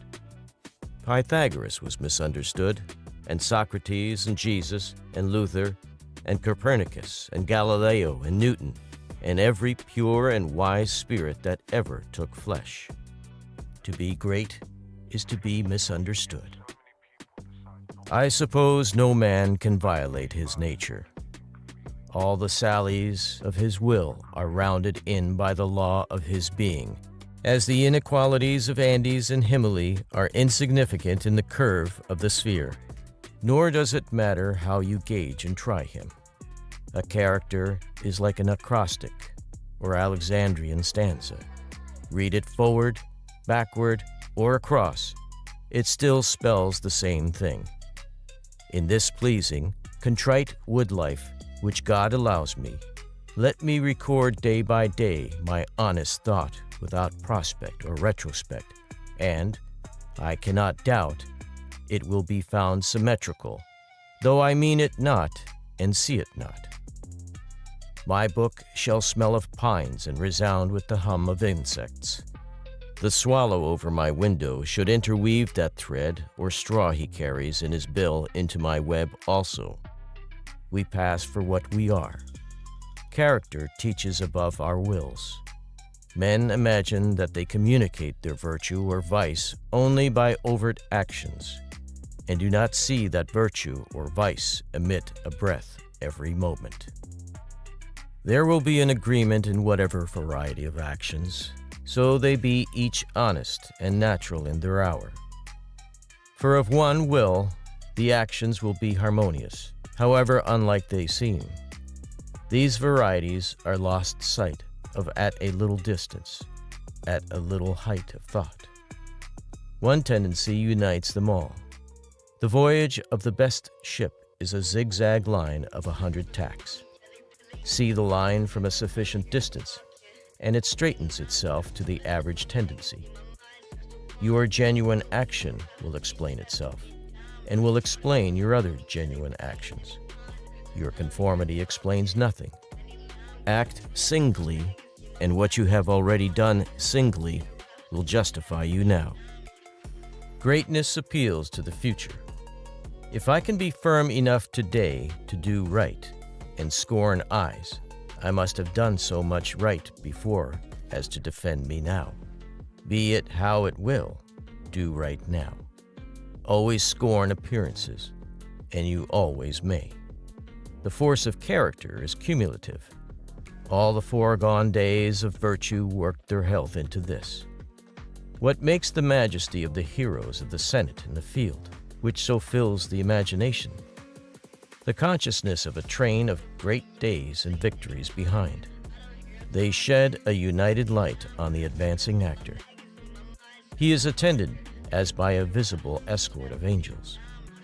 That is it which throws thunder into Chatham's voice, and dignity into Washington's port, and America into Adam's eye. Honor is venerable to us because it is no ephemera. It is always ancient virtue. We worship it today because it is not of today. We love it and pay it homage, because it is not a trap for our love and homage, but is self-dependent, self-derived, and therefore of an old immaculate pedigree, even if shown in a young person. I hope in these days we have heard the last of conformity and consistency. Let the words be gazetted and ridiculous henceforward. Instead of the gong for dinner, let us hear a whistle from the Spartan fife. Let us never bow and apologize more. A great man is coming to eat at my house. I do not wish to please him, I wish that he should wish to please me. I will stand here for humanity, and though I would make it kind, I would make it true. Let us affront and reprimand the smooth mediocrity and squalid contentment of the times, and hurl in the face of custom and trade and office the fact which is the upshot of all history, that there is a great responsible thinker and actor working wherever a man works, that a true man belongs to no other time or place, but is the center of things. Where he is, there is nature. He measures you and all men and all events. Ordinarily, every body in society reminds us of somewhat else, or of some other person. Character, reality, reminds you of nothing else. It takes place of the whole creation. The man must be so much that he must make all circumstances indifferent. Every true man is a cause, a country, and an age, requires infinite spaces and numbers and time fully to accomplish his design, and posterity seem to follow his steps as a train of clients.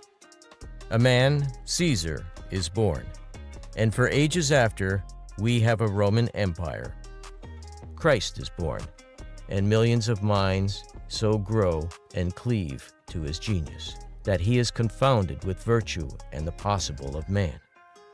An institution is the lengthened shadow of one man, as Monarchaism of the hermit Antony, the Reformation of Luther, Quakerism of Fox, Methodism of Wesley, abolition of Clarkson, Scipio, Milton called the height of Rome, and all history resolves itself very easily into the biography of a few stout and earnest persons. Let a man then know his worth and keep things under his feet. Let him not peep or steal or skulk up and down with the air of a charity boy, a bastard, or an interloper in the world which exists for him. But the man in the street, finding no worth in himself which corresponds to the force which built a tower or sculptured a marble god, feels poor when he looks on these. To him, a palace, a statue, or a costly book have an alien and forbidding air, much like a gay equipage, and seem to say, like that, "Who are you, sir?" Yet they all are his suitors for his notice, petitioners to his faculties, that they will come out and take possession.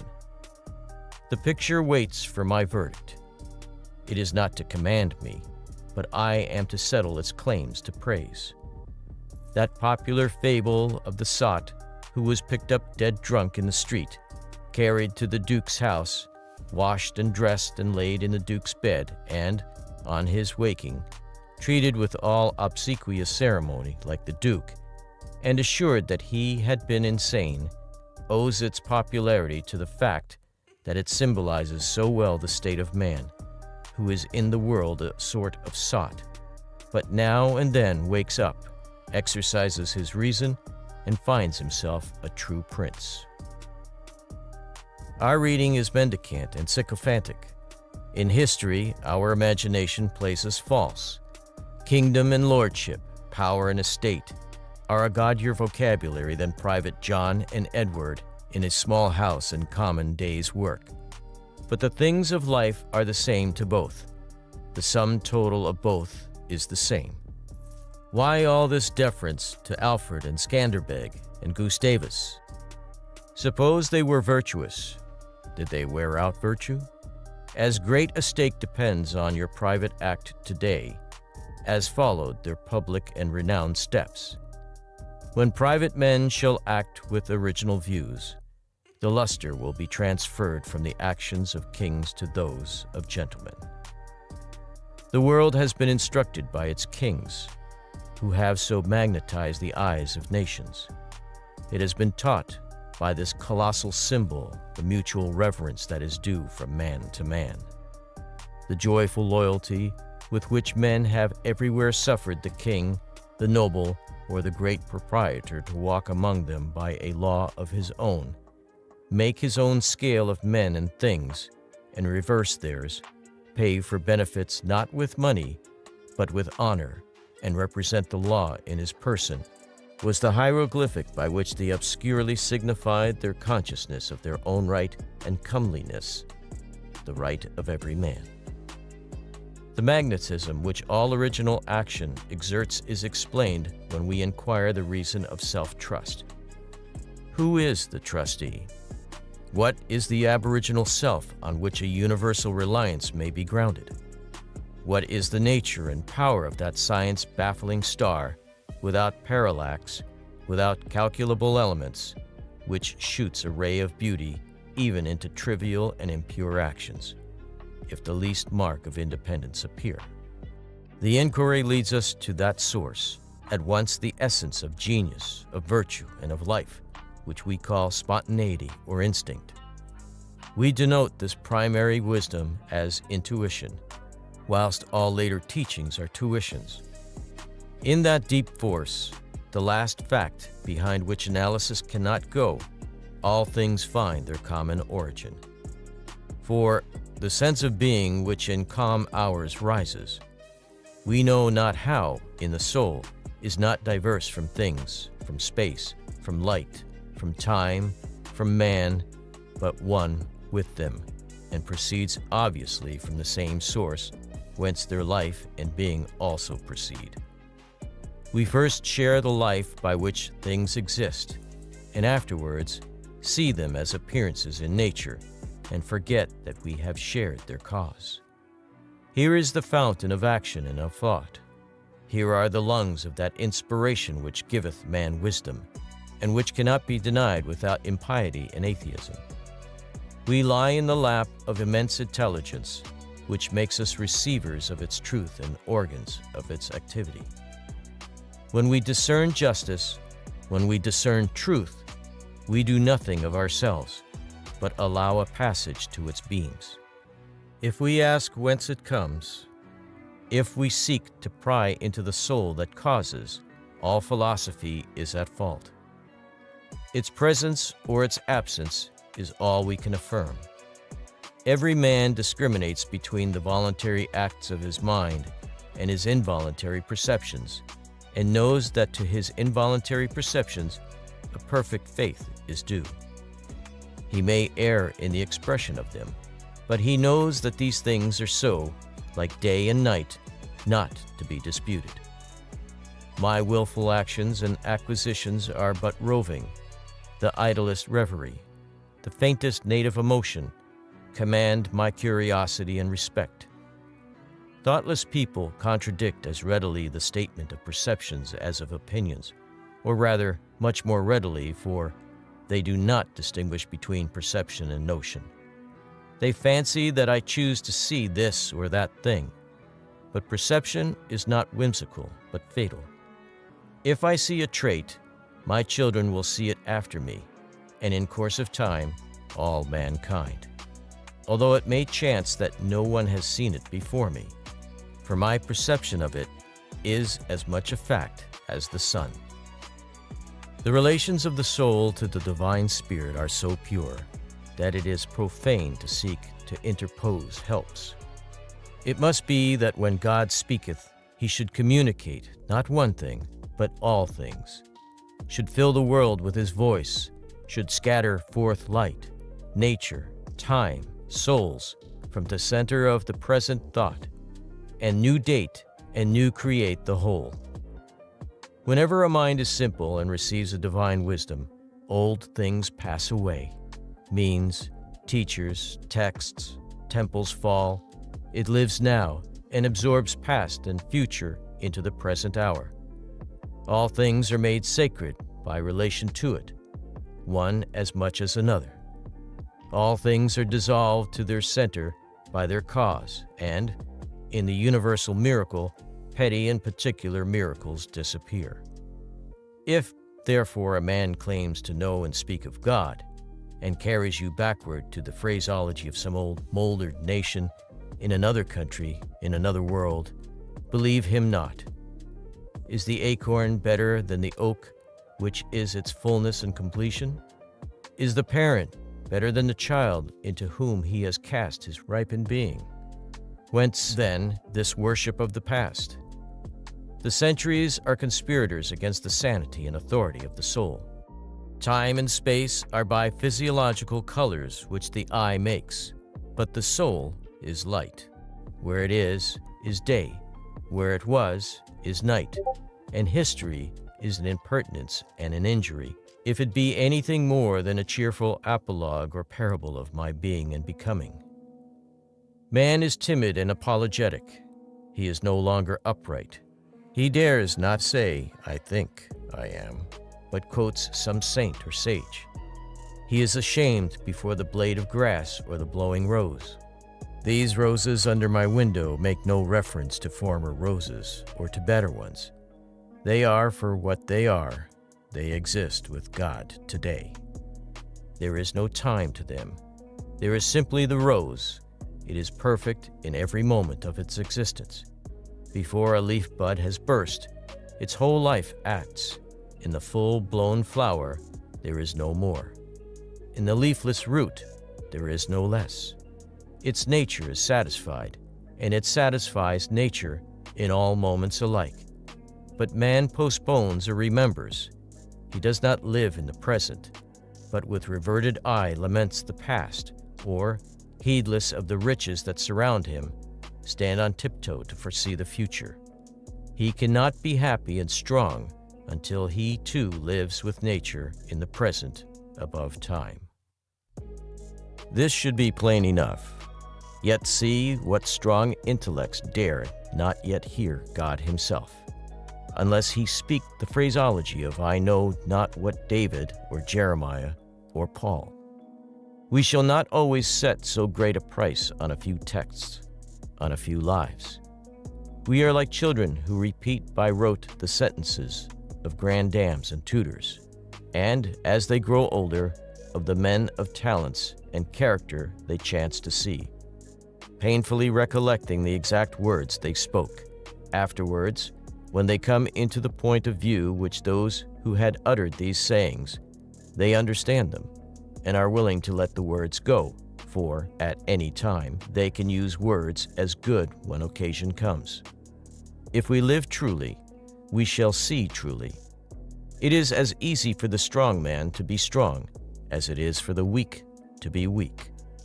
When we have new perception, we shall gladly disburden the memory of its hoarded treasures as old rubbish. When a man lives with God, his voice shall be as sweet as the murmur of the brook and the rustle of the corn. And now, at last, the highest truth on this subject remains unsaid, probably cannot be said, for all that we say is the far-off remembering of the intuition. That thought, by what I can now nearest approach to say, is this: when good is near you, when you have life in yourself, it is not by any known or accustomed way. You shall not discern the footprints of any other.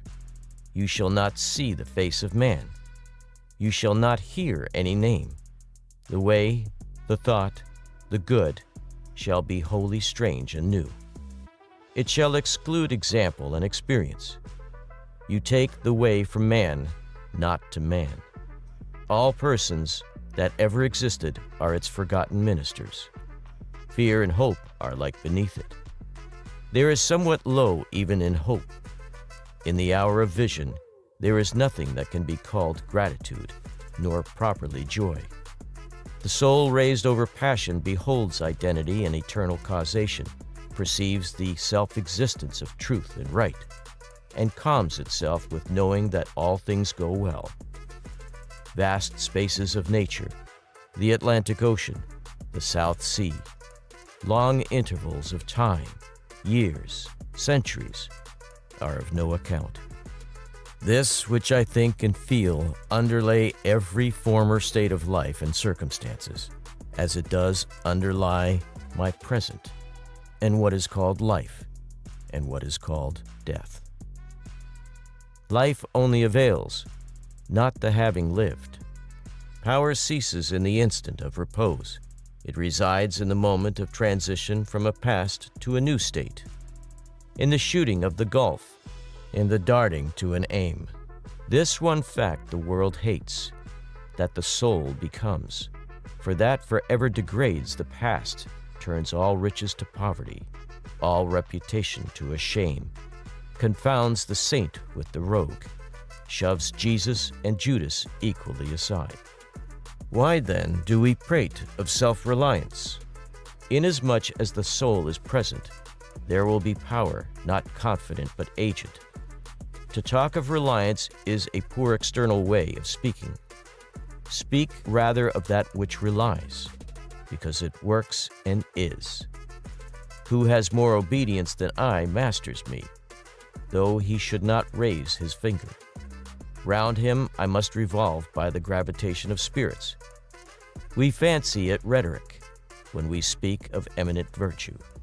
We do not yet see that virtue is height, and that a man or a company of men, plastic and permeable to principles, by the law of nature, must overpower and ride all cities, nations, kings, rich men, poets, who are not.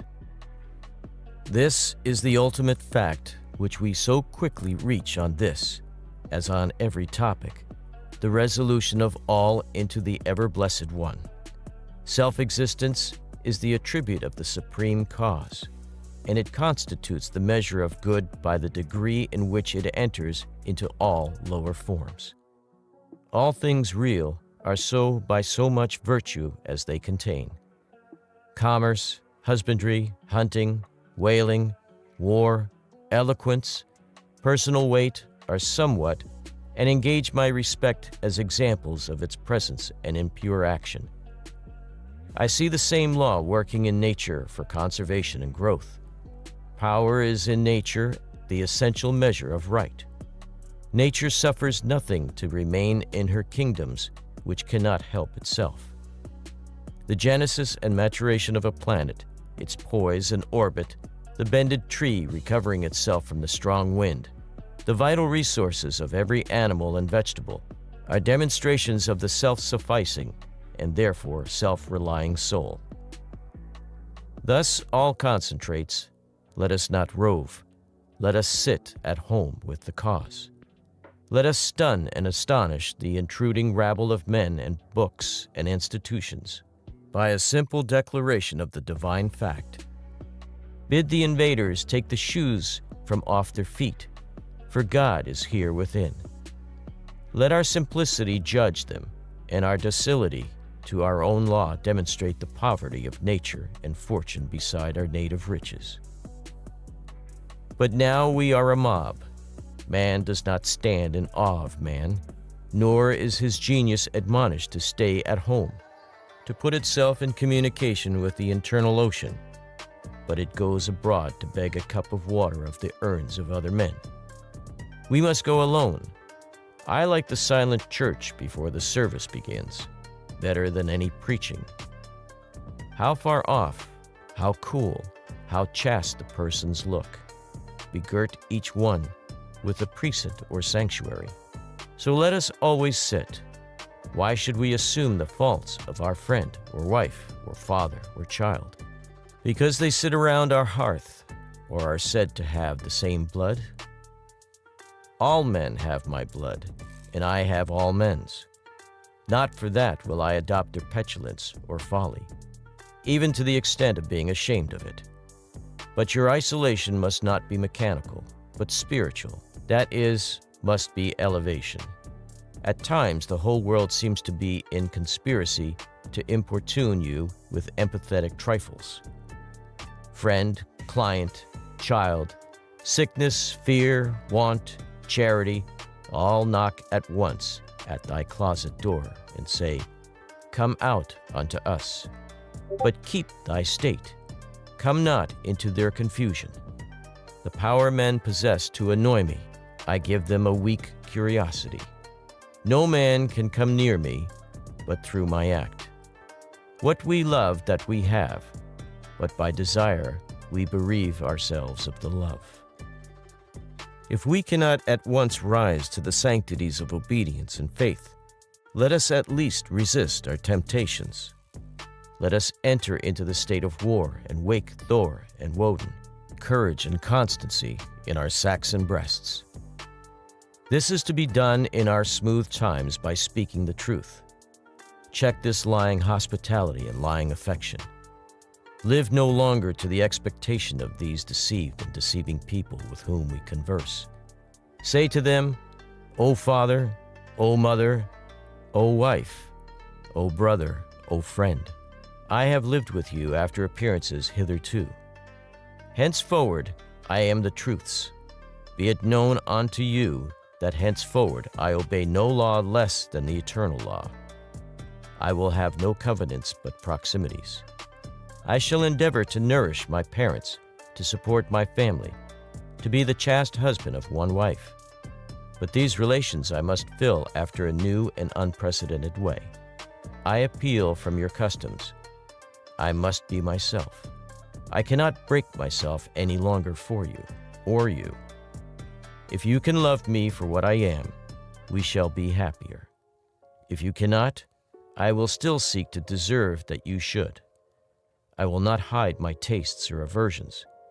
I will so trust that what is deep is holy, that I will do strongly before the sun and moon whatever inlay rejoices me, and the heart appoints. If you are noble, I will love you. If you are not, I will not hurt you and myself by hypocritical attentions. If you are true, but not in the same truth with me, cleave to your companions. I will seek my own. I do this not selfishly, but humbly and truly. It is alike your interest and mine and all men's, however long we have dwelt in lies, to live in truth. Does this sound harsh today? You will soon love what is dictated by your nature as well as mine, and if we follow the truth, it will bring us out safe at last. But so you may give these friends pain. Yes, but I cannot sell my liberty and my power to save their sensibility. Besides, all persons have their moments of reason.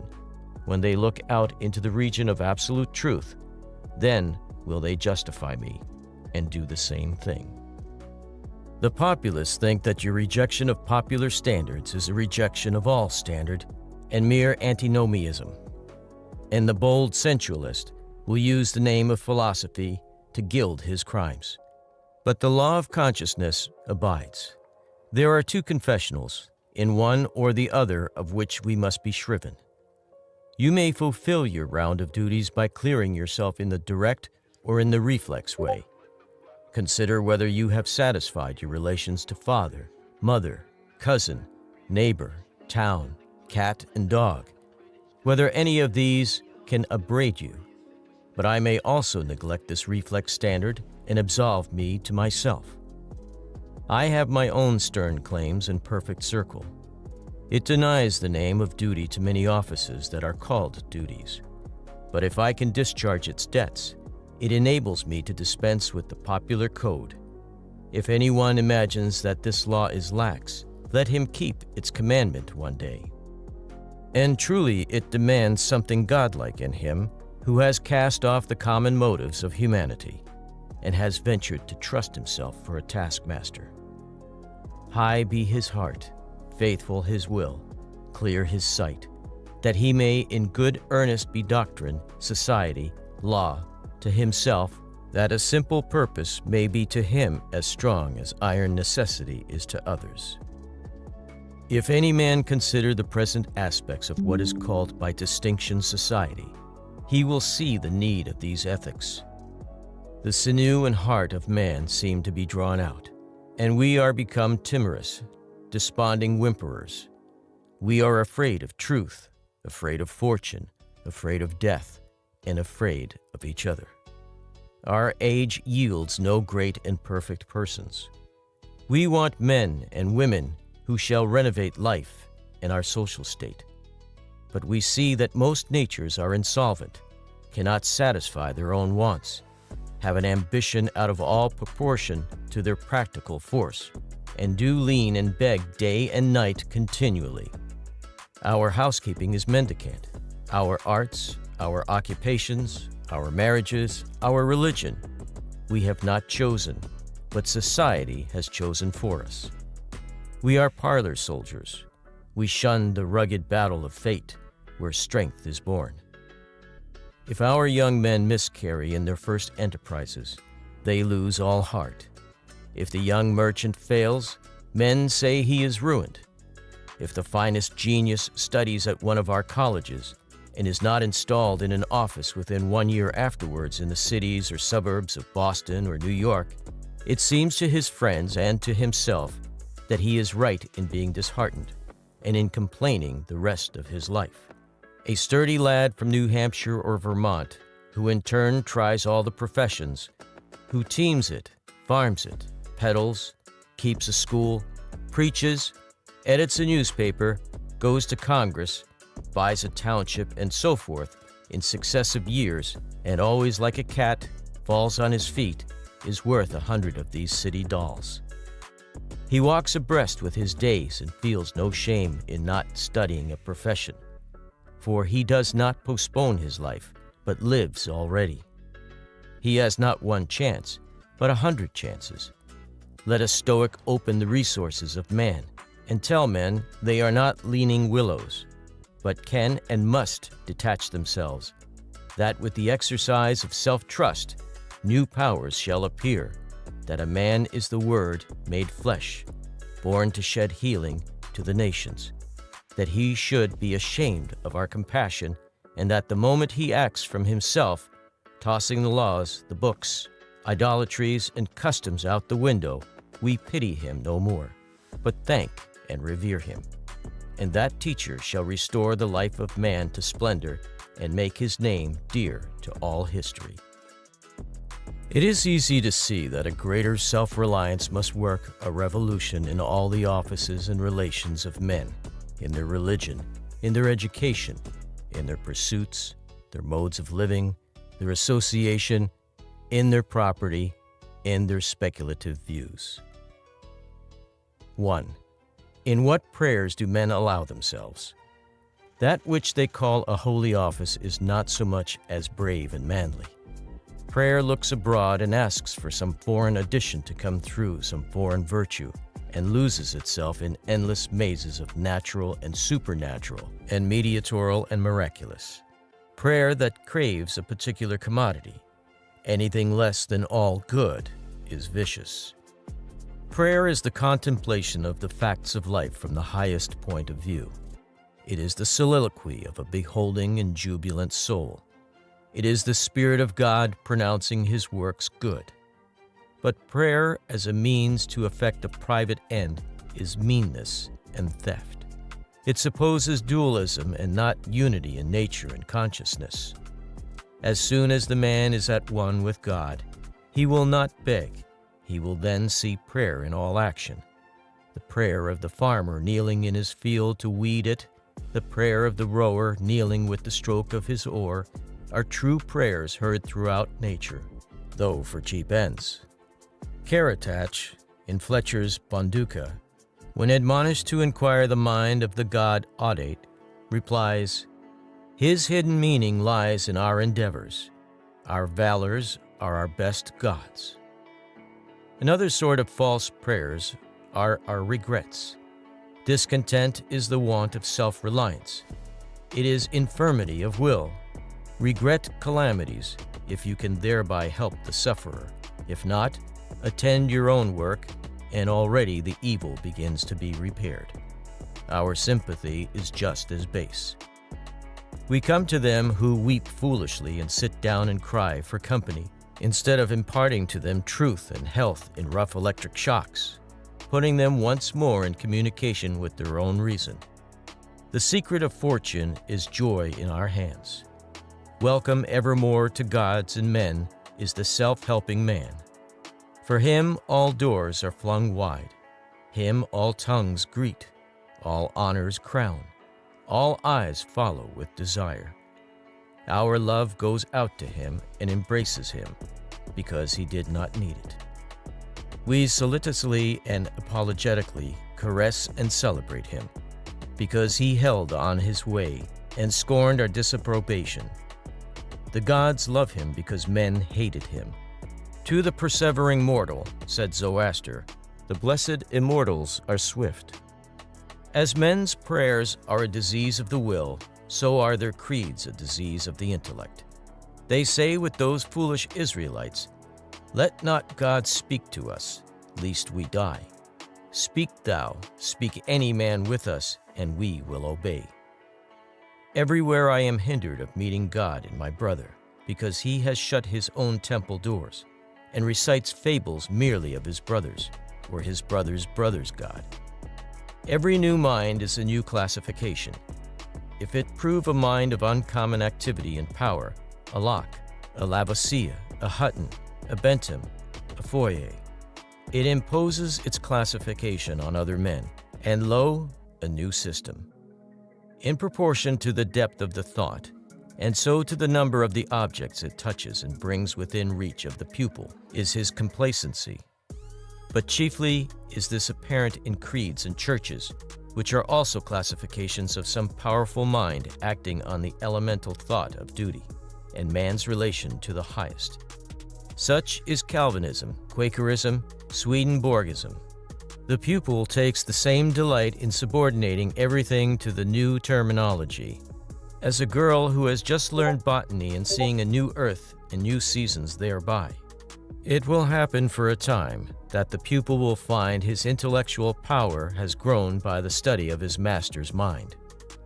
But in all unbalanced minds, the classification is idolized, passes for the end, and not for a speedily exhaustible means, so that the walls of the system blend to their eye in the remote horizon with the walls of the universe.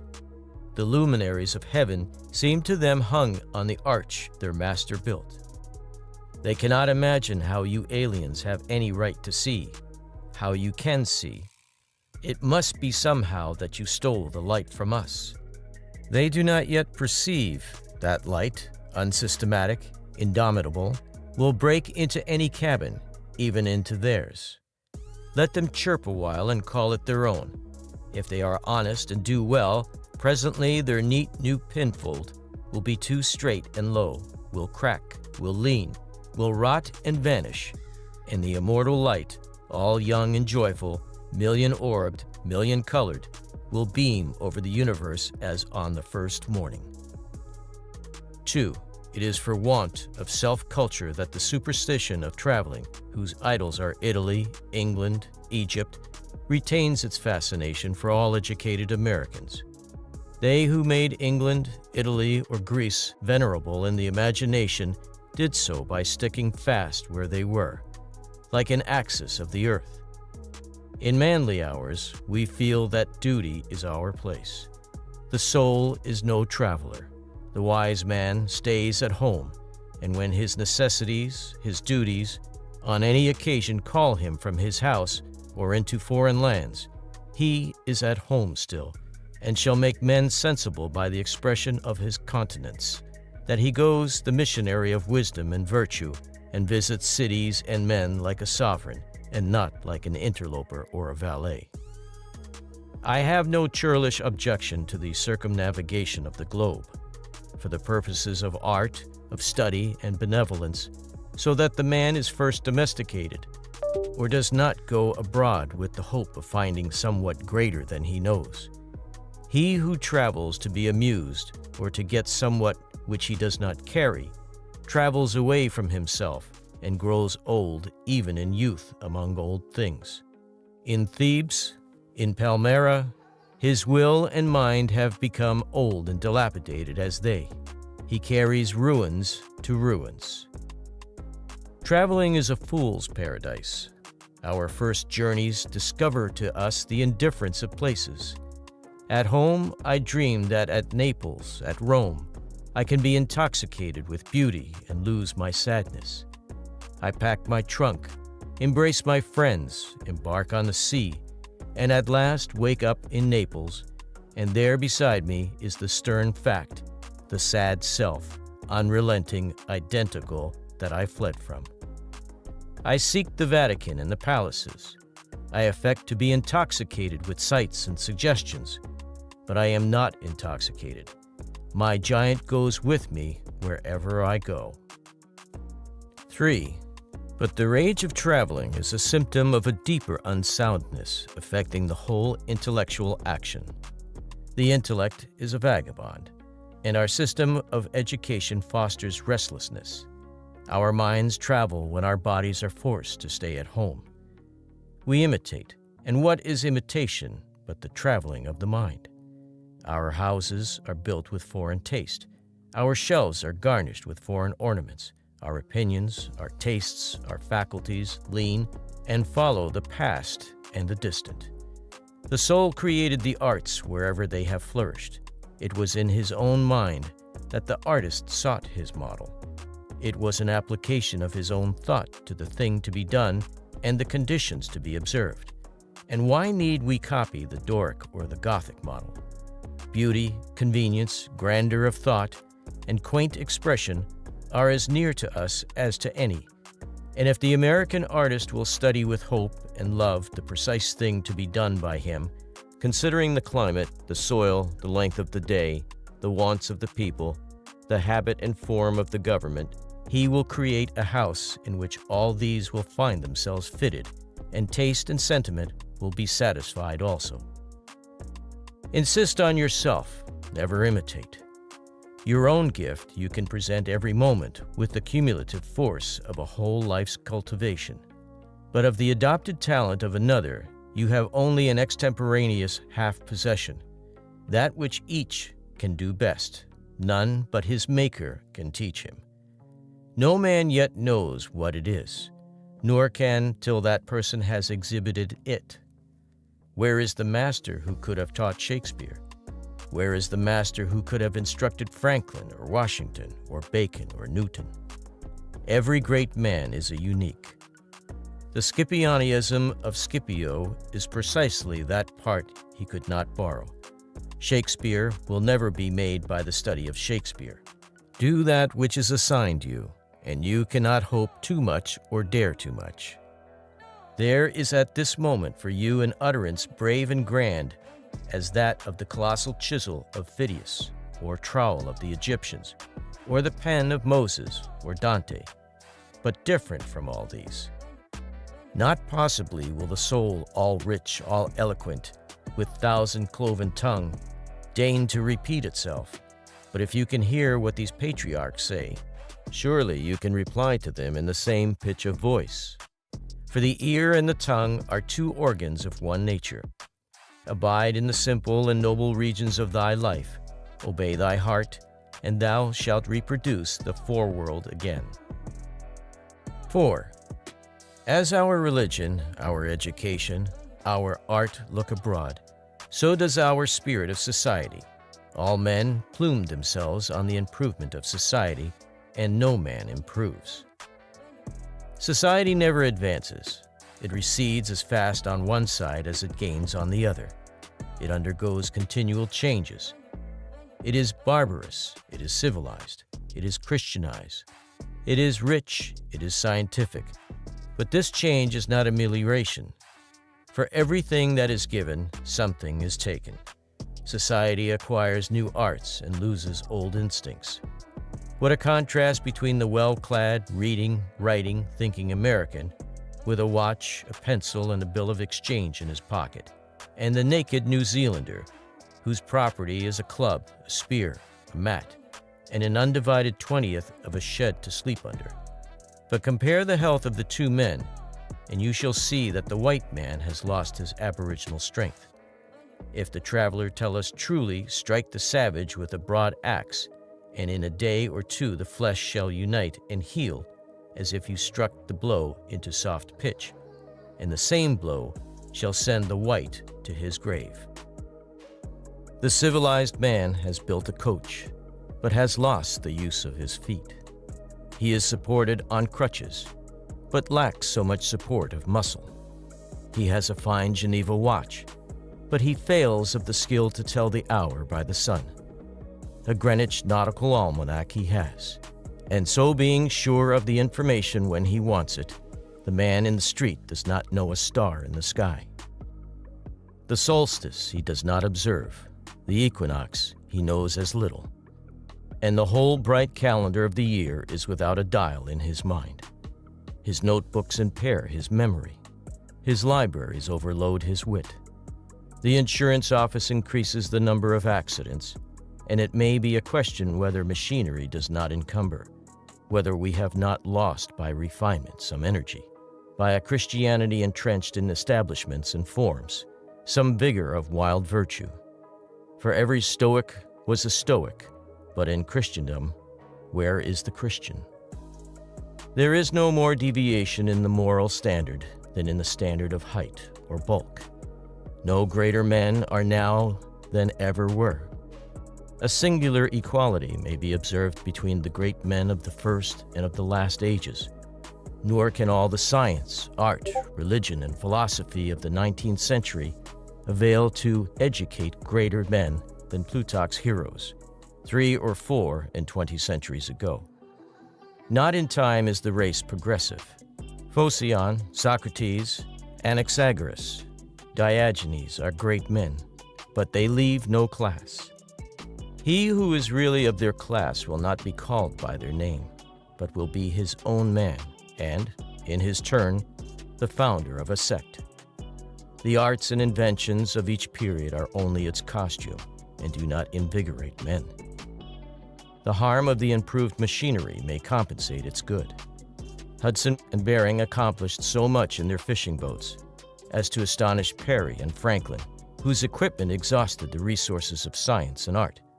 Galileo, with an opera glass, discovered a more splendid series of celestial phenomena than anyone since. Columbus found the New World in an undecked boat. It is curious to see the periodical disuse and perishing of means and machinery, which were introduced with loud laudation a few years or centuries before. The great genius returns to essential man.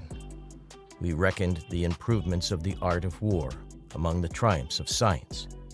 And yet Napoleon conquered Europe by the bivouac, which consisted of falling back on naked valor and disencumbering it of all aids. The emperor held it impossible to make a perfect army, says Las Casas. Without abolishing our arms, magazines, commissaries, and carriages, until, in imitation of the Roman custom, the soldier should receive his supply of corn, grind it in his hand mill, and bake his bread himself. Society is a wave. The waves move onward, but the water of which it is composed does not. The same particle does not rise from the valley to the ridge. Its unity is only phenomenal. The persons who make up a nation today, next year die, and their experience dies with them. And so the reliance on property, including the reliance on governments which protect it, is the want of self-reliance. Men have looked away from themselves and at things so long that they have come to esteem the religious, learned, and civil institutions as guards of property, and they deprecate assaults on these, because they feel them to be assaults on property. They measure their esteem of each other by what each has, and not by what each is. But a cultivated man becomes ashamed of his property, out of new respect for his nature. Especially he hates what he has, if he see that it is accidental, came to him by inheritance or gift or crime, then he feels that it is not having, it does not belong to him, has no root in him, and merely lies there. Because no revolution or no robber takes it away. But that which a man is does always by necessity acquire. And what the man acquires is living property, which does not wait the beck of rulers or mobs or revolutions or fire or storm or bankruptcies, but perpetually renews itself wherever the man breathes. Thy lot or portion of life, said the Caliph Ali, is seeking after thee. Therefore, be at rest from seeking after it. Our dependence on these foreign goods leads us to our slavish respect for numbers. The political parties meet in numerous conventions. The greater the concourse, and with each new uproar of announcement, the delegation from Essex, the Democrats from New Hampshire, the Whigs of Maine. The young patriot feels himself stronger than before by a new thousand of eyes and arms. In like manner, the reformers summon conventions and vote and resolve in multitude. Not so, O friends. will the god deign to enter and inhabit you, but by a method precisely the reverse. It is only as a man puts off all foreign support and stands alone that I see him to be strong and to prevail. He is weaker by every recruit to his banner. Is not a man better than a town? Ask nothing of men, and in the endless mutation, thou only firm column must presently appear the upholder of all that surrounds thee. He who knows that power is inborn, that he is weak because he has looked for good out of him and elsewhere, and so persevering throws himself unhesitatingly on his thought, instantly rights himself, stands in the erect position, commands his limbs, works miracles, just as a man who stands on his feet is stronger than a man who stands on his head. So use all that is called fortune. Most men gamble with her, and gain all, and lose all, as her wheel rolls. But do thou leave as unlawful these winnings, and deal with cause and effect, the chancellors of God. In the will work and acquire, and thou hast chained the wheel of chance, and shalt sit hereafter out of fear from her rotations. A political victory, a rise of rents, the recovery of your sick, or the return of your absent friend, or some other favorable event, raises your spirits and you think good days are preparing for you. Do not believe it. Nothing can bring you peace but yourself. Nothing can bring you peace but the triumph of principles. I hope that you have enjoyed this presentation, and please remember to subscribe.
two, test the 1 2, test the 1 2, test the 1 2, test the 1 2.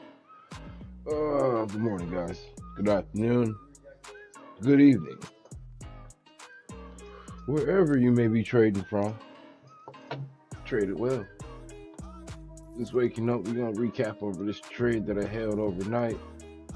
We still in there. Move that stop loss up a little tight. We're gonna hold this until the New York Open. I'm looking for some more trades in my combine. I'm copy trading this one. Just a small jab. I woke up and seen it, so I took it. But we'll keep on trading. We off in the Discord, so that's where I'll be at most of the day. You probably just hear the music, see what I'm doing here. We took it slow yesterday because we had a couple of guys that were setting up their prop firms, and it's kind of hard to trade when you're helping. So I didn't want to do both. But I'm locking in today. We got some more helpers in the chat. You're more than welcome to join. You already know what it is. This is what I do and how I do it. The biggest contradiction is it ain't none of your business. All right.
That looks pretty cool right there. I'm looking for an entry. I was trying to get some down here, you know. I still might have a little chop. So we'll see what's going on.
Subscribe to receive notifications.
Order filled.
Order filled.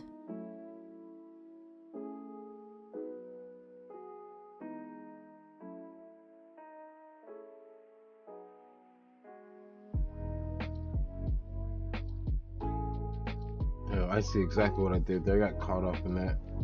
I wasn't paying attention. And I got caught into that. Yeah. That was a blunder, but I am okay. 365. Oh. 365. That just works. You know, so I guess that's my sign to go ahead and take a break. Profit and loss 365 into the pre-market. It's about 900 across both accounts.